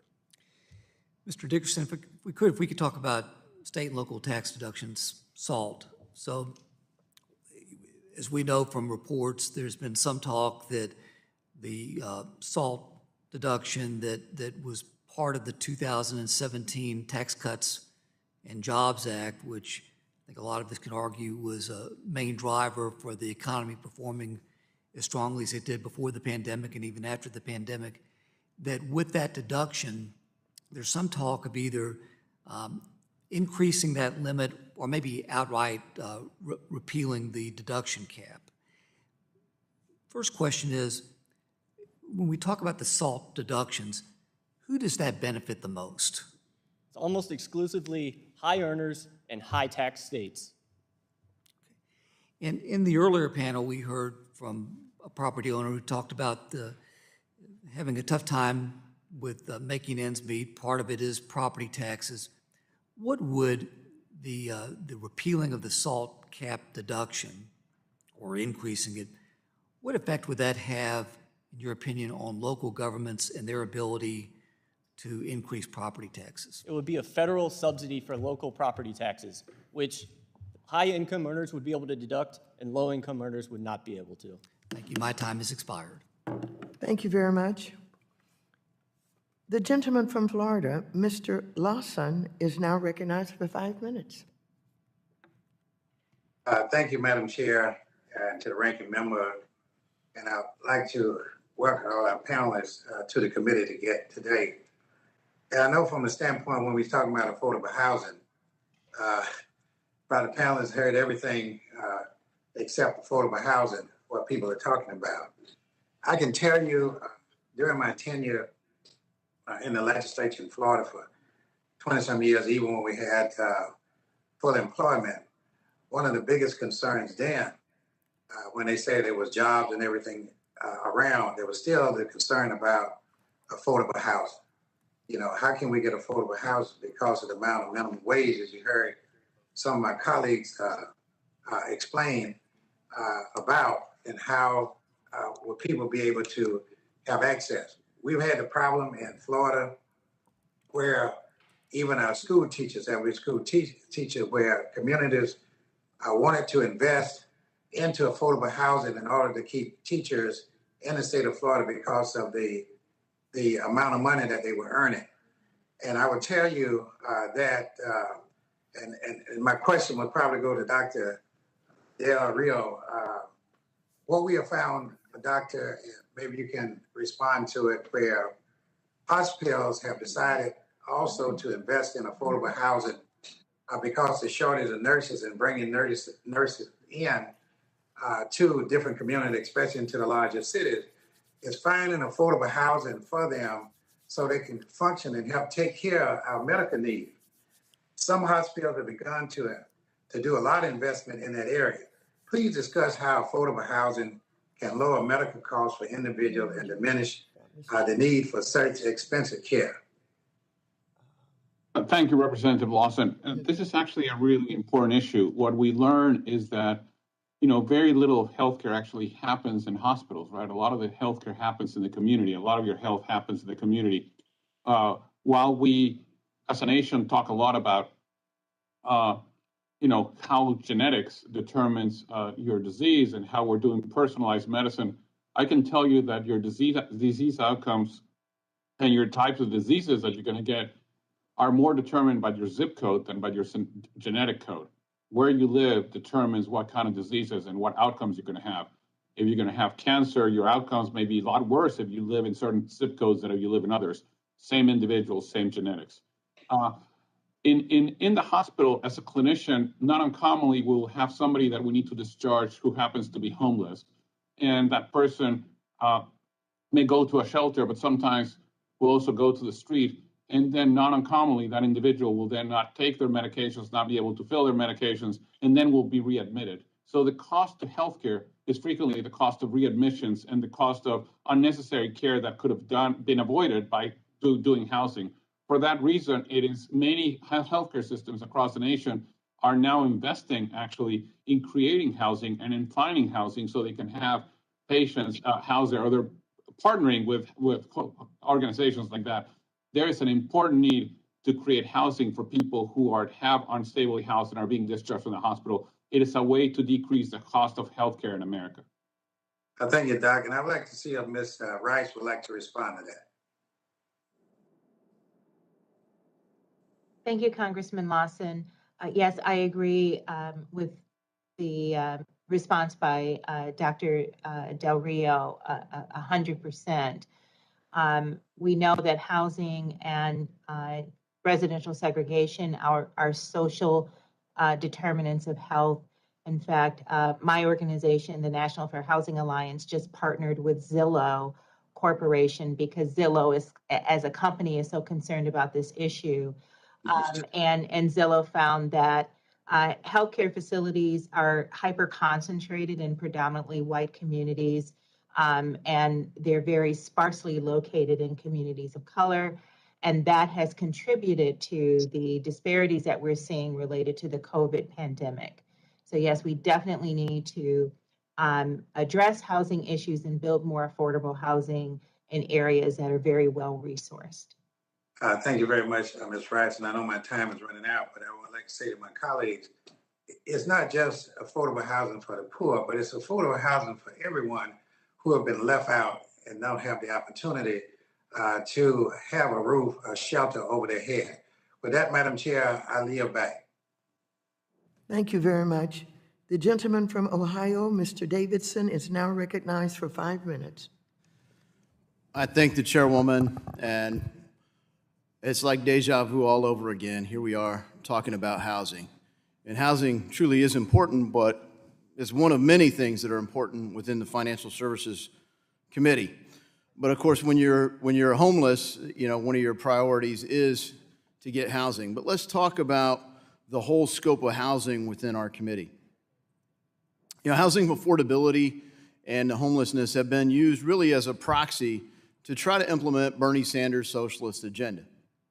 A lot of Democrats feel betrayed because they voted for Joe Biden, not Bernie Sanders. But what we're voting on here in the House is gussied up, rebranded, called something else, but it's really Bernie's agenda. Massive spending is already fueling inflation, and it's destroying the purchasing power of the U.S. dollar.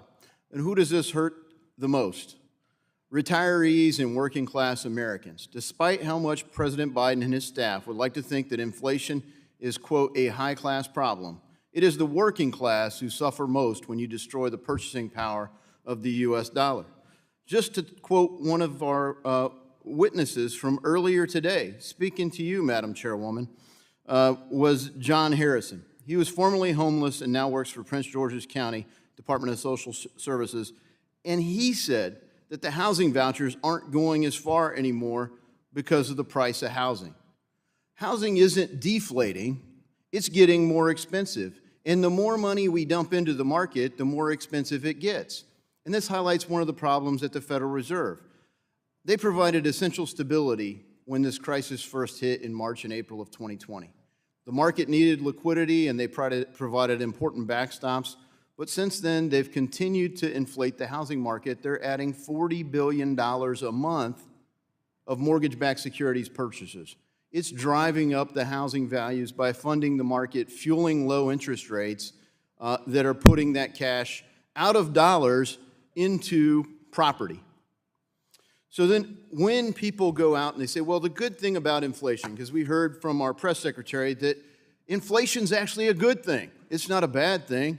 Well, most people don't think it's a good thing, but okay, if you got a raise 2 or 3%, I guess that's good, except it's not keeping up with inflation that's at 5 to 8%. But even if you got one of those raises, what's happening to the money? What's happening to the money? You get a raise, and if you're on the edge in a safety net program and you're starting to work your way out of it, you could hit a benefit cliff. So this is why I want to talk about a bill I've got called the People-Centered Assistance Reform Effort. And it's designed to create a commission that would work together, 4 Republicans, 4 Democrats. They get a year and a half to work together. And what could they do? Well, they couldn't cut spending, but they could redesign the program. So instead of 5 programs intended to accomplish the same purpose, you could have one common goal and one set of funds. And you could have on-ramps and off-ramps in that program. But whatever they do, it would be up to the commission, and then Congress would get a vote. So here's the solution. Our safety net programs cost our country about $1 trillion a year. This isn't Social Security or Medicare. This is just means-tested programs. Collectively, 90-plus programs, $1 trillion a year. And they're hard to administer, they're expensive to administer, and they're not incredibly effective. As the 31 hearings we've had in the Committee on Housing highlight, the system, in spite of the resources, aren't effective because we aren't using them well. So this commission, I hope everyone in the committee would co-sponsor, because it doesn't advantage or disadvantage any one party, and frankly, it goes way beyond the scope simply of this committee to look at the whole safety net and to deal with benefit cliffs. Mr. Dickerson, in the time we have left, could you just highlight how important it is to deal with the cost of the impact of inflation? And when you look at the means-tested programs, what are the impact of I guess, maladministration in some of those programs? I think that's a great question. The Ways and Means Committee has produced a really interesting infographic that has this crazy spider web of more than 80-plus means-tested welfare programs that exist at the federal level. And it just has to be incredibly difficult to navigate. We've spent trillions and trillions of dollars since the war on poverty was declared without a measurable advancement in outcomes. And so I do think that's a really important thing that Congress should be examining. How do we get better results for people and make it so that we can have an opportunity society and allow people to not have to depend on federal government welfare programs?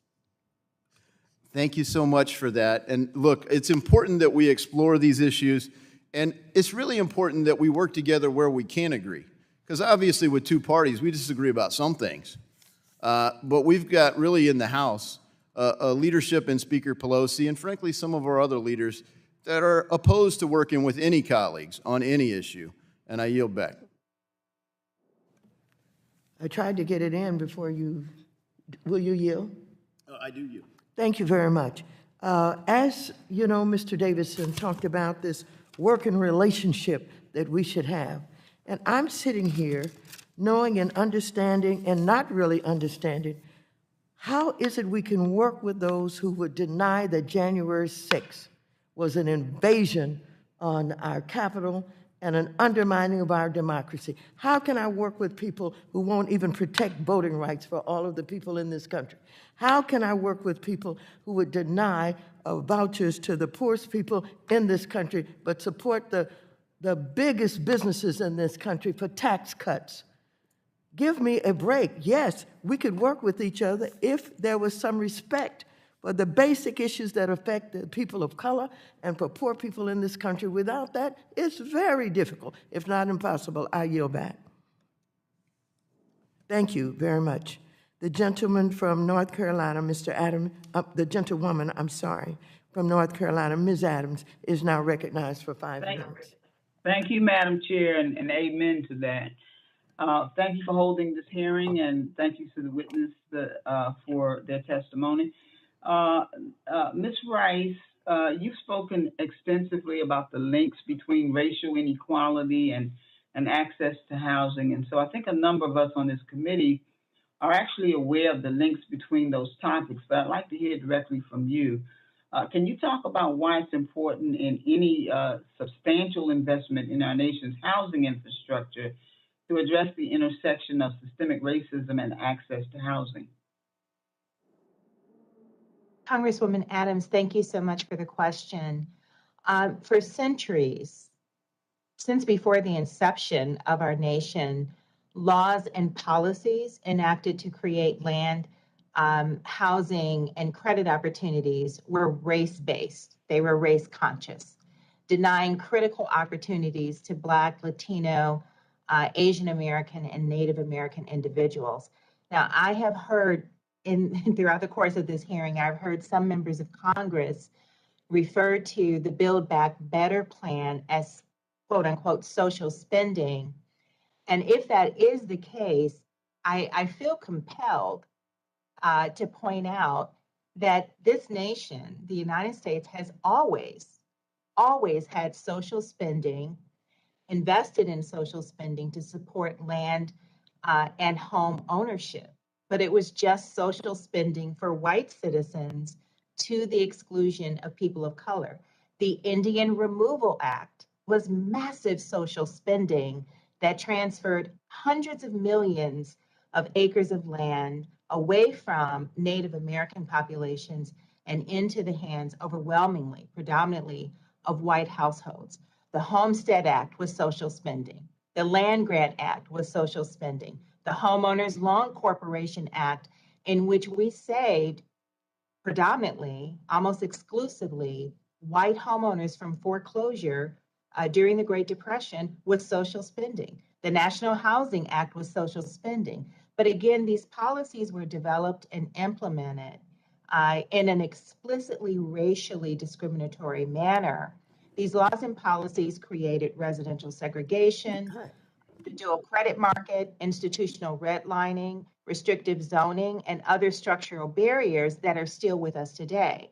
And so the Build Back Better plan, provided that all of the housing provisions remain in the bill, provides a start. It gives us a beginning in helping to remove these structural barriers because it contains critical provisions to address housing inequities and fair housing. Great, thank you. So Professor Chetty, I'd like to touch briefly on something that I brought up earlier this hearing, the link between accessible, affordable housing and quality education. Ms. Galindo earlier today talked about how difficult it was to provide both a good home and a quality education for her son. So Professor, can you discuss the links between affordable housing and education outcomes for our students? Thank you, Representative Adams. Yes, I think there's a strong link between affordable housing and educational outcomes, in particular because we have such varied school systems across neighborhoods in the United States due to local property tax financing, typically, and issues of single-family zoning, as was brought up before. This creates a lot of variation in the quality of schools across areas, and often it's very difficult for families to afford housing in the neighborhoods that can give their children the best chances of getting a good education and ultimately achieving better life outcomes. So I view these two things as integrally connected. Thank you. So Dr. Shahid, can you elaborate on the intersections of racial inequality, climate change, and the need for housing investments? Yes, thank you, Representative Adams. Housing and climate change are intricately linked in a number of ways. First and foremost, the expansion of the interstate highway system, the suburbanization of America, was largely fueled by white flight racism, moving out of the inner city, the transfer of wealth from Black communities, the transfer of public investment from inner city communities, to build suburban communities outside of the city, which really fueled our transportation emissions, our car-dependent infrastructure, our car-dependent cultures, which have really fueled climate change. And so the relationship between climate change, the disinvestment of Black communities across this country, and the build out of our residential neighborhoods are all intricately linked to our histories and our legacies of racism in this society. Thank you so much, Madam Chair. I yield back. I'm out of time. Thank you very much. The gentleman from North Carolina, Mr. Budd, is now recognized for 5 minutes. Thank you. Thank you, Madam Chair. And Mr. Dixon, thank you for being here. Thank you for being here in person. The physical conditions of America's public housing stock has declined, and it has a lot less to do with funding and more to do with a shift over the last 40 years towards modern housing programs. There's simply little justification to put enormous amounts of new funding into a public housing system that is mismanaged and outdated when better alternatives exist. So, Mr. Dickerson, can you talk about some of the ways that we can better use funding to achieve public housing goals? I think that's a great question, sir. Thank you very much. If you'd pull the microphone just a little closer to you, if you would, please. Gotcha. I think that's a great question, sir. And I think that's a good argument for devolving public housing programs away from the federal government so that those types of investments can be made by state and local communities and civil society groups that are much closer to the problem than the bureaucrats here in D.C. Okay. The federal government will hit record high spending levels this year. We've poured trillions of dollars into the economy already, and now Democrats are trying to spend trillions more in reckless spending. As a percentage of GDP, our public debt reached 125% in the second quarter. Do you believe that there is a level of debt that is unsustainable for our economy? And if so, what's that number? And I asked in that very seat, I asked Secretary Yellen that a few weeks ago, and she indicated that we could sustain a significantly higher debt burden than we have right now. A Democrat following my questions, actually in a dialogue with Secretary Yellen, said that number could be closer to Japan's number, which is 250% of GDP. That would be doubling our debt to $60 or more trillion. So what do you think? There certainly is a natural debt limit, and what I mean by that is that the point at which creditors will not lend to the United States government. The problem is nobody knows what that is. It's impossible to predict that because as soon as you know when that is, that pulls the crisis forward in time as people try to get ahead of the global financial crisis. So at some point, we will hit that point. We don't know when that is going to be. We do know that if we continue on the current path, at some point over the long run, you can't keep spending more at the federal government faster than the growth of the economy. You can't legitimately promise our creditors that we'll be able to tax at high enough rates in order to pay back the creditors if you continue spending at a rate that's faster than the growth of the economy. Thank you. So in closing, I hear every day from people back in North Carolina how inflation is impacting them. They're telling me how much harder it is to make ends meet. So what impact does this level of spending have on American families? What do you think, Mr. Dickerson, about this level of spending? I think it's unsustainable, number one, and it's damaging. Not only the level of spending, but the things that the federal government is spending on that are outside the scope of what the proper role of the federal government is. It distorts markets, it creates inefficiency, it creates waste. There's all sorts of duplication in the federal government. And as you mentioned, all this additional debt-fueled government spending goes into the marketplace and then it drives up prices, and that's very concerning. Yeah. Well, thank you for your time. I do yield back. The gentleman from Indiana, Mr. Hollingsworth, is now recognized for 5 minutes.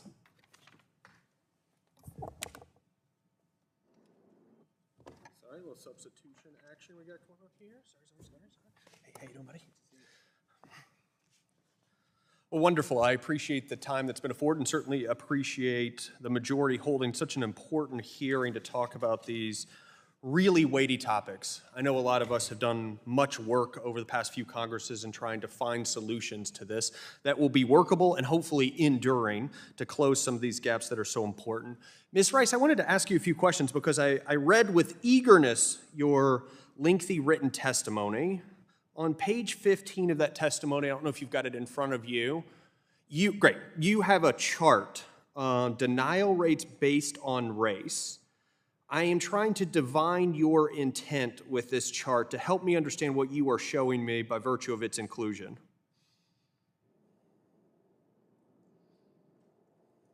Congressman Hollingsworth, thank you so much for the question. Yes, so we were speaking to and explaining the impacts of historically discriminatory policies and the inequitable systems that they have created. So, for example, one of the inequitable systems that we have now in existence is our dual credit market, right? In which, yeah. Okay, well, I guess what I'm trying to understand from this is the aim to have equal denial rates based on race? No, that's not the aim. The chart is just an explanation of the current reality. Got it. But the reality is we want to have equal denial and equal acceptance rate for anyone who is similarly situated irrespective of their race, right? Yes, so people who are substantial. Yes. Correct. So when you break this down by race, what you're really doing is showing that race is closely correlated with income and wealth, which is a historic inequity that needs to be corrected. But it's not really that the denial is dependent on race. It's more that race is correlated with income and wealth, which is also correlated with denial rate. Isn't that the case? Yes, and race is also highly correlated with structural inequities. Well, for clarity, the outcomes are highly correlated with race. Structural inequities may be the reason why those outcomes exist. Correct? Well, what I mean by that is race is highly correlated with structural inequity. So for example, race is the #1 predictor of whether or not a payday lender will be geographically located in a neighborhood. Right, but that's also just a proxy variable for income level in that particular neighborhood. My point is, you cannot say that structural inequities are closely correlated with race. What you can say is the outcomes from inequities historically are highly correlated with income and wealth, which are also highly correlated with race. On page 13 of your testimony, you say the following: the bias in our markets is not a bug, but a feature.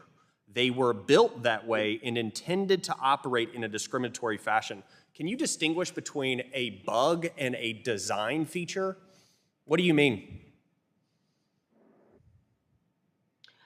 What I mean by that is that it's not a fluke. So the bias that we see in our marketplace is not a fluke. It's not a happenstance. It's not per chance. What you mean is it's intentionally designed into the system. Yes. You believe that in the architecture of the financial market system, there was intent to create discrimination today. Yes. Okay. Buttress that really kind of astoundingly broad claim with data or some sort of understanding of what the intent was in the creation of the financial system.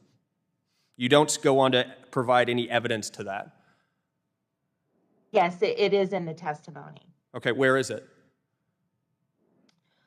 Yeah, it is in the testimony. So for example, the Homeowners Loan Corporation, which we explained in the testimony, developed a system for underwriting homes and rating communities and rating consumers that was race-based. So if you look at the residential security surveys that were developed by the federal government, they specifically ask for the number of African Americans living in any geographical area. Do they do that today?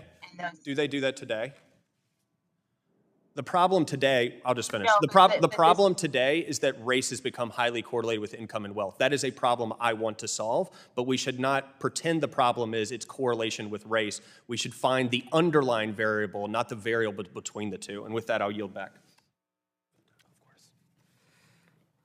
The gentleman's time has expired. I'd like to thank our witnesses for their testimony today. Without objection, all members will have 5 legislative days within which to submit additional written questions for the witness to the chair, which will be forwarded to the witnesses for their response. I ask our witnesses to please respond as promptly as you are able. Without objection, all members will have 5 legislative days within which to submit extraneous materials to the chair for inclusion in the record. This hearing is adjourned.